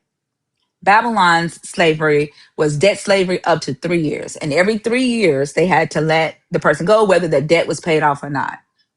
Okay. But Israel would travel to these nations, buy these people who had sold themselves into debt slavery or were captured in war, and bring them back to Israel and make them lifetime slaves. That's historical. Okay. So yeah. I guess what I would say about it is like I did find it interesting that in verse 39 it did say, "If your brother becomes poor beside you and sells himself to you, you shall not make him serve as a slave. He shall be Right. with you as a hired worker and as a sojourner," which was Mhm. interesting because I Wait, find a hired worker or bound laborer, not no, uh, not sojourner. well, in the ESV it says sojourner. Well, I read Hebrew. I don't need to read the ESV. I actually read Hebrew. So that word there in Leviticus 25:39 um for hold on, let me go back. Which uh, the 39 in will be with you as a hired worker. Uh, it says, "He shall be with you as a hired worker, as if he were a foreign resident. He shall serve with you up until the year of Jubilee." Sure, as a hired worker. Right, as a hired worker or a bound laborer. Sure. Hmm. Yeah, you see, and he sells himself to you. Well, I guess what I'd say is That's for the the thing. Israelite. That's for the Israelites. Yes, correct. And that's why like that is an extreme difference between what was happening right here and what was happening during the time of most recent history of slavery, which is like terrible, is because like I'm not. What was happening in America is Leviticus 44 through 46. The chattel slavery, the lifetime chattel slavery. That's why I pointed out the two different systems for you.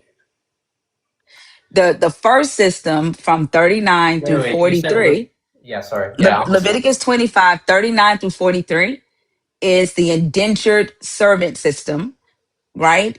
That's what America, white people were, Which, right? by the Indentured way, servants in America. I will say this: there is a major difference between what was being described, like what was happening in recent time of history, which is wrong, and here, because the Well, difference that's what is, we're trying to figure well, out, right? Because hold well, on. right. First, let's talk about the structure. First, let's identify the two systems.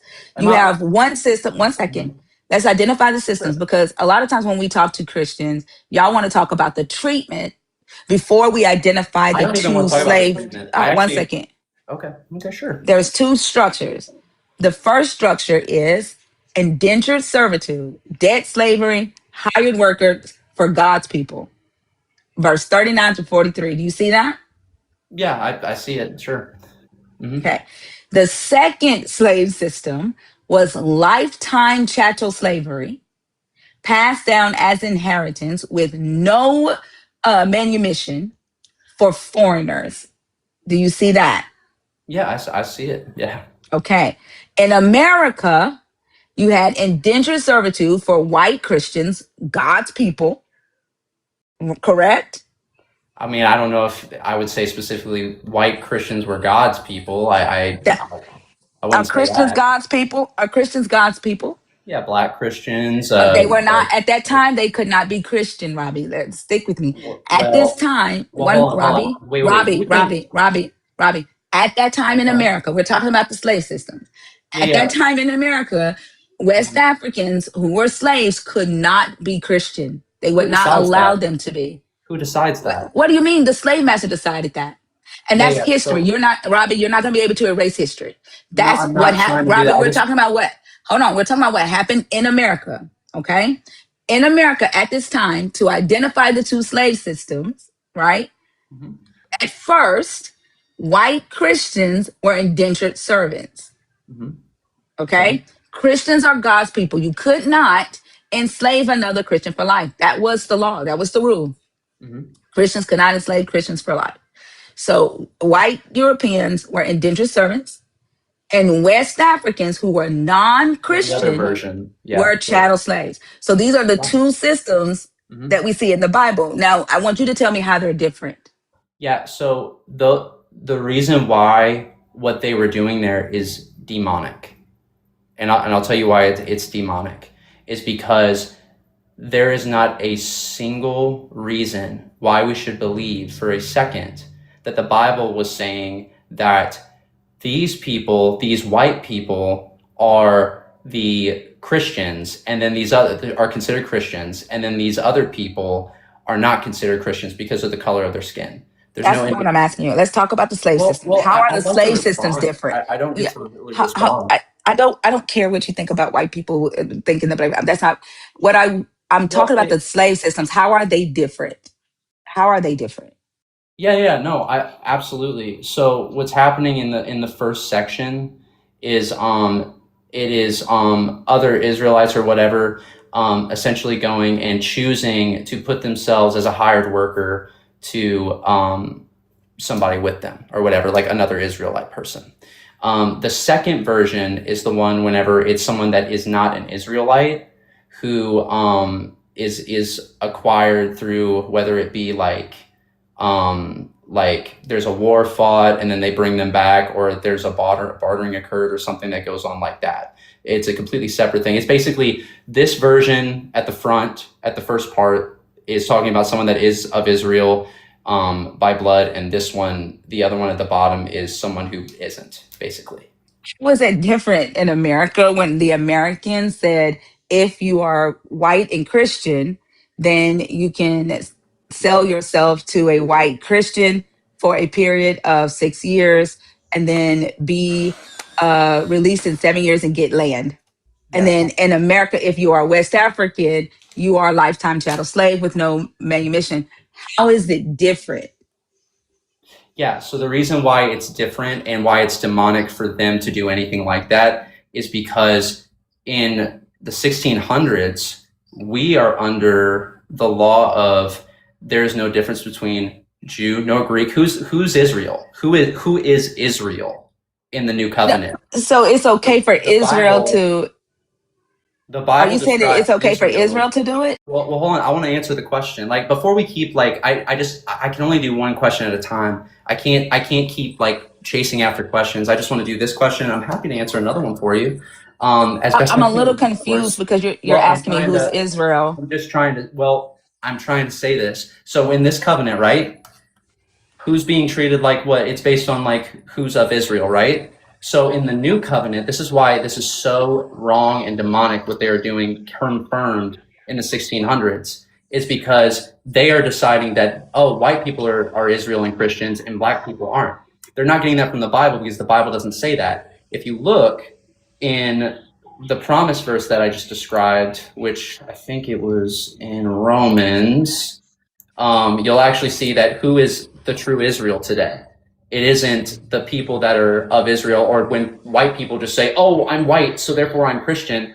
It's not that. It's just people that put their faith in Christ. So in that time, Asian people who are Christians are Israel. I'm Israel. Like those who follow Jesus are of Israel. So like those people were just simply theologically false and incorrect. Who is the true Israel Bible verse? And I'll just read it, and we can just. I mean, I'm familiar with it, but again, West Africans were not Christian. how They do were you- not. how They can you didn't say- believe in Christ. They had their own gods, and so Right, but through how the can you Dam say- Diversas, through the Dam Diversas, the Christians went over to West Africa by the power of Jesus Christ, No. and that's what they said in the paper bulls. Yeah, They but that's by the them power. I'm sorry. talking. That's not Let God. me finish speaking, please.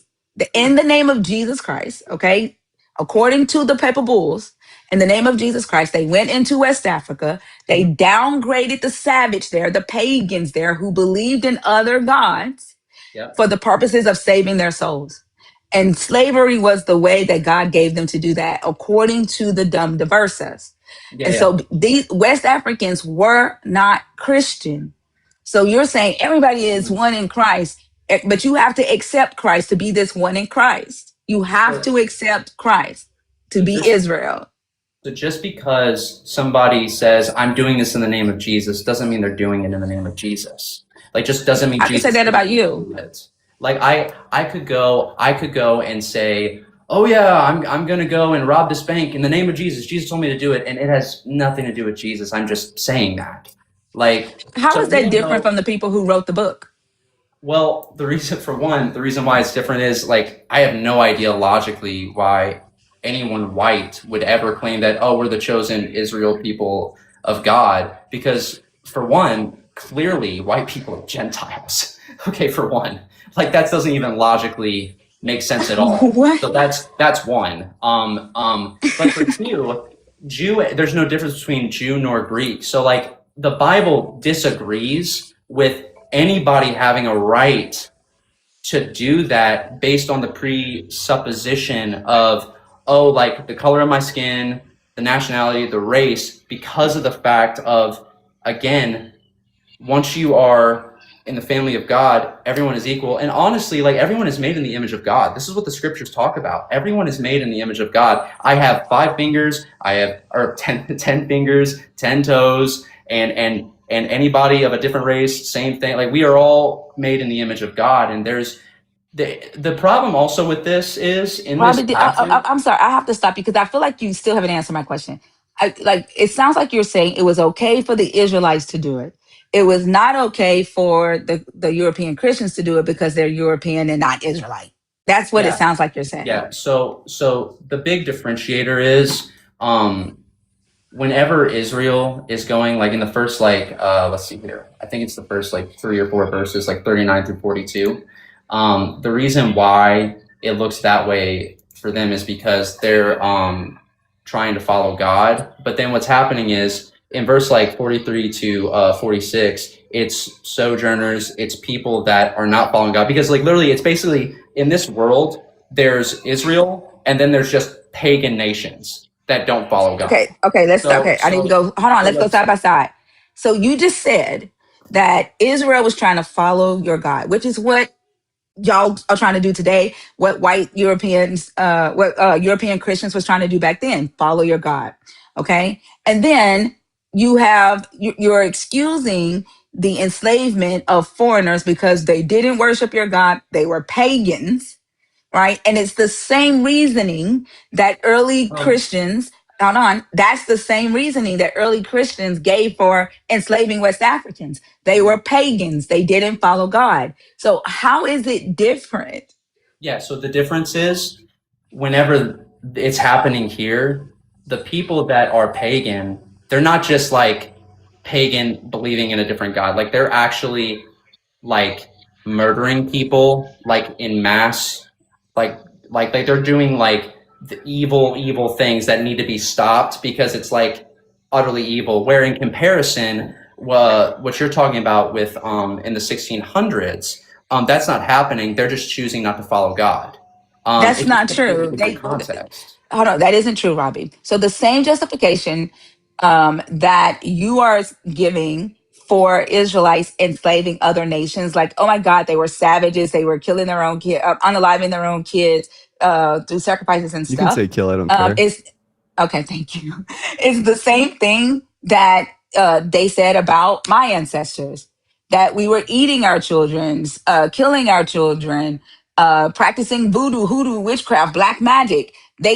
Still that stuff today, our practices, our history is still demonized today because of that narrative. That same narrative that you are saying gave the Israelites the okay to enslave pagan nations that did not worship the God of Israel. And the crazy thing, Robbie, is that your Bible actually never says or gives an account of these people sacrificing their children. But your Bible explicitly says the Israelites sacrificed and built the Tophet to Molech. But you don't think the They were Israelites punished for deserve, that. but you don't, did they get enslaved for life? They were deeply punished. They were But they did were they get the punished and cut same off from the punishment that you presence of say God. everybody is the same in God and pagans deserve to be enslaved for life because they were like doing bad things? They were murdering their kids. So were the Israelites. Did they not deserve to be enslaved for life for doing the same thing that you say pagans were doing? Well, the Israelites went through all kinds of slavery for multiple like times. Like literally, they would go and like Egypt happened, obviously, but then after Egypt, they got into slavery with Babylon. So I'm like sorry. God, God, Were they enslaved? Were they sacrificing their children before your God like prophesied to Abraham that his descendants would be slaves in Egypt, or was this after that? specifically with the situation with Egypt, is that what you're asking? Were the Israelites, did they build the Tophet to Molech and sacrifice their children to Molech before Egypt or after Egypt? Um, I actually don't know, but they probably, I'm assuming, whether it was before or after, I know they also went into slavery to Babylon for like a serious period of time. So it's possible that it was maybe after Egypt, but before the Babylon time. So that's possible. He also punished them in a lot of other ways. He wouldn't let them go to the promised land, so they had to wander the desert. Hold on, wait. So what you're doing? Well, I mean, we can look it Them, up. hold on, them That's not. fine, though. No, I don't need to look it up. I study this every day, Robbie. So hey, well, So enlighten Robbie, me. hold on, What do Robbie, you- hold on. Mhm. So them not going into the promised land had nothing to do with them sacrificing children, right? There's no reason for you to bring that up. Them being in I just brought them that up being in as they were Babylon. punished all the time, like I'm for all sorry, kinds I of didn't different say, stuff. but that's not what I asked you. You made a definite statement that the foreigners in Israel needed to be enslaved because they were doing horrible things and they were sacrificing their children. The Israelites were doing the exact same thing, yet they were not enslaved for life. Their freedom was not taken away. And so what I'm trying to understand is why you think that the Israelites deserve less punishment or a different type of punishment, but pagans deserve to be enslaved to Israelites as property for life for doing the exact same things the Israelites were doing. Yeah, so I'd actually like to look up really quick why it is that the Israelites were enslaved to Babylon, because I'm pretty sure it was for worshiping pagan gods, They were meaning like they enslaved to were. Babylon because your God broke his Davidic covenant that he gave to David and because of King Manasseh. So, but that's not important. Well, That isn't it is. important. What I am asking you is why do you think that it is okay? Why do you think it's okay for foreigners in Israel who were pagan, who you say were doing horrible things, killing their own kids, to be enslaved and owned by Israelites for life? And the Israelites were doing the exact same thing. That's what I'm asking you. Yeah, so again, um, what God would do with Israel, and really he did with everybody. I mean, if you read all throughout the Old Testament, God forbears people's sin for a time, whether they were in Israel or not. That just happens all over the scriptures. But like he would forbear them. You hear about the forbearance more with Israel because they're kind of a main character in the story pretty often. But like he forbeared, like for example, like a pagan nation, Nineveh, like Nineveh with Jonah. He was like, hey, if you go over there and you tell them to repent, I'll forgive them. He And never said that. That never came out of his mouth. That's not true. And you're skating again.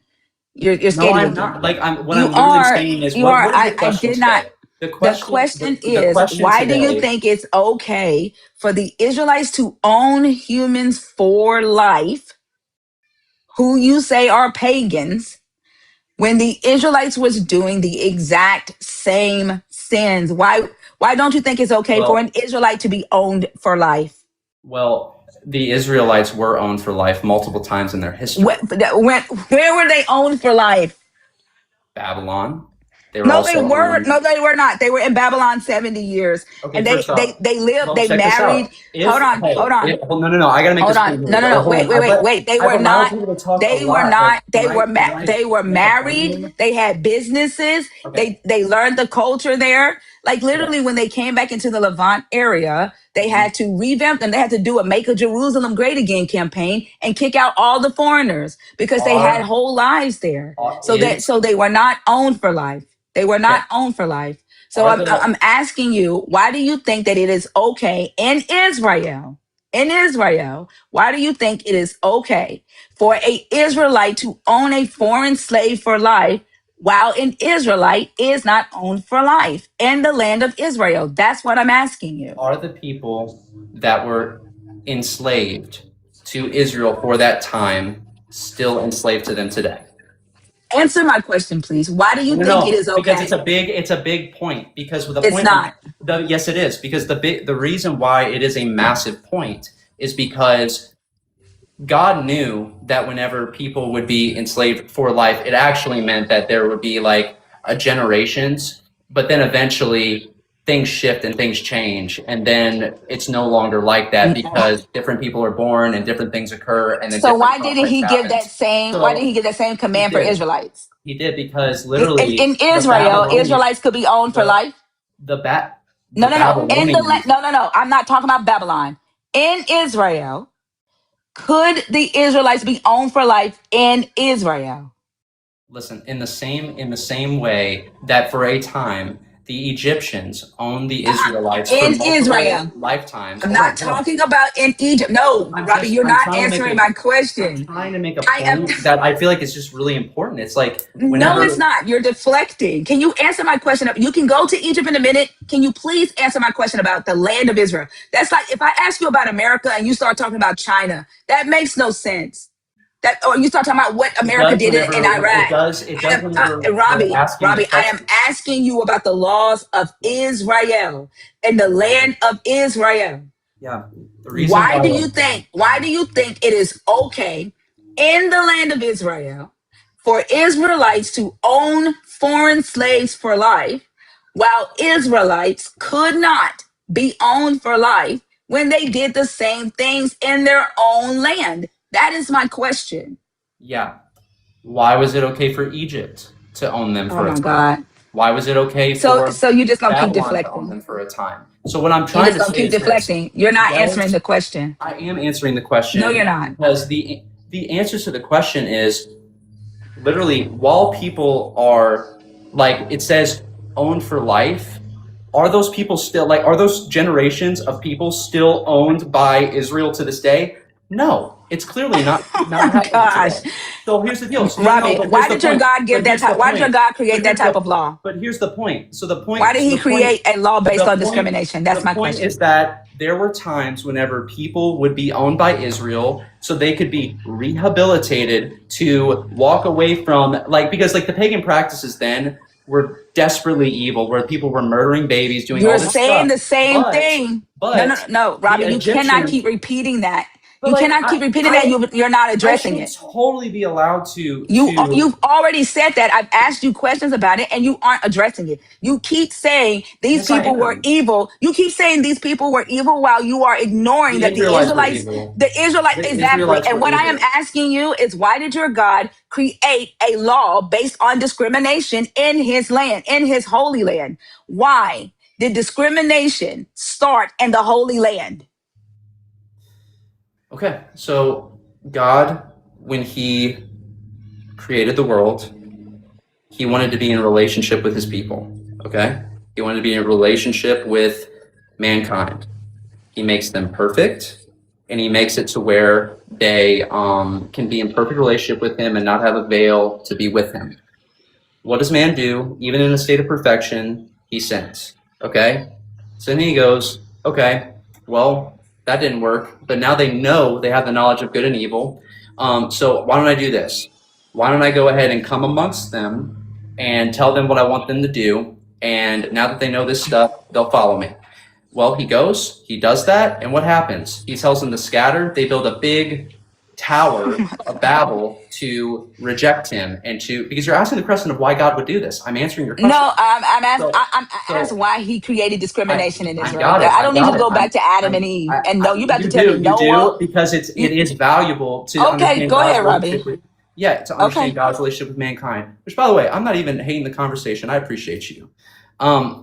So anyway, yeah, so he does that. He asks them, hey, I want you to scatter across the world and multiply, that kind of thing. They don't want to do that. They want to stay together. So then God diversifies their language. So that way they have to go and do that. So again, mankind, they have this knowledge now. They're still not listening. So then God goes and he says, okay, I'm just going to pick a nation. I'm going to marry myself to them.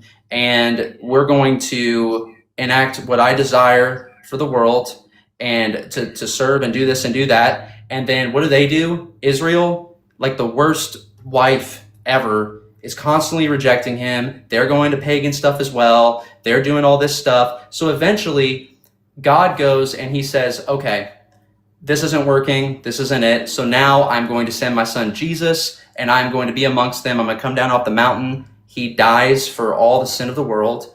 And, again, that's us rejecting him again.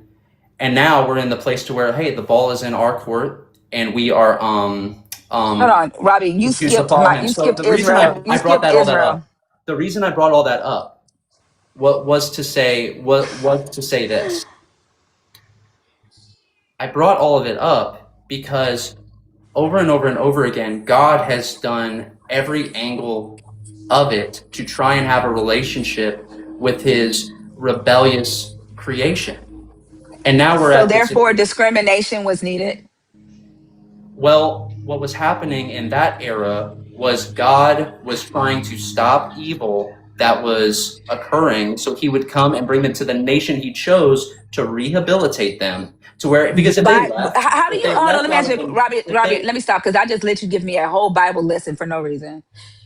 How does someone who is doing drugs, I don't know if I can say that word on You your can say platform. literally any word you want except slurs.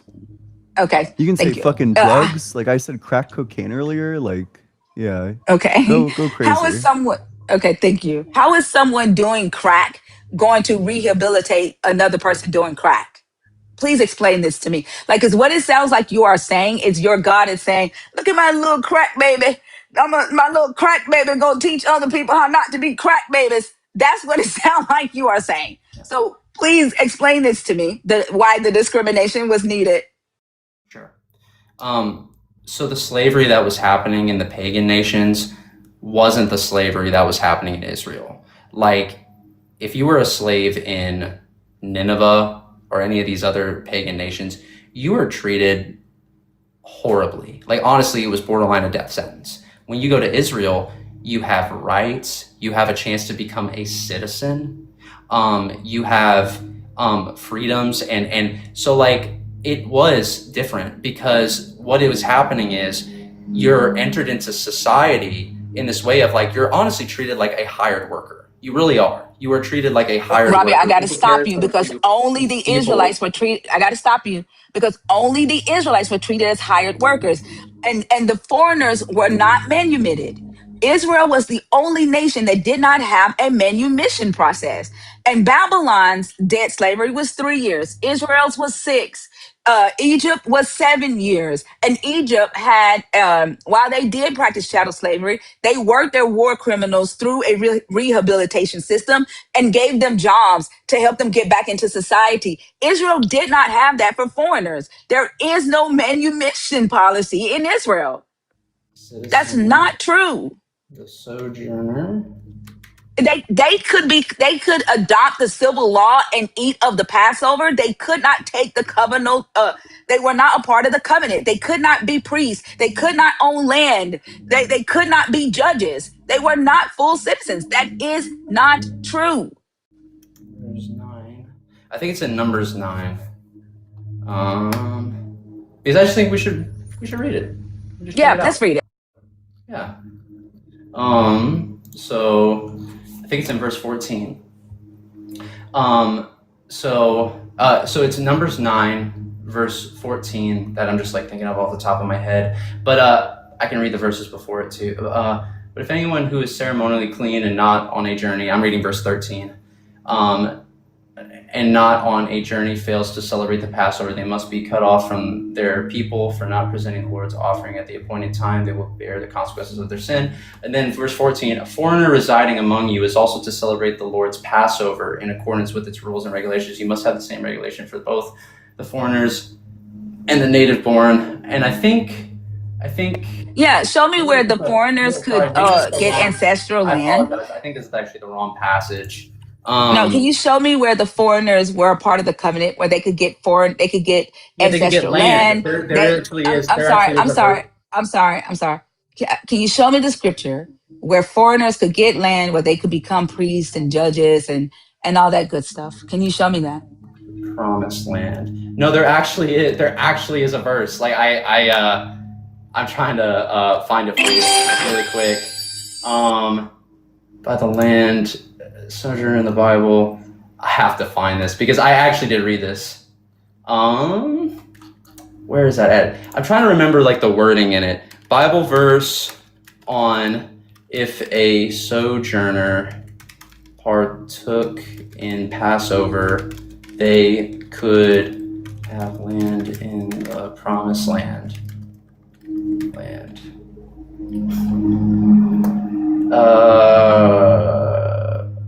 Passover meal. It might be Exodus 12:48. It might be.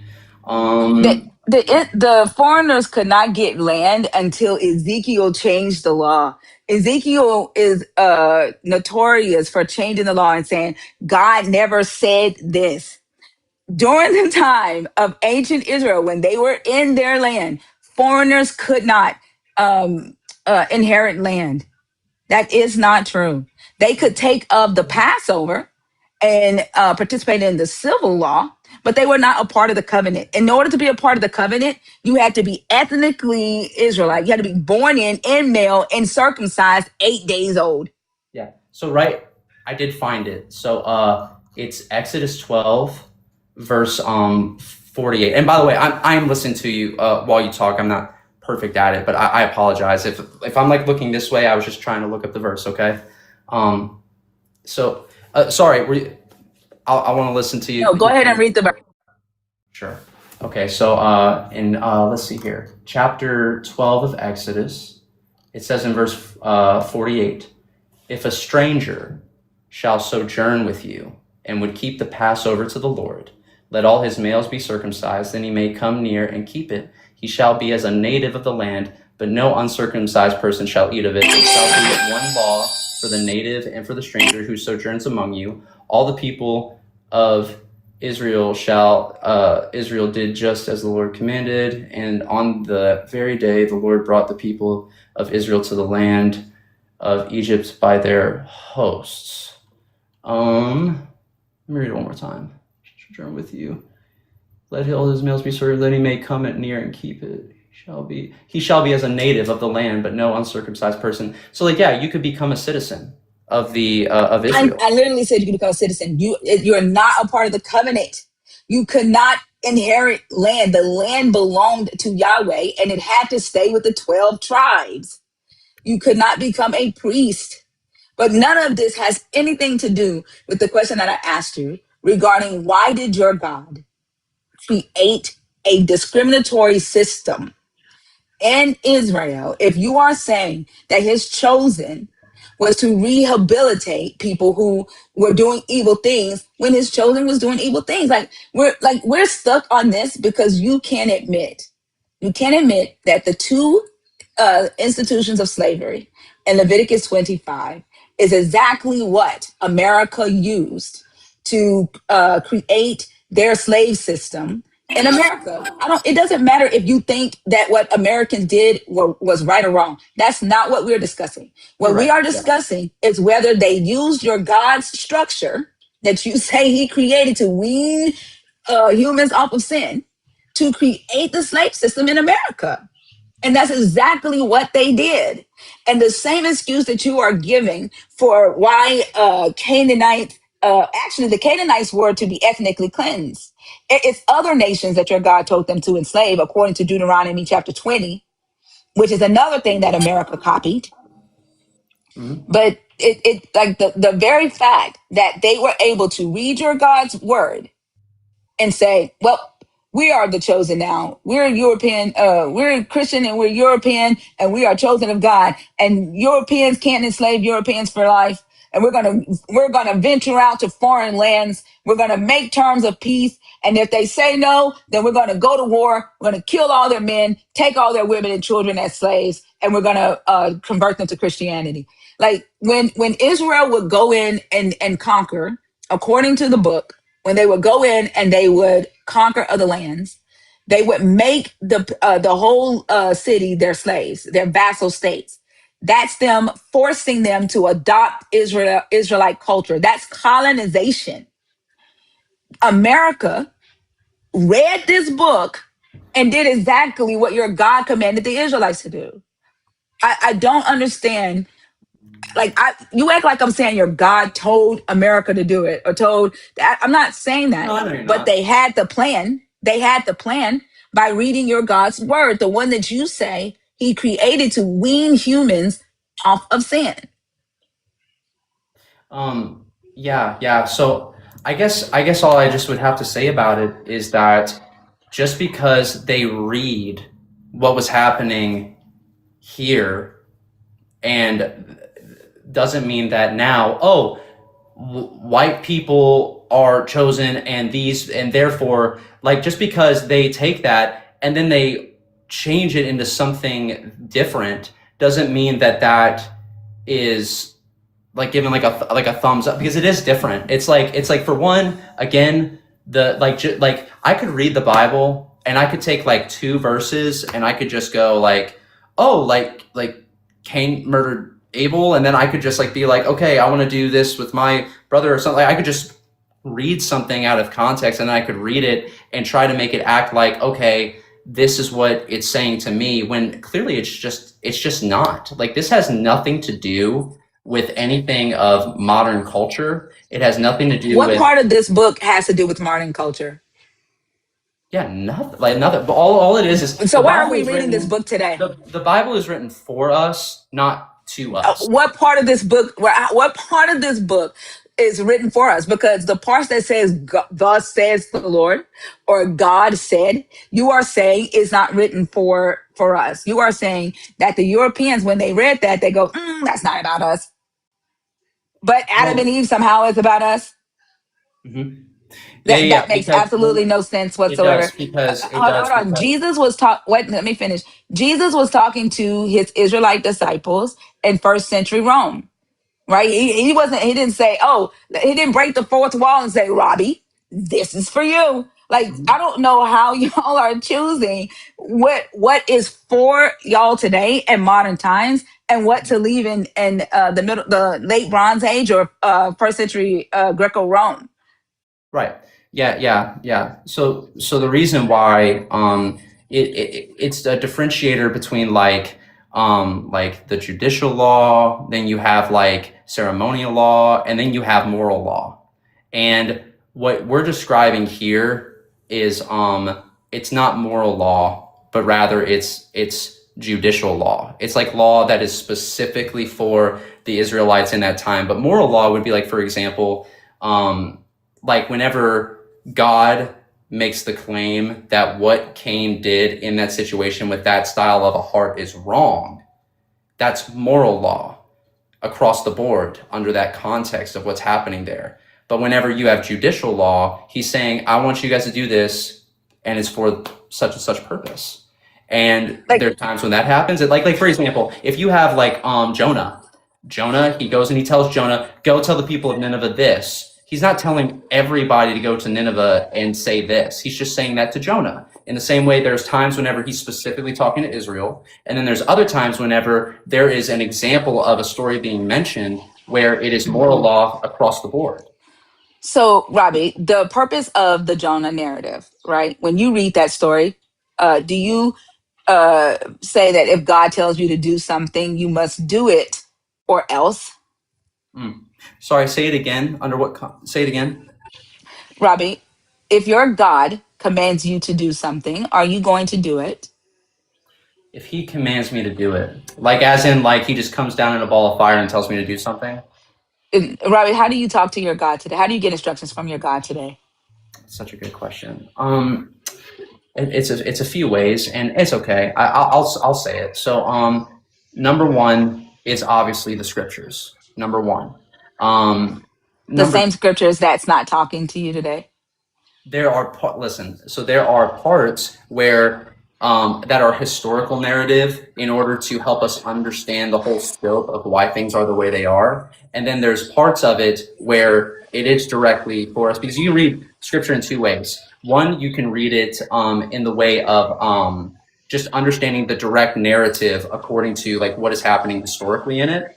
But then the second way you can read it is, I've done this before, where I'm like praying to the Lord, and I'm like, Lord, I like that. I'll tell you this story, and it's okay. I'll say it. It might sound weird, but it is what it is. I was struggling I used to always be this guy where like in social settings, I would just be able to command a room and whatever, like be that kind of guy or something. But there was a season in my life where like I could not like be confident in that way. And I was really struggling. So I was praying. I was like, Lord, I don't know what's going on with me. What is happening? So then I just like randomly opened my Bible and just instantly started reading about like Paul whenever God gave him a thorn in his side to keep him humble. And I instantly was like, oh, that was from the Father. The Father has made me to where for a time I won't be able to like command a room in the way I used to keep me humble in a sense. And I understood it. So there's two ways you can read the Bible, but you have to be discerning, because if you read the Bible like that and then you say, like those people were, where they were like, oh, I read this and God's obviously saying that to me, so I'm going to go do that. That's demonic, because it leads to sin. So you have to be discerning, because God will never tell you anything to do anything that is like, he's not going to go and command you to do something that's directly against his law. That's directly against who he is and what he calls us to do. So I guess, yeah, there's two ways to read the scriptures. And if that answers your question. So, what was the thorn in his side that he had? Yeah. So, can't remember off the top of my head where that verse is. I guess I can find and read it. But basically what was happening was, the Lord allowed a demon to just bother Paul, essentially, to Yeah, where but I'm asking, what was it specifically? it's spiritual. It's not like an actual like It physical it was thorn. concupiscence. Do you know what concupiscence is? No, sure. What is that? Lust, lust, Okay, coveting. So sure. he's asking your God to take this lustful spirit away, and your God says How no. do you know that, And by the way? I and didn't that's know what that. that's what you're saying. It's Romans 7 through 8. But Well, yeah, I so know, like like, but go ahead. he's Sorry. he struggled with concupiscence. And so what I hear you saying is you asked your God to take away your anxiety, and your God said no. Um, yeah, I am saying that, and for good reason. Because the scriptures actually say that our suffering can produce endurance. It can produce good character. It's kind of like a good dad. Like whenever he hears that some kids are bullying his kid at school, like obviously the dad has the strength to go over there and just beat up the kids, obviously, or like to at least get them in trouble, apprehended, and whatever.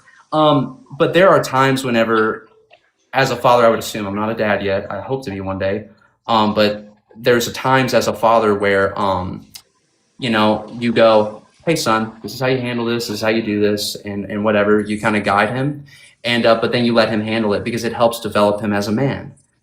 So there are So times whenever suffering is good, and it's important to yeah, our development. So that I that I that would heard be you why tell he Ian allowed it. earlier that you wouldn't cause your kids to do any undue suffering, and now you're saying that you would because it would develop your child.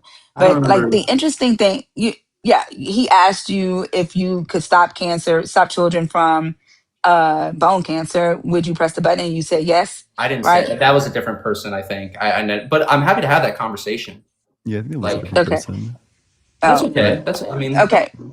but All right, my bad. we can have that conversation that's okay. though. No, that's okay. So, Okay. but what you're saying to me is that your God allowed uh, Paul to suffer with lust unnecessarily, even after Jesus died. And so Paul is asking your God through the blood of Jesus Christ to take away this lust, this concupiscence. And your God goes, nope, even after Jesus died. And this is what you get from reading the text. This is what from a text that was written in first century Rome, right? And you're saying that this is what your God gave you to help you with your anxiety. And it's okay for you to read the text this way today in 2026. But when Europeans in 1600s reads Ephesians 6 and 5, 1 Peter 2 and 18, Leviticus 25, 39 through 44, Exodus 21, 7 through 11, Deuteronomy 20, 10 through 18, when they read all of these, they're not supposed to, their Mhm. God can't talk to them the way your God talked to you about Paul's lust. Right. Well, a good way to discern if God actually said He something to said, you right. in the text or not. No, I'm sorry. I didn't mean right. I just meant like I hear you and I'm gonna answer it. But what I was gonna say was a good way to discern whether or not God is saying something when we're reading a text in that way, his text in that way, is the fruit, right? The fruit of me opening that up randomly and reading that was, wow, God, you know what? I'm dealing with this, but I trust you and I love you. And I was actually grateful. I was like, because why? It was keeping me humble. Because it actually says in the scriptures with Paul that the reason why God gave this to him was because Paul was having such extreme revelation and stuff. He didn't want to get him to get prideful. So he allowed him to suffer in this way to keep him humble and reliant on the Lord. So that was the reason for that. So those are good fruits. But isn't fruit- lust a well, sin?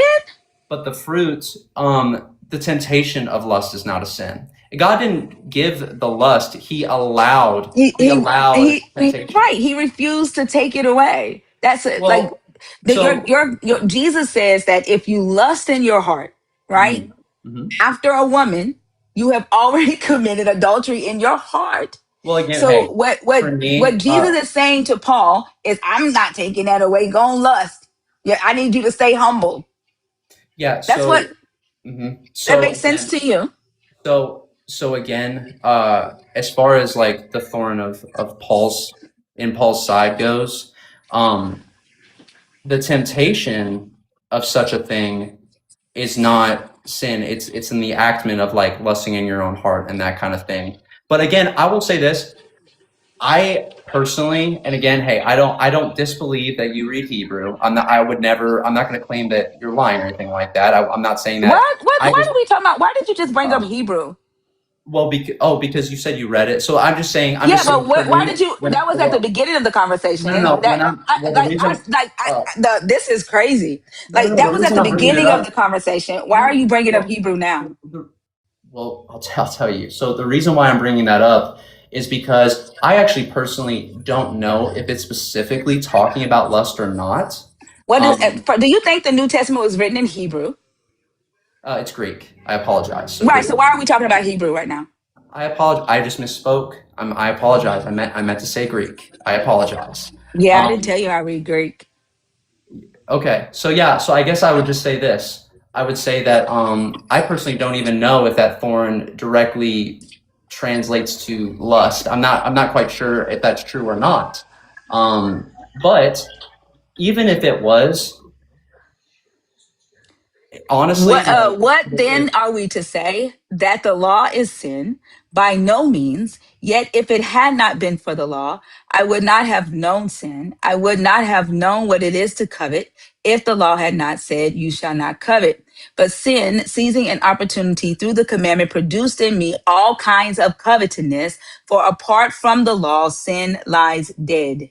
yeah, there are ways to covet to where it's not necessarily lust. You can covet in other ways. You can lust after other things other than like sexual pleasure. We're not, I didn't say it was sex. I said lust. Yeah, so how can Paul covet He something? just It's not a woman, it but it's doesn't say already what he lust in coveted. someone's It heart. doesn't say what he coveted. It doesn't say what he lusted. Like the thing is that you We did make say that claim before, you though, I can. thought, and I'm No, not I trying did to. not. Okay. I said concupiscence is the word that is used in the King James Bible. And I also said covet. And I also said lust. I did all three on purpose. Mhm. But lust is lust. It doesn't matter if you're lusting a woman. It doesn't matter if you're Well, lusting it's after a different. man's house. It It's doesn't matter. No, it's not. mhm. The Ten Commandments says, "Thou shalt not covet a Yeah. man's property, his house, his wife, his male, female slave, his ox." It doesn't matter. Coveting is coveting. Lust is lust. So do you think that God, whenever we put our trust in Jesus, he should take away all desire for sin? He takes away all your sins with his bloody eyes. Doesn't he say the blood of Jesus, him dying on the cross, if you accept his blood, you eat his body, that he takes away your sins, and you are under the covenant of grace. Yeah, you're right. Right. Yeah. So and this is Paul's own words, right? Paul is the one telling you this, but Paul doesn't get that grace when he's struggling with covetousness. So, so just because we put our faith in Christ doesn't mean we're apart from the flesh. Like, So then Paul the blood living half without works. blood. No, that's not true. What the blood does is the blood changes our identity to where God sees us not from the lens of our sin, but through the lens of Jesus' sacrifice. But we are still in the flesh, and we are still in a fallen world where we do experience spiritual warfare, temptation of the flesh. So because of this, just because you put your faith in Christ doesn't mean you don't experience temptation, doesn't mean you don't experience spiritual warfare. Otherwise, it would kind of be like, just like once you come into agreement with this, I would argue you'd have a really hard time, honestly, relating with people that haven't made that decision. I mean, well, Jesus is the one who turned thoughts into crimes when he said, if you lust in your heart after a woman, you have already committed adultery. Jesus created thought crimes. And so if Paul is still struggling with thought crimes, even after Jesus died, and he says, I asked for him to take away this thorn in my flesh, and he said no, that means he was still carrying around that sin. That makes no sense. But again, this is the way that you have interpreted this, applied it to yourself. It today in 2026 is the whole point of us even reading that and talking about that, because exactly what you did is exactly what the European Christians did in the 1600s when they read this book. And I don't like, it's almost like you are telling yourself that you are a better Christian than they are just because you got a different interpretation. They read the same words you read. They just did what God told the Israelites to do in Leviticus. They didn't twist anything. They didn't take anything out of context. They established their slave system in their promised land the same way the Israelites did in their promised land. Yeah, no. So right here, which I'm trying to find it in the passage we're talking about here. It actually says that Paul says that he asked for it to be taken away, but the Lord did not, because his mercy and grace is sufficient for him. I'd love to read the direct quote. I just can't see it with That my doesn't change anything. Can you please address? Like, I need to go back to the slavery thing. Like the whole purpose of talking about this is the way you interpret the scripture for yourself. Why do you feel you can interpret the scripture for yourself the way you do, but the European Christians in the 1600s who read the same book and felt like their God was talking to them, and followed what the book said, they did not change anything in Leviticus. They did not change it. They set up their slave system the same way the God established slavery in the promised land in Israel. The Europeans established their slave system the same way in the name of the same God in their promised land in America. Why can you read this book and find inspiration the way you do that, and your Holy Spirit tells you that it's for you, and they were wrong? Yeah, it's because we can confirm based on the fruit that occurred and the context that they are under that it was wrong, because in the way that they were describing that they are the chosen people of God, it's incorrect, because the Bible says that the true offspring of Abraham are those who put faith in Christ. Were they And Christians? huh? Were they Christians? Well, there were tons of African American people that were. No. Were Europeans? First off, we were not called African Americans when they brought us over here. I'm not trying to be rude. I'm talking about. I don't know. I am talking about in the 1600s. Were the Europeans Christians? Did they put their faith in Jesus? Possibly, but at the same time, If they What do you did, mean possibly? well, the reason why I'm saying possibly is because I'm not sure, because their fruit shows that No. Did they identify as Christian? you can identify as Christian, but that doesn't mean you're That Christian. where? Oh my gosh! Oh my gosh! It's true. No, it's true. It's a It, big like deal. It's a they big were deal. Christian. Robbie, this They game that say you're they are, playing, but they might. They I don't probably care. weren't. They were Christian. They Their did it in fruit the was name of your bad. God. They were Christian. If If you anybody, say their fruit was bad, then the Israelites' fruit was bad because they used the same structure, the same laws that your God established for the ancient Israelites. So how can you say that bad fruit came from a good tree? If it was because good for it the would be. hold on, let me finish All right. speaking. If it Yes. was good for the Israelites, then it has to be good for the Christians. You cannot say that it's only good for the Israelites, and then when the Christians use it, it becomes bad fruit. That makes no sense. It's because we are under the context of the Great Commission.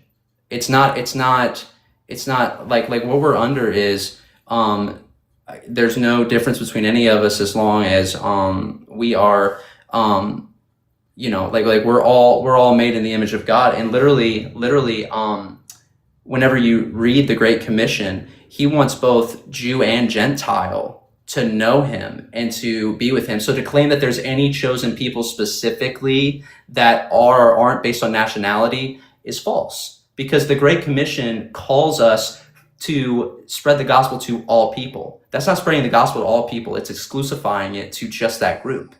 So they're Robbie, false when they because the spread the scriptures are gospel to saying that the all people covenant and says allowed that we are slaves to be all. slaves, Robbie, when they spread the gospel and allowed the enslaved in West Africa to be Christian, and they continued to enslave them. This is sin. Now I what? don't know what it is like. What's it? What was That's the sin. sin? What was the sin, Robbie? What was the sin? Because the problem had been fixed now, right? That your issue before was that everybody is a part of your God's They are. They are. inheritance. Let me finish asking the question, please. Yeah, sure. Your problem before was everybody is a child of God within Christ. Everybody can come to Christ, and they should not have said that they are the chosen people of God. So then, when they then started baptizing the enslaved people and allowed them to become Christian, that now that problem is solved. Where is the sin at now, Robbie? Yeah. So they essentially what would be happening is Israel would be persecuting Israel beyond their Oh, free so will. That's now the law comes in. Now Israel can't enslave Israel. Now you go back to the Old Testament law. Do you see what you're well. doing? What I'm trying to say is like there is no example where under our covenant that people would have any form of a right to do that, because we are all desired by God to be children of Abraham, who would be children of the promise, children of the promise. So how on earth would they So be hold called on. to do? So Hold on, hold before, on. Well, let me say this. wait, Can I say this? Robbie, I keep wait, getting cut hold off. on, because you have drugged Please. me all around, and you've No, not, no. like, we've talked about everything I but just the want to slavery, Robbie. I do need to say Like, this. let me. I don't want Please, you to. please. No, because you've But not answered questions. I am answering I am No, you're answering the not. question, but it's not in the way you We've want me talked to. about Nineveh, Babylon, And it's important. Genesis. You took me through. It's It's important. not It to is what we're important. talking about. No, Yes. it isn't. Okay, Robbie, how on earth would the Robbie, Robbie, people we've that all Robbie. read the Bible. let's Like literally everybody on this panel has read the Bible. We're all familiar with all of yeah, like the but story, what I'm the trying to stories, the lore. Like yeah, please, yeah. like we don't need it again. Please But just give the but answer. yeah, I'm giving the answer. How on earth would God be calling these white people to go and enslave these other like black people and everybody else, whoever, to why would he be calling him to do that when he actually calls people to go and share the love of the gospel and hope? How is he telling him to do Wait, so that is it whenever in that's God's the exact nature opposite? to call people to take slaves? To call people to take slaves? Yeah, is that within God's nature? As far as like the rehabilitation thing goes in the old covenant, it was so to stop the evil. But with the new covenant, It's a yes or no question. Either it is in his nature or it isn't. There is no other option. well, that's too simple. It's too not simple. too simple. It's like a true dichotomy. Either it is or it isn't.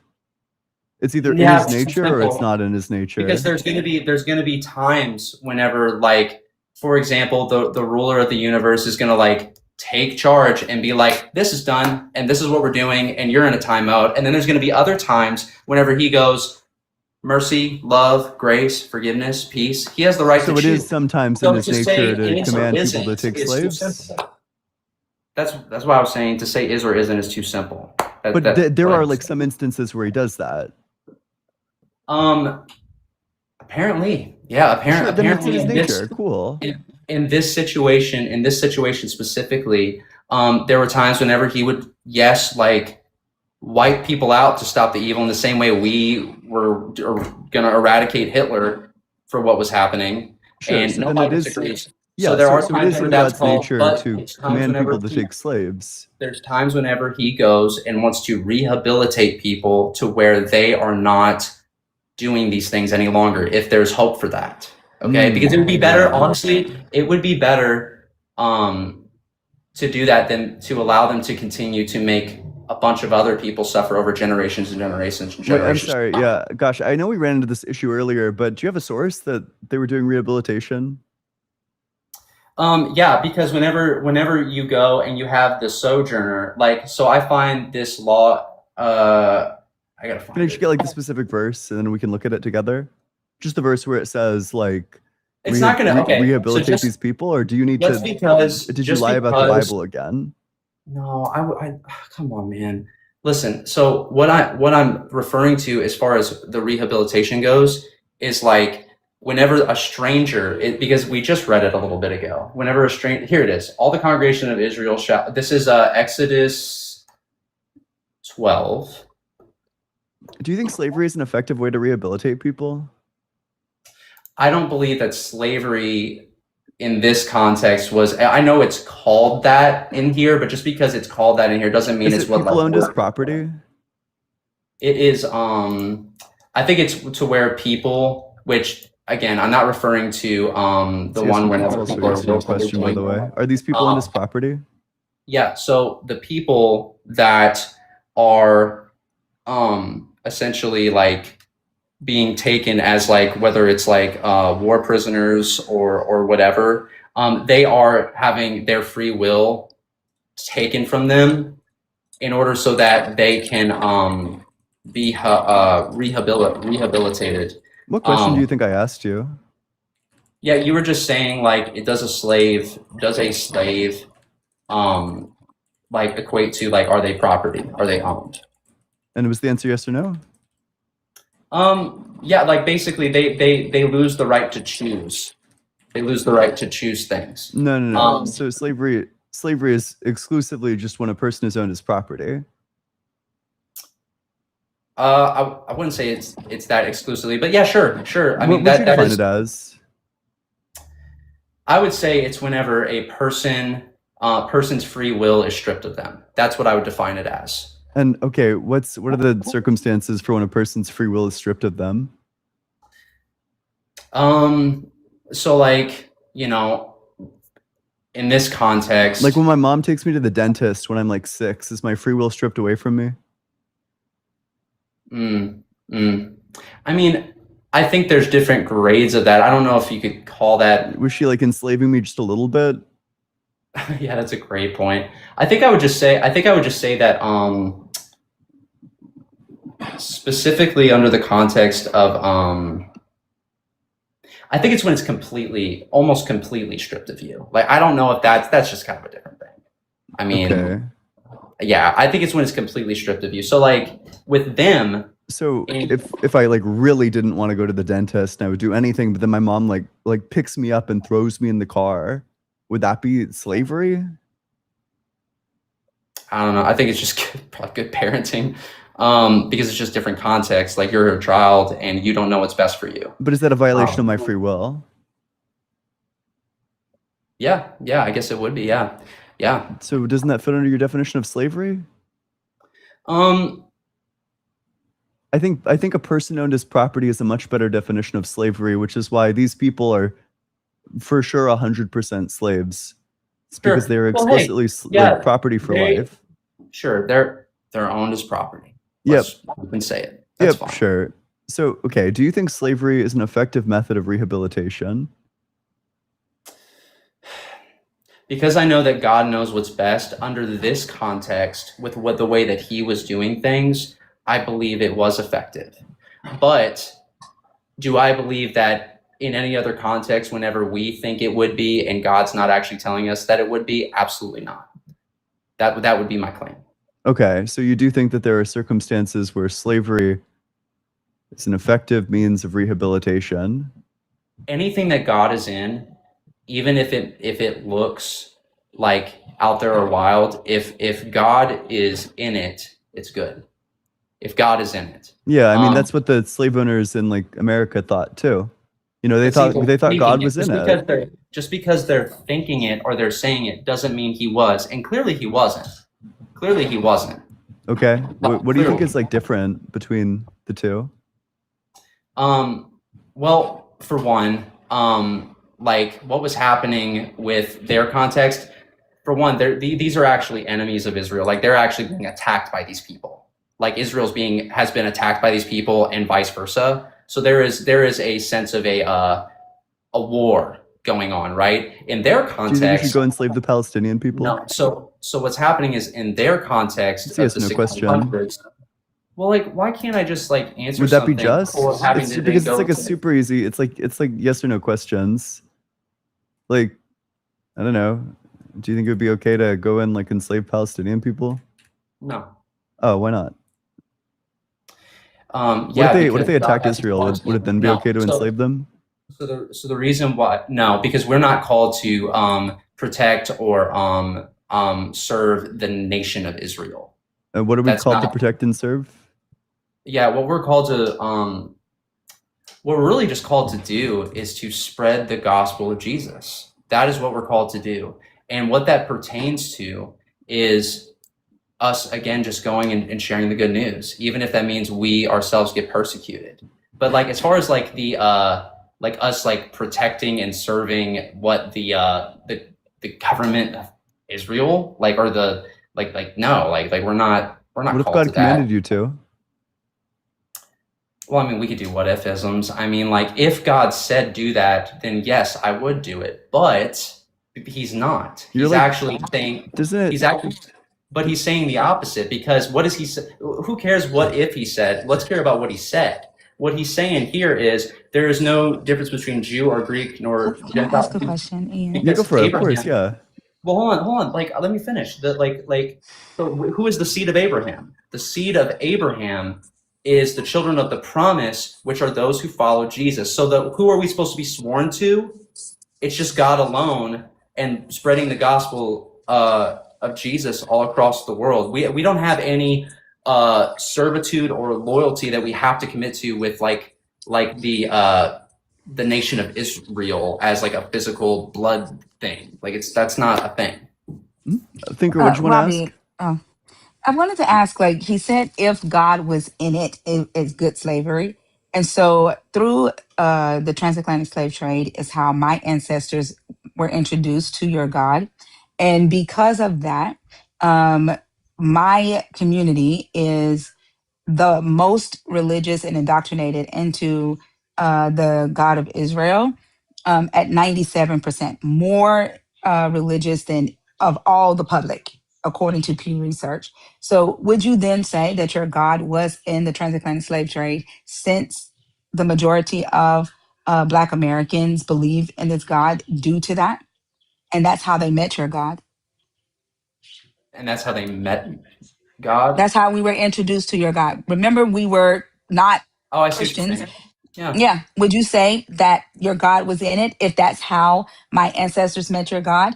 And it was passed down traditionally in our families because of that? Yeah. I would actually say no. And the reason why I would say no is because God, you don't have to like. It doesn't have to be that way. Like it doesn't have No, to. I It asked, didn't was have your to. God in it? I said no, and then the reason why Oh, okay, I'm so then we should yeah. dump him. So he wasn't in it. The God that we were introduced to isn't the real God. We should dump him. We should dump the God that was introduced to us, Jesus Christ, Yahweh, and this Bible that was brought into our land because the God wasn't in it. And we need to dump the God God. in this book. God is in. God is in. All people knowing Him, including your Right, but he ancestors. wasn't in the slavery. No, Do no, you, no. wait, I do you didn't ask think if I didn't. That's not what I Okay. asked you. do you think God used the slavery for a greater good? Yeah, so it says this. It says in the scriptures, and I'm answering the question. I promise. Like literally, it says in the scriptures that for God works all things together for good for those who are the Then how is called he not in according it? If he's using it according for, if he's using it to according his to own His ends, then purpose. how is he not in Well, it?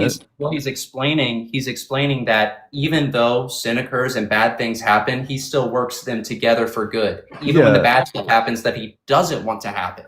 So when Okay. something happens that is sinful that He doesn't want to happen, He still turns it for good. So my point is that whenever they went and they did that, What does it mean for him to be in it? God turned it for good, Like, but what's it the didn't criteria have to for be him that being way. in it? Those people could have came over there and just evangelized. Why does there have to be slavery involved? Like that, like just because he turned it for good doesn't mean He wanted it to happen that way. He just turned it for good. What does That's it all. mean for did God he, to be in it? Is what I want clarification on. Just anything that's not sin, anything that's not sinful and that's immoral, and So yeah, wait, like, is slavery sin? I believe slavery is sin. Yes. Oh, so God was in sin in the Old No. Testament? No. So the reason why what was happening there was not sin is because it's not the slavery that we are talking about. What? Wait, sorry. You literally conceded earlier that it is. It literally is. So the Is slavery that owning was a happening person as there, property sin? the what's happening here is a different context. Like Is would you owning go? people Hey, as would you property go? sin? Would you go? Would you go? And let's say there was a chance to like keep Hitler and his cronies as prisoners of war, and maybe instead of killing them, would that be another option to stop him? I asked you a question first. So that's the context. That's the context. Is The it context sin is to that own he will be people as stopped. property? As far as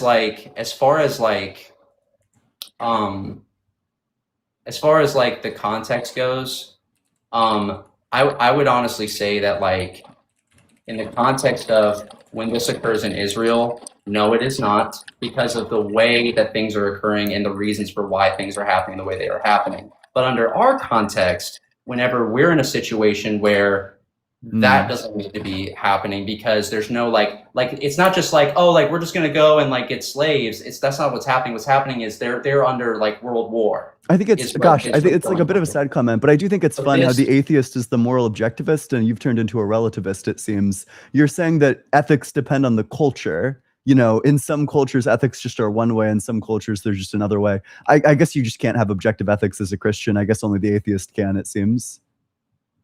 No, Is owning a person as property objectively wrong? Yes or no? I got you.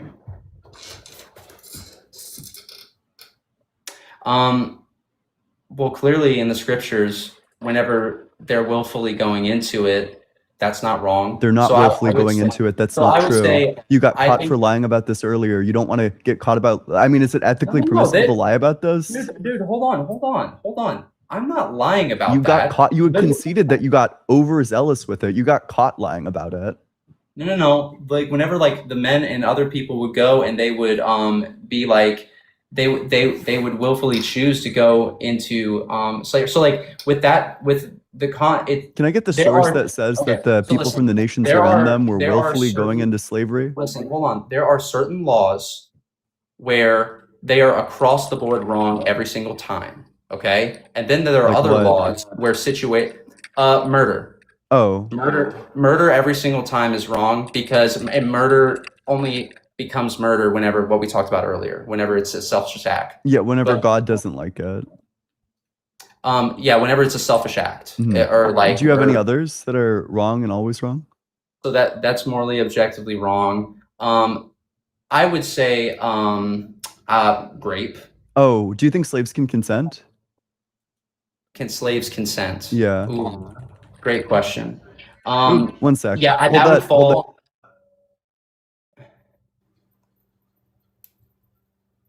Hello, everybody still here? Yeah, he said, hold that thought. Hold on.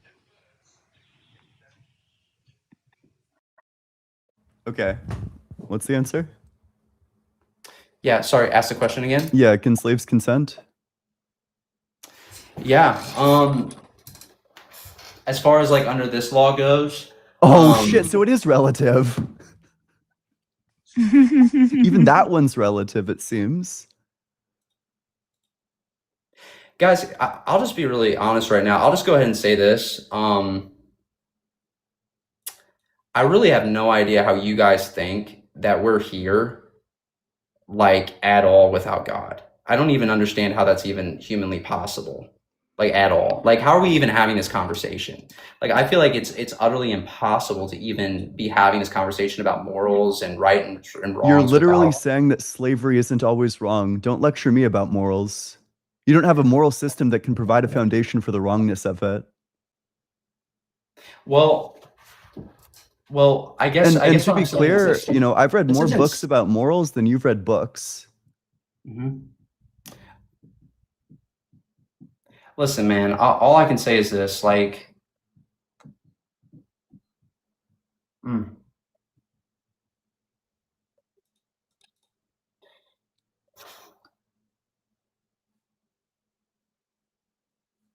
without the Father, and without Him leading us and leading us into like what true right and wrong even is, it really is all just kind of like, it's just kind of like a matter of opinion. And you can say that reason matters, you can say that goals matter, you can say that all these things matter, but in the grand scheme of things, if you're just a clump of cells, I'm just a clump of cells, why is it that it matters? It's all relative and it's all nonsense and it's just an opinion and there's no true moral law. That's literally to not follow. true. You had zero rebuttal to the argument earlier. You can't completely like, get you're- folded okay, on you my haven't moral shown me- argument and then try to posture as if I'm the one with relative ethics and you're not the one who's saying, well, sometimes rape is okay. Is I'm rape never said always that. wrong? Yes or no? Yeah. Oh, okay. Can slaves consent? I would believe so. Yeah, I would believe so. You think a slave can consent to sex with their slave Well, there's master? protections. There's protections for A slave can consent to sex. And this is just the ethical foundation that Christianity provides you. Slaves can consent to sex with their slave masters. Can consent. Like what do you mean by like I'm just saying like if they want to? Is that what you're Like saying? they can give free and informed consent to sex. Like if a slave wants to have sex, yeah, if they want to, they can. Like, what are you talking about? If they want to? Just can they give consent? Are they in like a position to give consent to the person that owns them? Or is there maybe like an exploitative power dynamic that prevents that from happening? I know this. Like I don't see any examples in the text where I see God permitting grape. I don't see Yeah, I'm that. trying to demonstrate one, but apparently you think that you're in a position to give free and informed consent to the person who owns you as property and who can beat the fuck out of you. Not for not giving that. Like that's not at all what's happening. Like the only time whenever, for one, like I mean that's just culturally like it was looked upon as very He's positive. a relativist. Look at that. No, I'm not. No, You culturally. keep on going back to cultural relativism. Well, like what I'm trying to say is like, what would be the motive of doing something like that? Because they're in a situation where being holy is extremely valuable and appearing as holy is extremely valuable. There's nothing holy about that. In fact, they would view it as like, The oh, you're just Levite did like it. led by emotion. The So, Levite did it to his concubine slave. He uh, threw her out and had her raped and abused all night in his place. And then he took her home and cut her body up into 12 pieces. And where's the then story? lied to the 12 Judges 19. Judges And 19. then, Let's do it. yep. And then lied to the 12 tribes and told the 12 tribes that the tribe of Benjamin tried to kill him and raped his concubine. But he didn't tell them that he offered her up, that he threw her out there and told them to rape and abuse her all night. So where did God command him to do this? I didn't tell you God If commanded you it. want You to, said they wouldn't do anything like that because Like they were too sometimes, holy. Sorry, E. sometimes, yeah, if you want an sometimes. instance of God commanding somebody to have sex with their slave, you can look to Genesis 16, where he commands this exact thing be done to Hagar. Genesis 16. Slaves cannot consent, and she literally runs away afterwards. And So then God comes down what like verse? fucking reverse Harriet Tubman and is like, Okay. you should go back. You should go back to being a slave. Hagar, you should turn the fuck around. So what verse? It's Genesis 16. It's kind of the entire story. I think it's pretty early. Sorry, you want He went into, oh yeah, sure, it's 4. So after Abraham had lived 10 years in the land of Canaan, Sarai, Abraham's wife, took Hagar, the Egyptian, her slave, and gave her to her husband Abraham as a wife.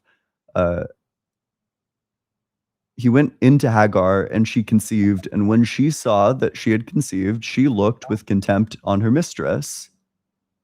Mhm. Then, yep. So this is consensual.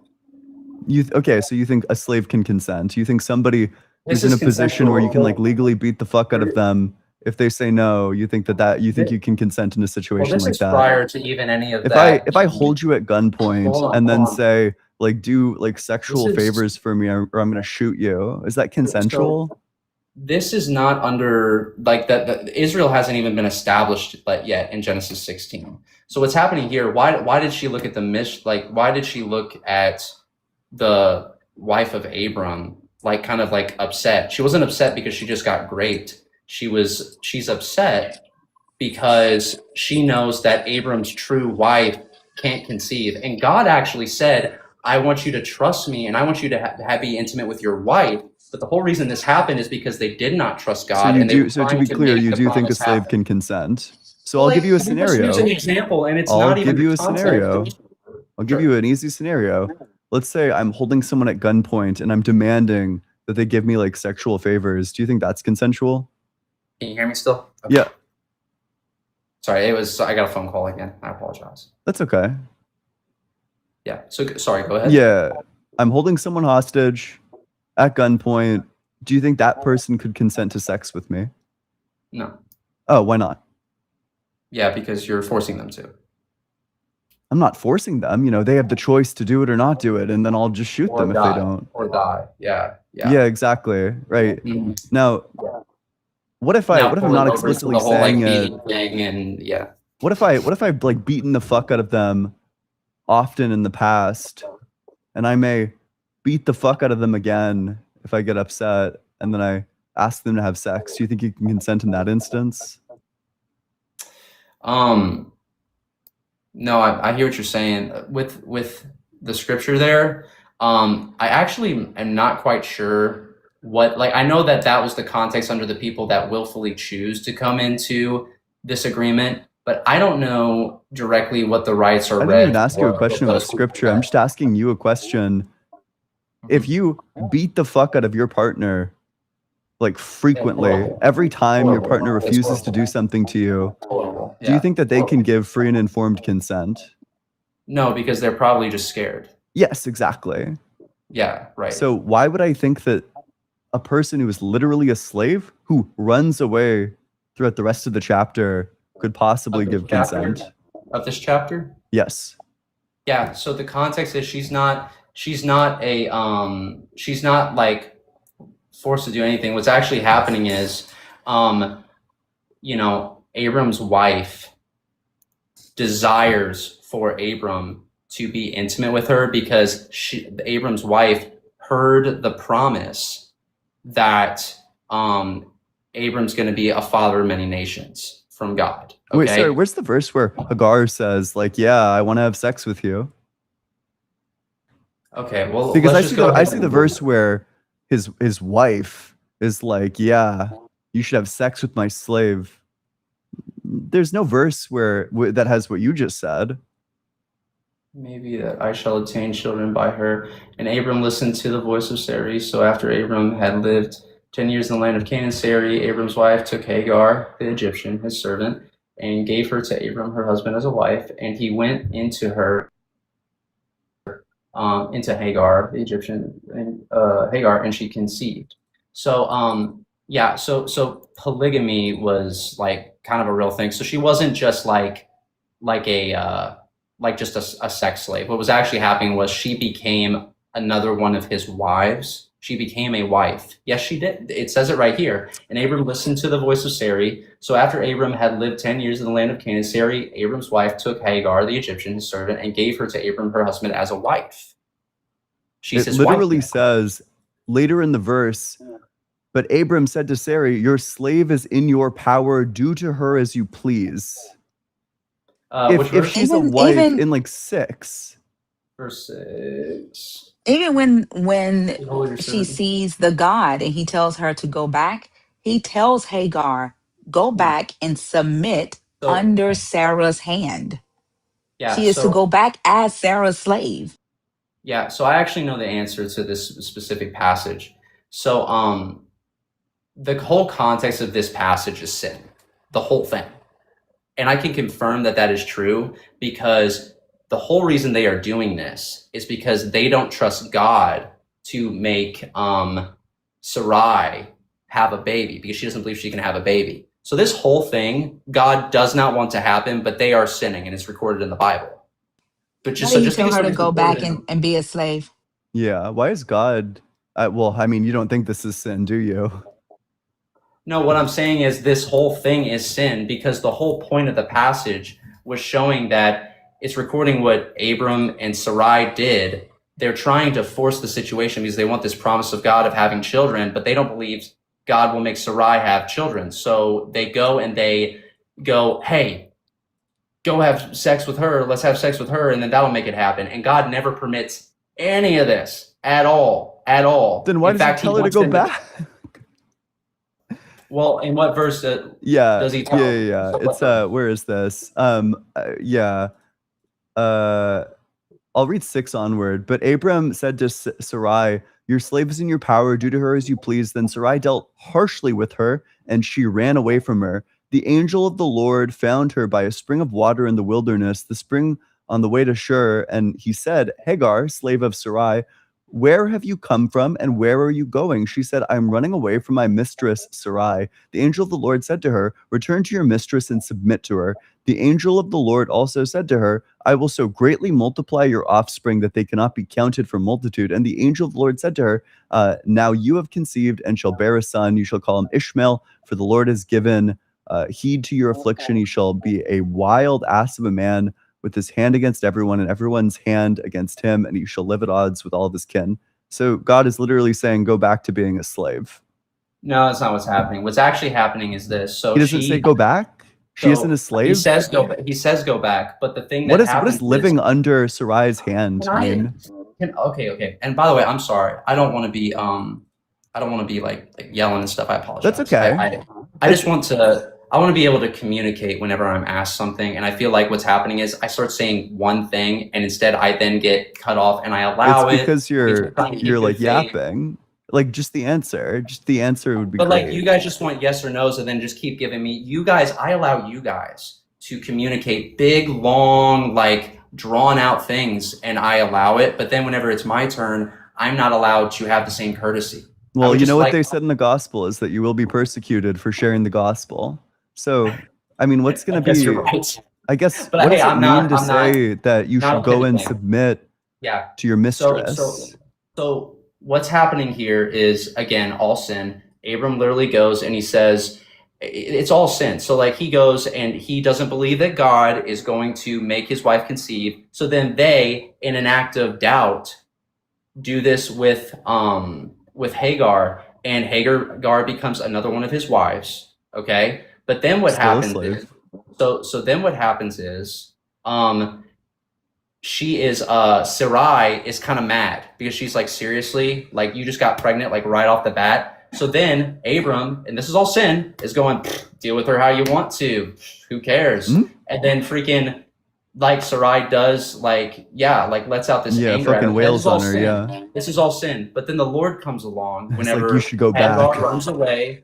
The Lord comes along whenever Hagar runs away, and he says, hey, you're pregnant now. Even though he didn't want this to happen, he didn't want her to be pregnant with this child, he didn't want any of this to happen. He says, hey, you're pregnant now. I will make your son, and I will bless him, and I will do this, and I will do that of your afflictions. Go back. And he's not going to tell her to go back and just keep getting like beaten and stuff like that. He's telling her because Abram is submitted to God. Abram is submitted to God. So God's never going to tell Hagar to just go back and deal with a bunch What of other question did I horrible ask stuff. He you? takes care of her. He takes care of her, and This he is, even this gives is why her we a keep on covenant. interrupting you, is because you don't even know the question that you're answering. What question did I just ask you? You're asking me if God told her to go back to be a slave. I asked you, what does it mean to say, return to your mistress and submit to her? You had no idea what the question was. Okay, so the reason why he's saying return to your mistress and What does it submit. mean? Why is Yeah, one wife submitting to another? That's kind of confusing to me. I don't know. I mean, I guess what would probably be going on there is like, for whatever reason, God's purpose for Hagar's life is to do this for a time, and I can't say that. You like, mean be a God- slave? Like, let's not Well, let's not beat God- around the bush. well, His plan God- for Hagar was to go back to being a God- slave. Sure. I mean, God has called me to do things that I absolutely thought was terrible. Like whenever I moved to Nashville, I got scammed out of about $52,000 by these Nashville music people. Yeah, it was really bad, man. That's It was a horrible. It was a horrible experience, and no pity, dude. It's like not a No, like, lots of How are pity. you comparing this to slavery? Well, the reason why I'm saying it is because I felt him tell me, I don't want you to sue these people. I don't want you to do that. And I just I knew that was true. I knew that was true. You for sure Because should have he- sued those people. Well, because here's the thing. Like there are times whenever maybe God would have said, yeah, go do this. But then there's other times whenever the father's like, I'm going to handle it and I don't want you to do this or I don't want you to do that. And I have to trust him in the midst of, even though something's wrong or something's not fair, you know? So yeah, is God telling her to go do a hard thing that she probably doesn't want to do? Yeah, he is. But there is a purpose and a reason to it. And he does even give her a covenant. What He says, was the I'm going to purpose? take care of this child. How did he take care of the child? In modern times, the belief is that the children of Hagar are Muslims, and Christians and Muslims don't get along. Yeah, so Christians and this Muslims is are a- enemies. And as a matter of fact, Robbie, like I've sat here quiet. And as a matter of fact, when the angel is talking to her, he literally says, now you have conceived and shall bear a son. You shall call him Ishmael, for the Lord has given heed to your affliction. He shall be a wild ass of a man, with his hand against everyone, and everyone's hand against him. And he shall live at odds with all his kin. How did he take care of her? When Sarah watched Ishmael play with little Isaac, Sarah got jealous and said, I know she don't think he about to get any of my son's inheritance. And she told Abraham to send her away. And Abraham sent her away with a can of water and some bread, Mhm. with Yeah. Hagar having a 17-year-old Ishmael on her neck. And they're out walking as a single mother now. Mhm. And your God allowed that to happen. And then he shows up and he says, give the baby some water. But how did he bless her if modern day Ishmaelites are Muslims and Well- Christians and Muslims, they don't get along? Sure. Well, the first thing is it's two questions or rebuttals.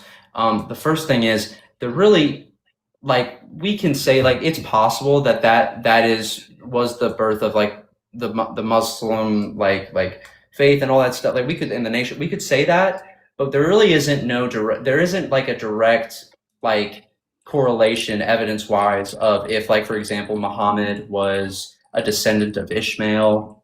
There's like no I agree 100%. So how did he bless her? so Then where are that's her the first thing. descendants So at like I'm then? not really sure if this even correlates to that. So that's kind of the first part.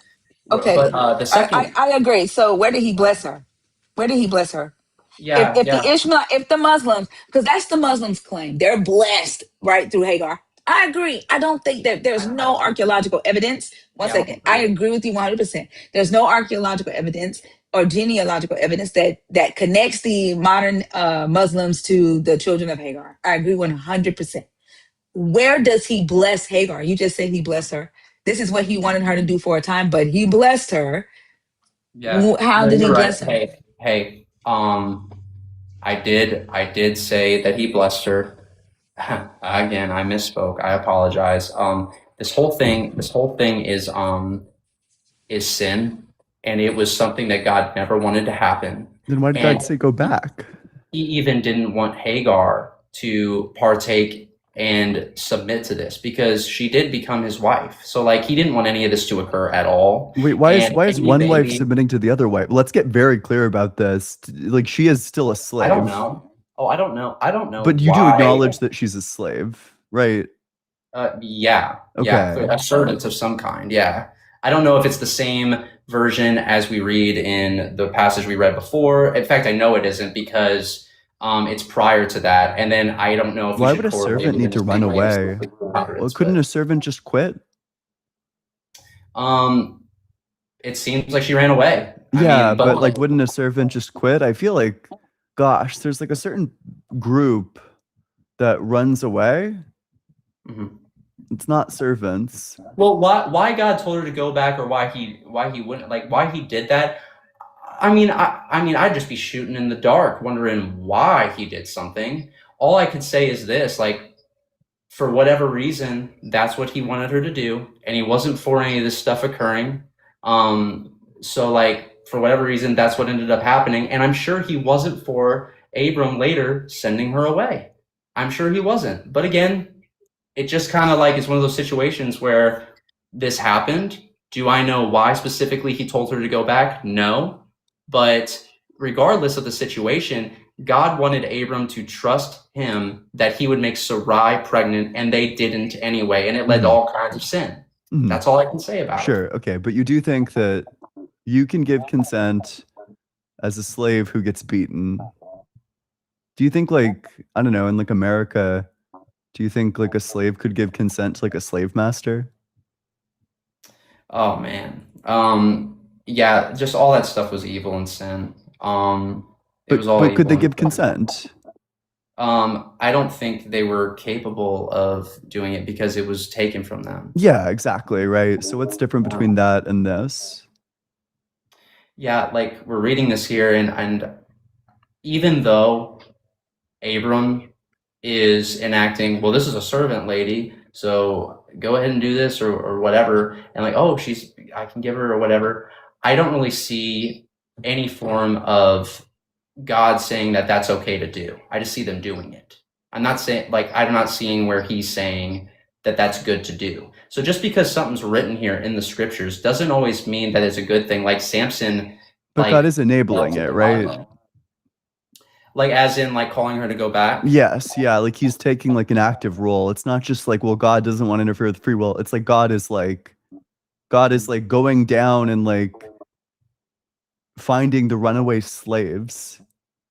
Sure. Well, here's the deal. I couldn't directly instantly say like why that happened, but there are examples where maybe he would call someone to do it. Like for example, if he sees Hagar running away, and he knows that if, let's say for example, Ishmael doesn't grow up with Isaac or something like that. And I'm not saying this is the case. I'm just saying there's possibilities as to why he might do this. But I don't know why, just like anybody else doesn't.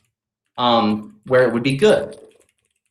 let's say like if he knew that that occurred, maybe Isaac wouldn't develop in the way that he should, and Ishmael the same way or whatever, to where things wouldn't line up to where, who knows, maybe Jesus wouldn't be born in the way that he needed to into the world. Like there are options to where maybe there was an actual reason that this was so important that it was viable to do so.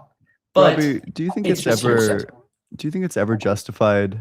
Are you saying that there are like some circumstances where rounding up your runaway slave is good? well, again, I don't think anybody's just like, oh, like a slave whenever like something's happening, like in this context at all. Like they had rights, people had rights, and they also just like this isn't just, it's not what we're. Were there circumstances where rounding up a runaway slave is good? No, in fact, like Israel. So it was bad what actually, God did. God did a bad thing? Israel was actually like a what's it called? A sanctioned city. It was a city where like if someone was a runaway slave and they made it to Israel, God said that they could become a citizen. Like God said that they could become a citizen, and you're not to take them and put them away. I wonder how many And, questions you need to dodge to become a citizen. Well, I'll say this. If God does something and I don't understand it, like for example, telling Hagar to go back, I'm gonna have to trust that even though I don't get it, like in the same way that I didn't fully understand why, like I didn't feel like my anxiety of the social stuff got taken away. I didn't fully understand it. I don't have to have all the answers. But all you the time. you do have faith that rounding up this runaway slave was good. I don't believe God would have told her to go back if it wasn't. Okay, so sometimes it is good to round up a runaway slave. I think from our point of view, it seems simple like that. But I guess I would say that if God tells you to do something, it is good in that moment, in that time, because this is a specific occurrence. It's not saying that this is what happens every time or this is what needs to happen. He's saying in this occurrence, this is what needs to happen. Damn, weaning them onto it and then weaning them off of it. It seems. Well, Robbie, it's been a fun conversation. I'm moving on. Holy shit, dude! What a marathon! What a slog! That was so much fun. That was a trip. Yeah, it was fun. You should come back some other time.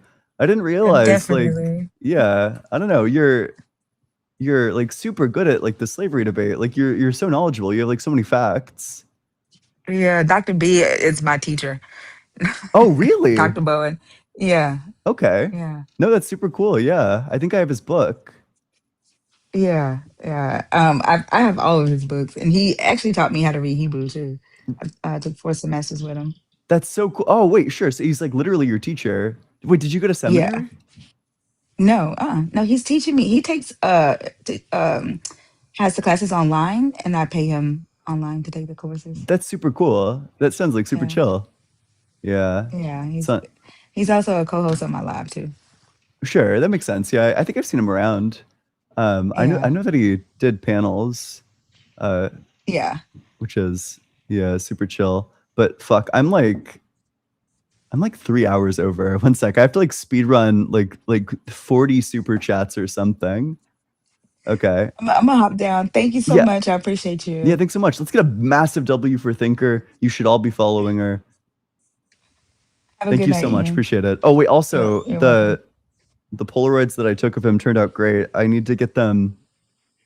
He looks like furious. I would love to see him. Yeah. All right. Have a good night. All right, thanks so much. Appreciate it. All right. All right. Slow TDI, thanks so much for the super chat. Ah, yes, laying out premises is too simple. Apparently. Vintage, thanks so much for the super chat. Help me get a restraining order on Jesus. You know, he's omnipresent. He's inside of you. He's in your walls. Slow TDI, thanks so much for the super chat. Who is we? Does guest have a shit in their pocket? What the fuck? I don't know what that means. Garbage man, thanks so much for the super chat. If God is atemporal, then he is the one operating at one less dimension. True. That's a fucking fact, dude. That's such a good point. In fact, technically, according to general relativity, he's operating at like fucking 4 less dimensions. Frankly, I don't want to hear a goddamn thing from God. Next to you, thanks so much for the super chat. Who wants a super chat, huh? You? Well, here you go. Thanks so much. Appreciate it.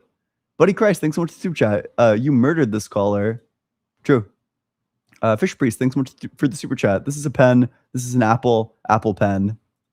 We hit the super chat goal for pen swirling. Did I already do the pen swirling? I know I did. I was like double-handed it. I didn't know we hit the goal. I don't know if that counts. Maybe it doesn't count. Maybe I'm a special pen twirling show quickly. Did I? Fuck, I was trying to find. My film is weird. I have this like weird like gold film and it all comes out like pink.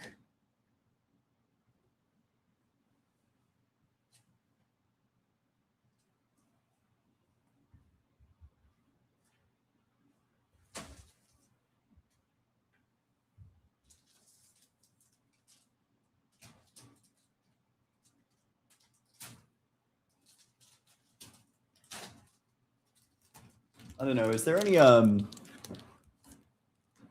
it better not be expired, dude. What the fuck? Oh gosh. Is there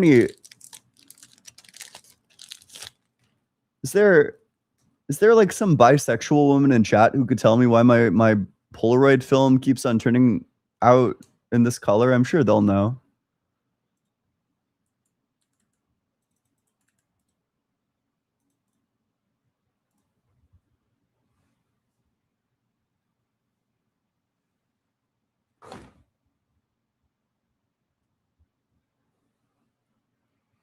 Solar exposure. Sure. That could be. What do I do? How do I fix that? No, I've been told you're not supposed to give the Polaroids a shake. That's like a classic blunder. That's like a mate in one. Well, I don't think it's like a mate in one blunder, but I think it's like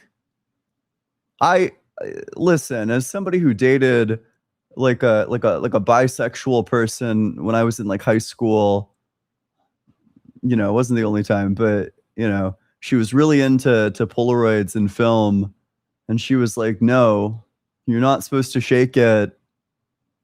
It leads to worse quality."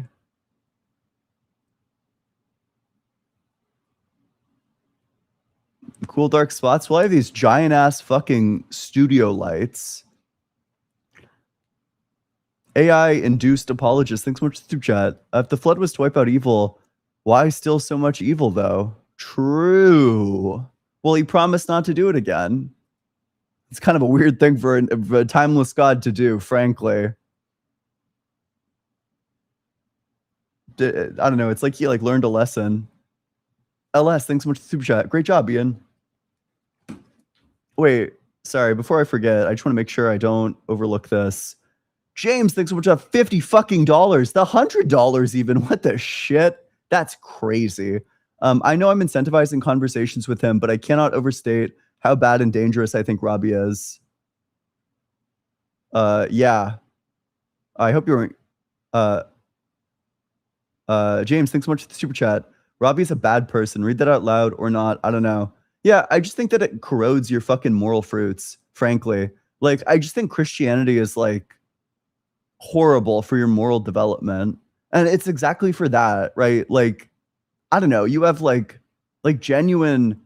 I'm not saying that Robbie is like the Neanderthal here, but you have like genuine Neanderthals who will tell like other genuine Neanderthals that, you know, there's no ethics in the atheist worldview. And it's the stupidest fucking thing ever. Like, divine command theory is psychotic. It's crazy. It's like obviously false. you know, I think whether or not moral realism is true is one issue. It's for sure not contingent on whether or not God exists. Like, that's not what the moral facts being objective or subjective depends on. You know, that view is just false. Either they're going to be objective, independent of God's existence, or either they're going to be objective and it will have nothing to do with God's existence, or they're going to be subjective and it will have nothing to do with God's existence. There's no way to overcome the is-ought problem unless you yourself have a reason to listen to God. And there's no reason objectively to do that.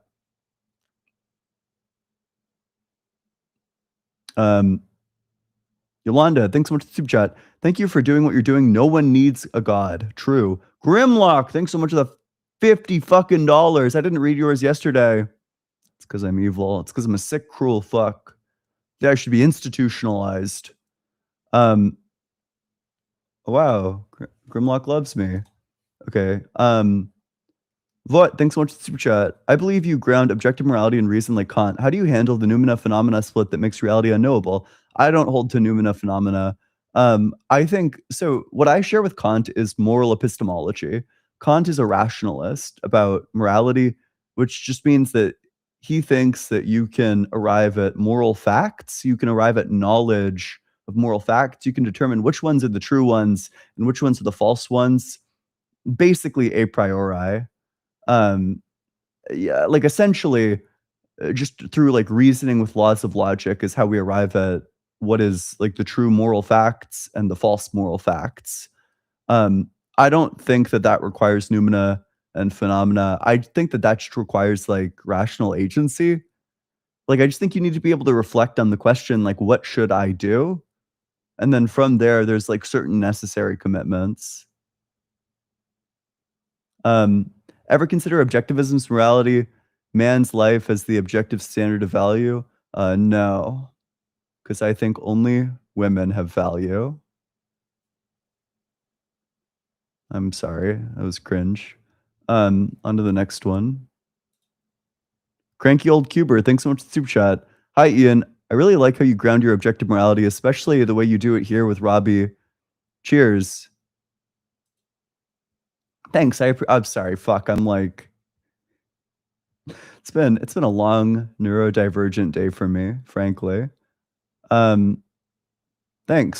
Yeah, I think that it's plausible. I actually think that this is unironically why I think if you're debating against people, if you are an atheist debating against Christians, the single most brutal framework that you can hold to is like ethical rationalism. I actually think ethical rationalism just obliterates, you know, they'll ask you how you determine the moral facts and you say logic. And then they ask you like, what if someone disagrees with you and you say, well, then they're wrong. And they say like, well, who determines that? And you say logic. And then, I don't know, like the script just like short circuits. Like the script works especially badly against my moral system.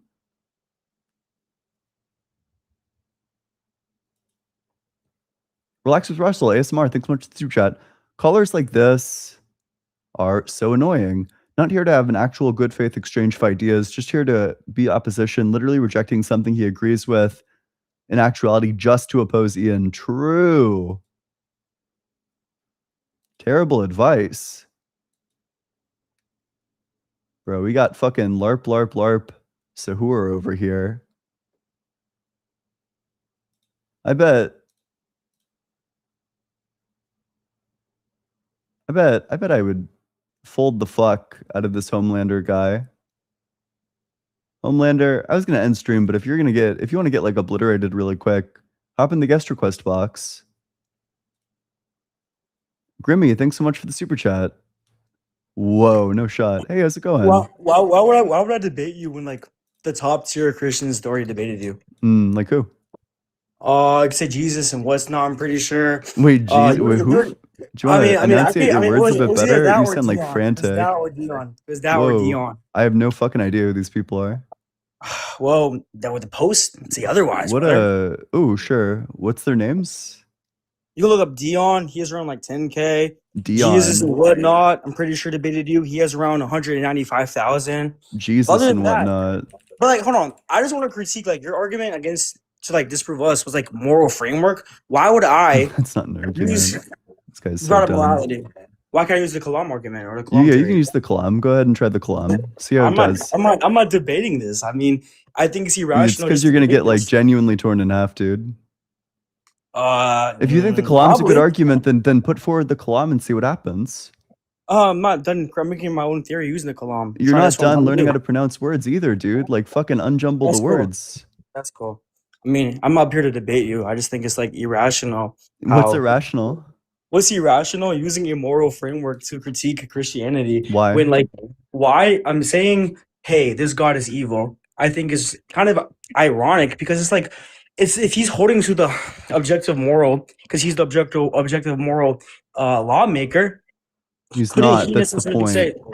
So wait. If let's say if you granted me God is real and you say God is evil, how can the person claiming with all power not be evil, but he's claiming he's good? How would you be right in that situation? Holy shit, dude. That was like the worst formed question I maybe ever heard in my entire life. That sucks. You still You couldn't want to answer it. take like another Well, stab can at you that answer it? one? Can you answer it? No, dude. It was like Thank incomprehensible. you. I Thank you, don't think a single motherfucker heard that question. Are you asking like, how am I to critique God when God is the objective standard? Also, if you're off the app, I can't hear you. I know you got spawn killed on this. Like, I can't blame you for running the fuck away. But if what your question is how can we evaluate God? Well, we can evaluate him just with a priori reasoning. You know, I'm an agent. What that means is that I take actions to achieve goals, but in order to achieve my goals, I'm going to need specific things. I'm going to need my freedom and well-being in order to actually achieve any goal, which means I need for you to not interfere with it, which means I'm claiming a right to it. But if I have a right to it on the basis of my agency, then all agents must have a right to it. And oh, he ran the fuck away. Yeah, there's a logical contradiction on your view. You got spawn killed. Your morals are subjective. I accept your surrender.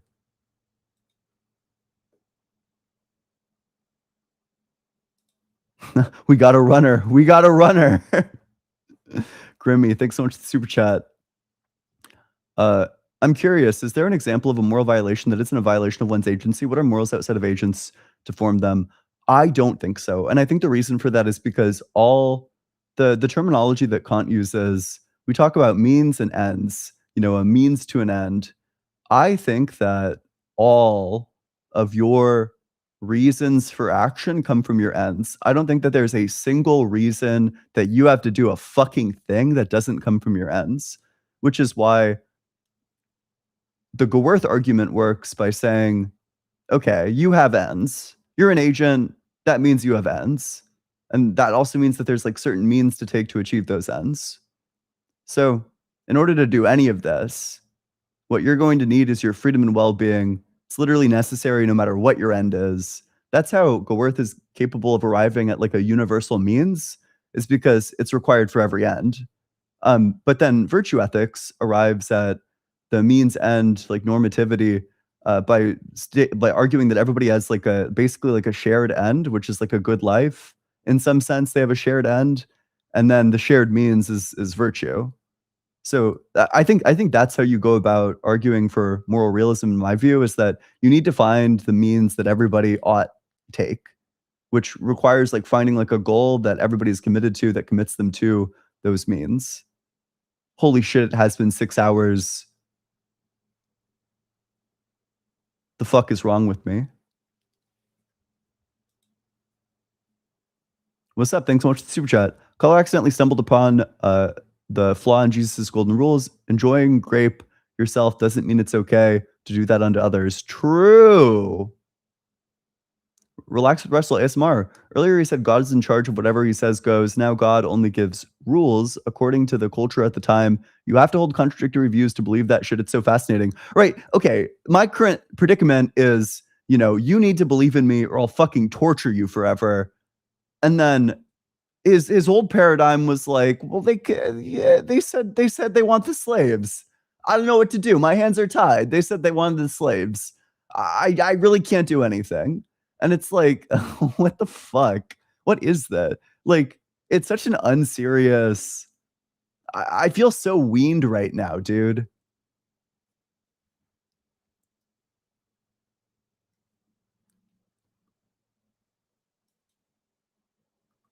Vintage Gaming, thanks so much for the super chat. No way he's blaming slaves for being enslaved. You don't understand. They just need to be like rehabilitated or whatever. Relax with Russell ASMR. Also, as a black man, it makes me angry and sad to hear like actually slavery is good sometimes. Disgusting. Christian ethics are absurd. No fucking kidding. Cranky old Cuber, thanks so much for the super chat. Jeebus Crispy Robbie took a wrong turn at Albuquerque. I'm embarrassed on his behalf. 50 minutes or fucking, I wish it was 50 minutes. 4 hours is pretty crazy. A 4-hour debate is going to be the longest debate I've ever uploaded. Genji, thanks so much for the super chat. The sad reality I've had to come to terms with is that pro-slavery apologists like Robbie Shea are now so politically powerful that I am moving my black kids out of the country. That's probably reasonable. I don't know. Like I don't know. I just think it's, I think, you know, like, for example, like my girlfriend comes from like a foreign country and now she doesn't want to, like she's here on like a visa, but she doesn't even want to go to like airports anymore because ICE is there and they might just like fucking randomly deport her and then she's like fucked. And I don't know, man. It's pretty crazy.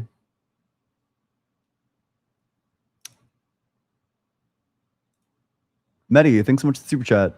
Can you get them to say, I, name, as a Christian, believe that slavery / beating people is good. They need to hear it themselves. They need to hear themselves say it because wow. No, sorry. Yeah. Medi, thanks so much for the super chat. Also, guest, you got to realize they're pagan and sinning. The rehabilitation stuff is the same thing said by colonizers to black and indigenous people. True. Relax with Russell ASMR. Thanks so much for the super chat. Bro, people stole things all over the world and God said, thou shalt not steal. What the fuck is wrong with these people? Flips the table. Andre Roman, thanks so much for the super chat. I'm not religious or spiritual, but I do like going to church and I'm an atheist. Maybe that's fine. I'm sure a lot of people probably do it for the community. I bet the vibes are immaculate, holy even.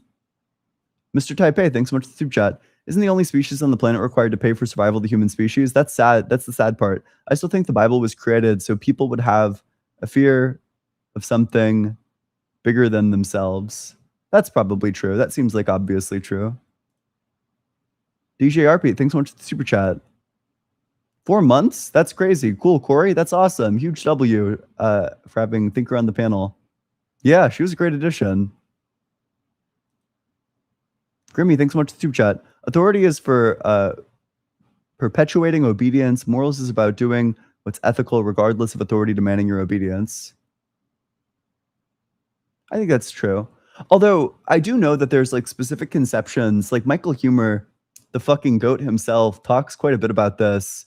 There's the question about authority. And I think authority, the way that it's defined in like moral terms is like authority is like the sort of thing that gives you like reasons for action just based on their commands. So in that sense, I don't know. Like, I don't know if I'm saying that like no authority exists, but I think you would certainly need some sort of reason to follow it. I don't think that this fucking comes from the sky or some shit. Abraham, that didn't say it, dude. Adam. This just can't be. This can't be.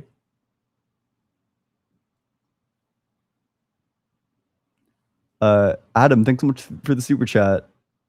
Video title, Christian nationalist brutally ass-pegged while Ian plays solitaire. I don't know about that one. Mr. Taipei. I don't know. That one feels problematic, more so than usual. Maybe it's a cause for reflection.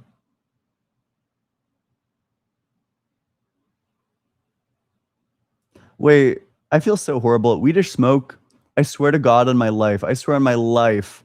Wallahi, I will bring you up tomorrow. Top of the queue. I fucking promise you I will. I can't do it now. I promise you I'll bring you up. It's like literally you'll be at the top of the list. I'll bring you up like instantly.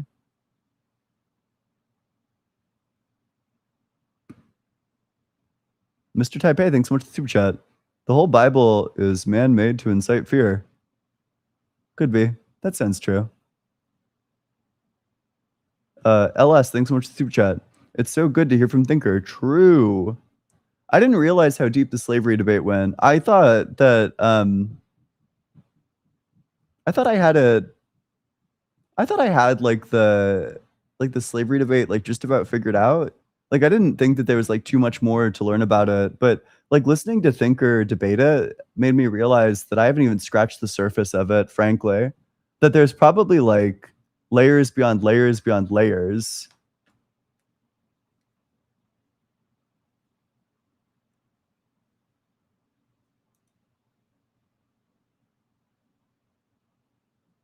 Set of Chaos, thanks so much for super chat. R sounds less and less confident as time goes on.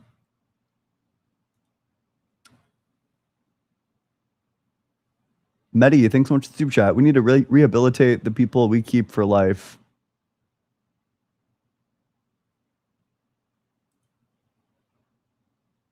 Genji, thanks so much for the super chat. I feel very comfortable saying Robbie Shea is a villain. He's a villain through and through. That's true. Spit fucking bullet after bullet. He was like, he had like, he never got past like Freud's oral fixation. You know, he just wants to put all the fucking bullets in his mouth and bite down on them. He wants to give them a big old chomp. Relax with Russell ASMR. Thanks so much for the super chat. This video is going to be a banger, Feet Thinker. True. Reverend Nate, thanks so much for the super chat. I'm astounded that you allowed Robbie to lie and ramble and play games for this long. Ever since the missing source, he deserved to be kicked. That's probably true. But I do think that it was like, to me, I think that there's like good, meaningful value in one, humiliating people who do slavery apologetics, the way that this guy got fucking humiliated. On every single point too. He just got bodied. Like point after point after point, he got bodied. Debate after debate, he got bodied. Every apologetic got torn in half. It was just like, it was a real belt to ass sort of debate. I don't know. I also think that, I think that it is like two good things going on there. I think that it's good to send that kind of message to the people who are watching the debate that, you know, if you run slavery apologetics, we're going to be horrible faith to you and we're going to, I don't know, fucking humiliate you, frankly. But then also, I think it's good to break down the confidence of these apologists. I think you should feel less confident to go into a place and do slavery apologetics. I think if you're a Christian, what you need to say about slavery is like, that's fucking horrible. I don't even know what to say. I struggle with this every single day. Like, I don't know, man. At that point, like, what do I say? Like, fair enough. But like, seriously, like, I don't know. You just can't. Yeah. Set of Chaos, thanks so much for the super chat. It's the constant filler words. For me. True. Eat some shorts, thanks so much for the super chat. The seed of Abraham, or more seed in my hand. In my hand. I didn't know. That seems to be the vibe. Grimmy, thanks so much for the super chat. When we ask if God asked you to do something, would you do it? We aren't asking about his nature. We're asking, we are questioning your obedience to his authority. That's true. Yeah, I think so. Eat some shorts. Thanks so much for the super chat. God always cheats in Uno with that HT reverse.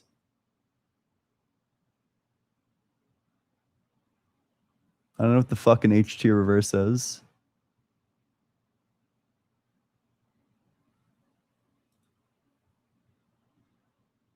Ryan, thanks so much for the super chat. Blink if God is real. Boom, got him. Fuck.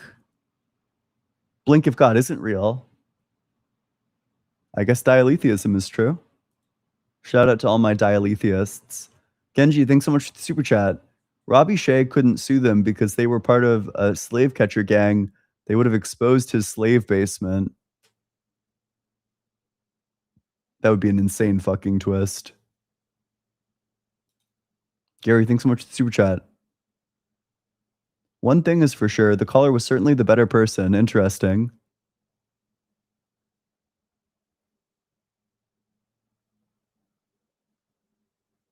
I assume you mean thinker.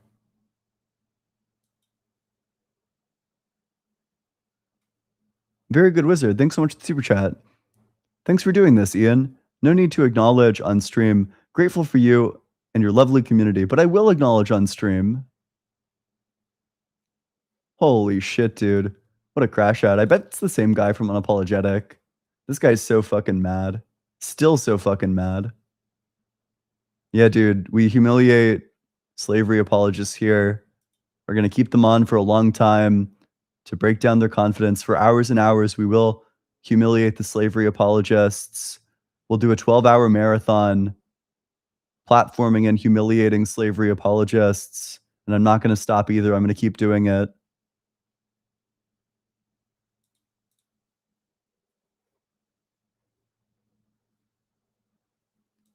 Clean burp. Thanks so much for the super chat. I appreciate you, Ian. May I call you dude? Sure, go for it. I don't care. Constantine, thanks so much for the super chat. Refrigerate your damn film, Stinky.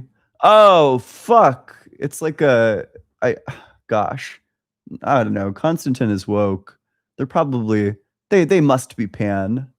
But no, they're probably like an expert in terms of how to preserve your film. Okay, kid, thanks so much for the super chat. Can you debate Big John Steele? I've done it. Simon saying stuff. Thanks so much for the super chat. Could you quickly explain where you get your definition of agent? I think that's basically, I think that's going to derive pretty trivially from most definitions, but for sure, it's going to derive from things like Korsgaard is going to have a definition that's in line with this. Gewert's going to have a definition that's in line with this. In fact, one sec.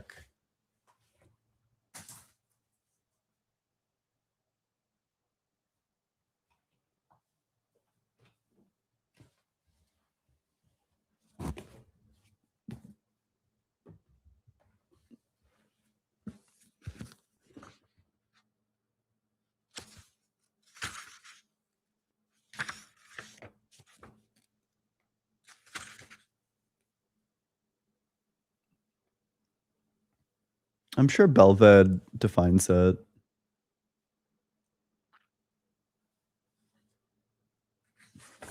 There's like, I think pretty early on, he like lays out all the definitions and shit.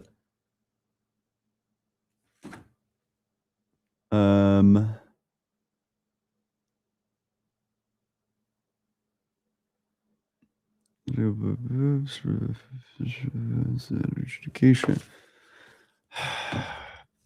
Come on, Derek. Let's get to it. Where the fuck are your definitions? Bring out your definitions, Derek.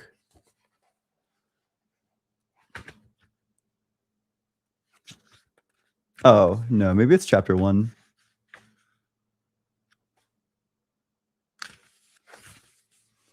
Oh, yeah, okay, here it is, yeah. Sure.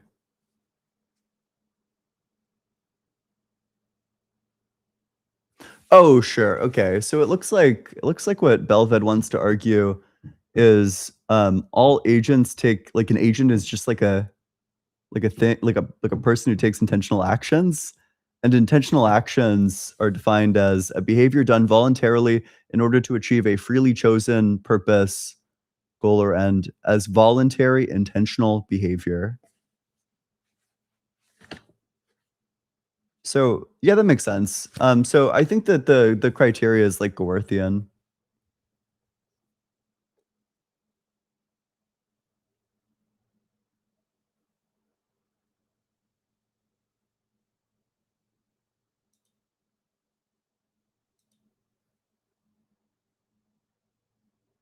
Sorry, I took a quick look at the profiles of my ops, such that I can judge them.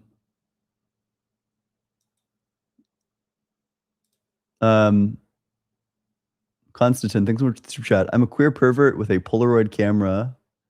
Fuck, god damn it. You're too woke to be pan even. I think you must actually, yeah, that makes sense. You probably do just identify as queer. Gosh, I feel like that's like the final stage of the woke mind virus is that you identify as queer. Genji, thanks so much for the super chat. Thinker, you're arguing with the reincarnated Nathan Bedford Forrest. Robbie Shea is an unreformed Confederate. Yeah, maybe. Yeah, no kidding. The V dude, thanks so much for the super chat. Rehabilitation slavery. Real words that we actually heard. Evil as Synthwave. Conoclast, thanks so much for the subs and resubscriptions. Yolanda, thanks so much for the $6.66. Thank you for doing what you're doing. No one needs a god. I agree with that. Big W for Yolanda. Thank you. Grimlock, thanks so much for the super chat. If God, as an agent, is not subject to the same moral standards as any other agent, then morals are not objective. That's true, I think.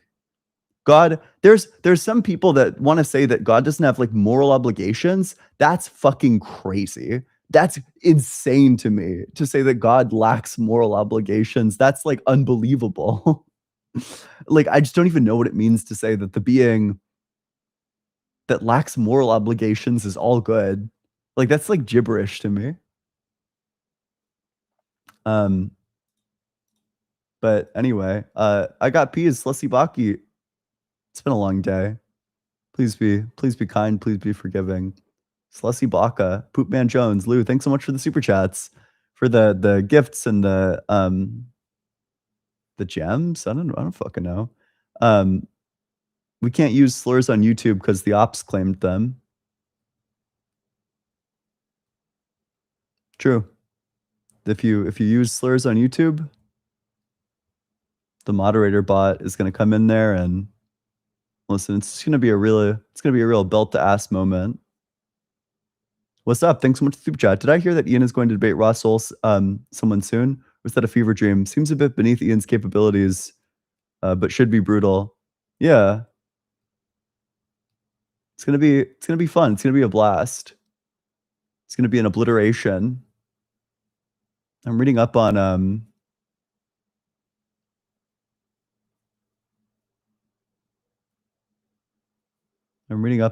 critiques of his position. Oh yeah, and I'm doing a fundraiser for the line tomorrow. Okay. What time are you going to be on? Who the fuck knows, dude? It's like the hour before book club. I think it's 7 to 8 EST. Cool. One more.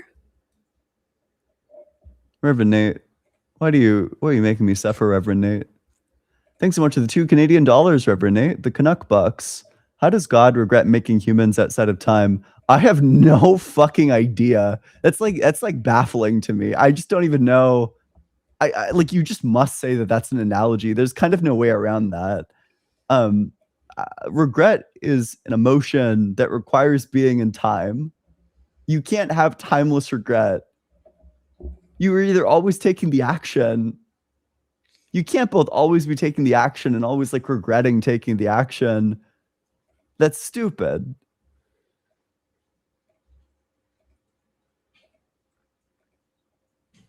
That's it. That's the end. Okay, great. I'm leaving. You'll never see me again. It's been 6. Oh my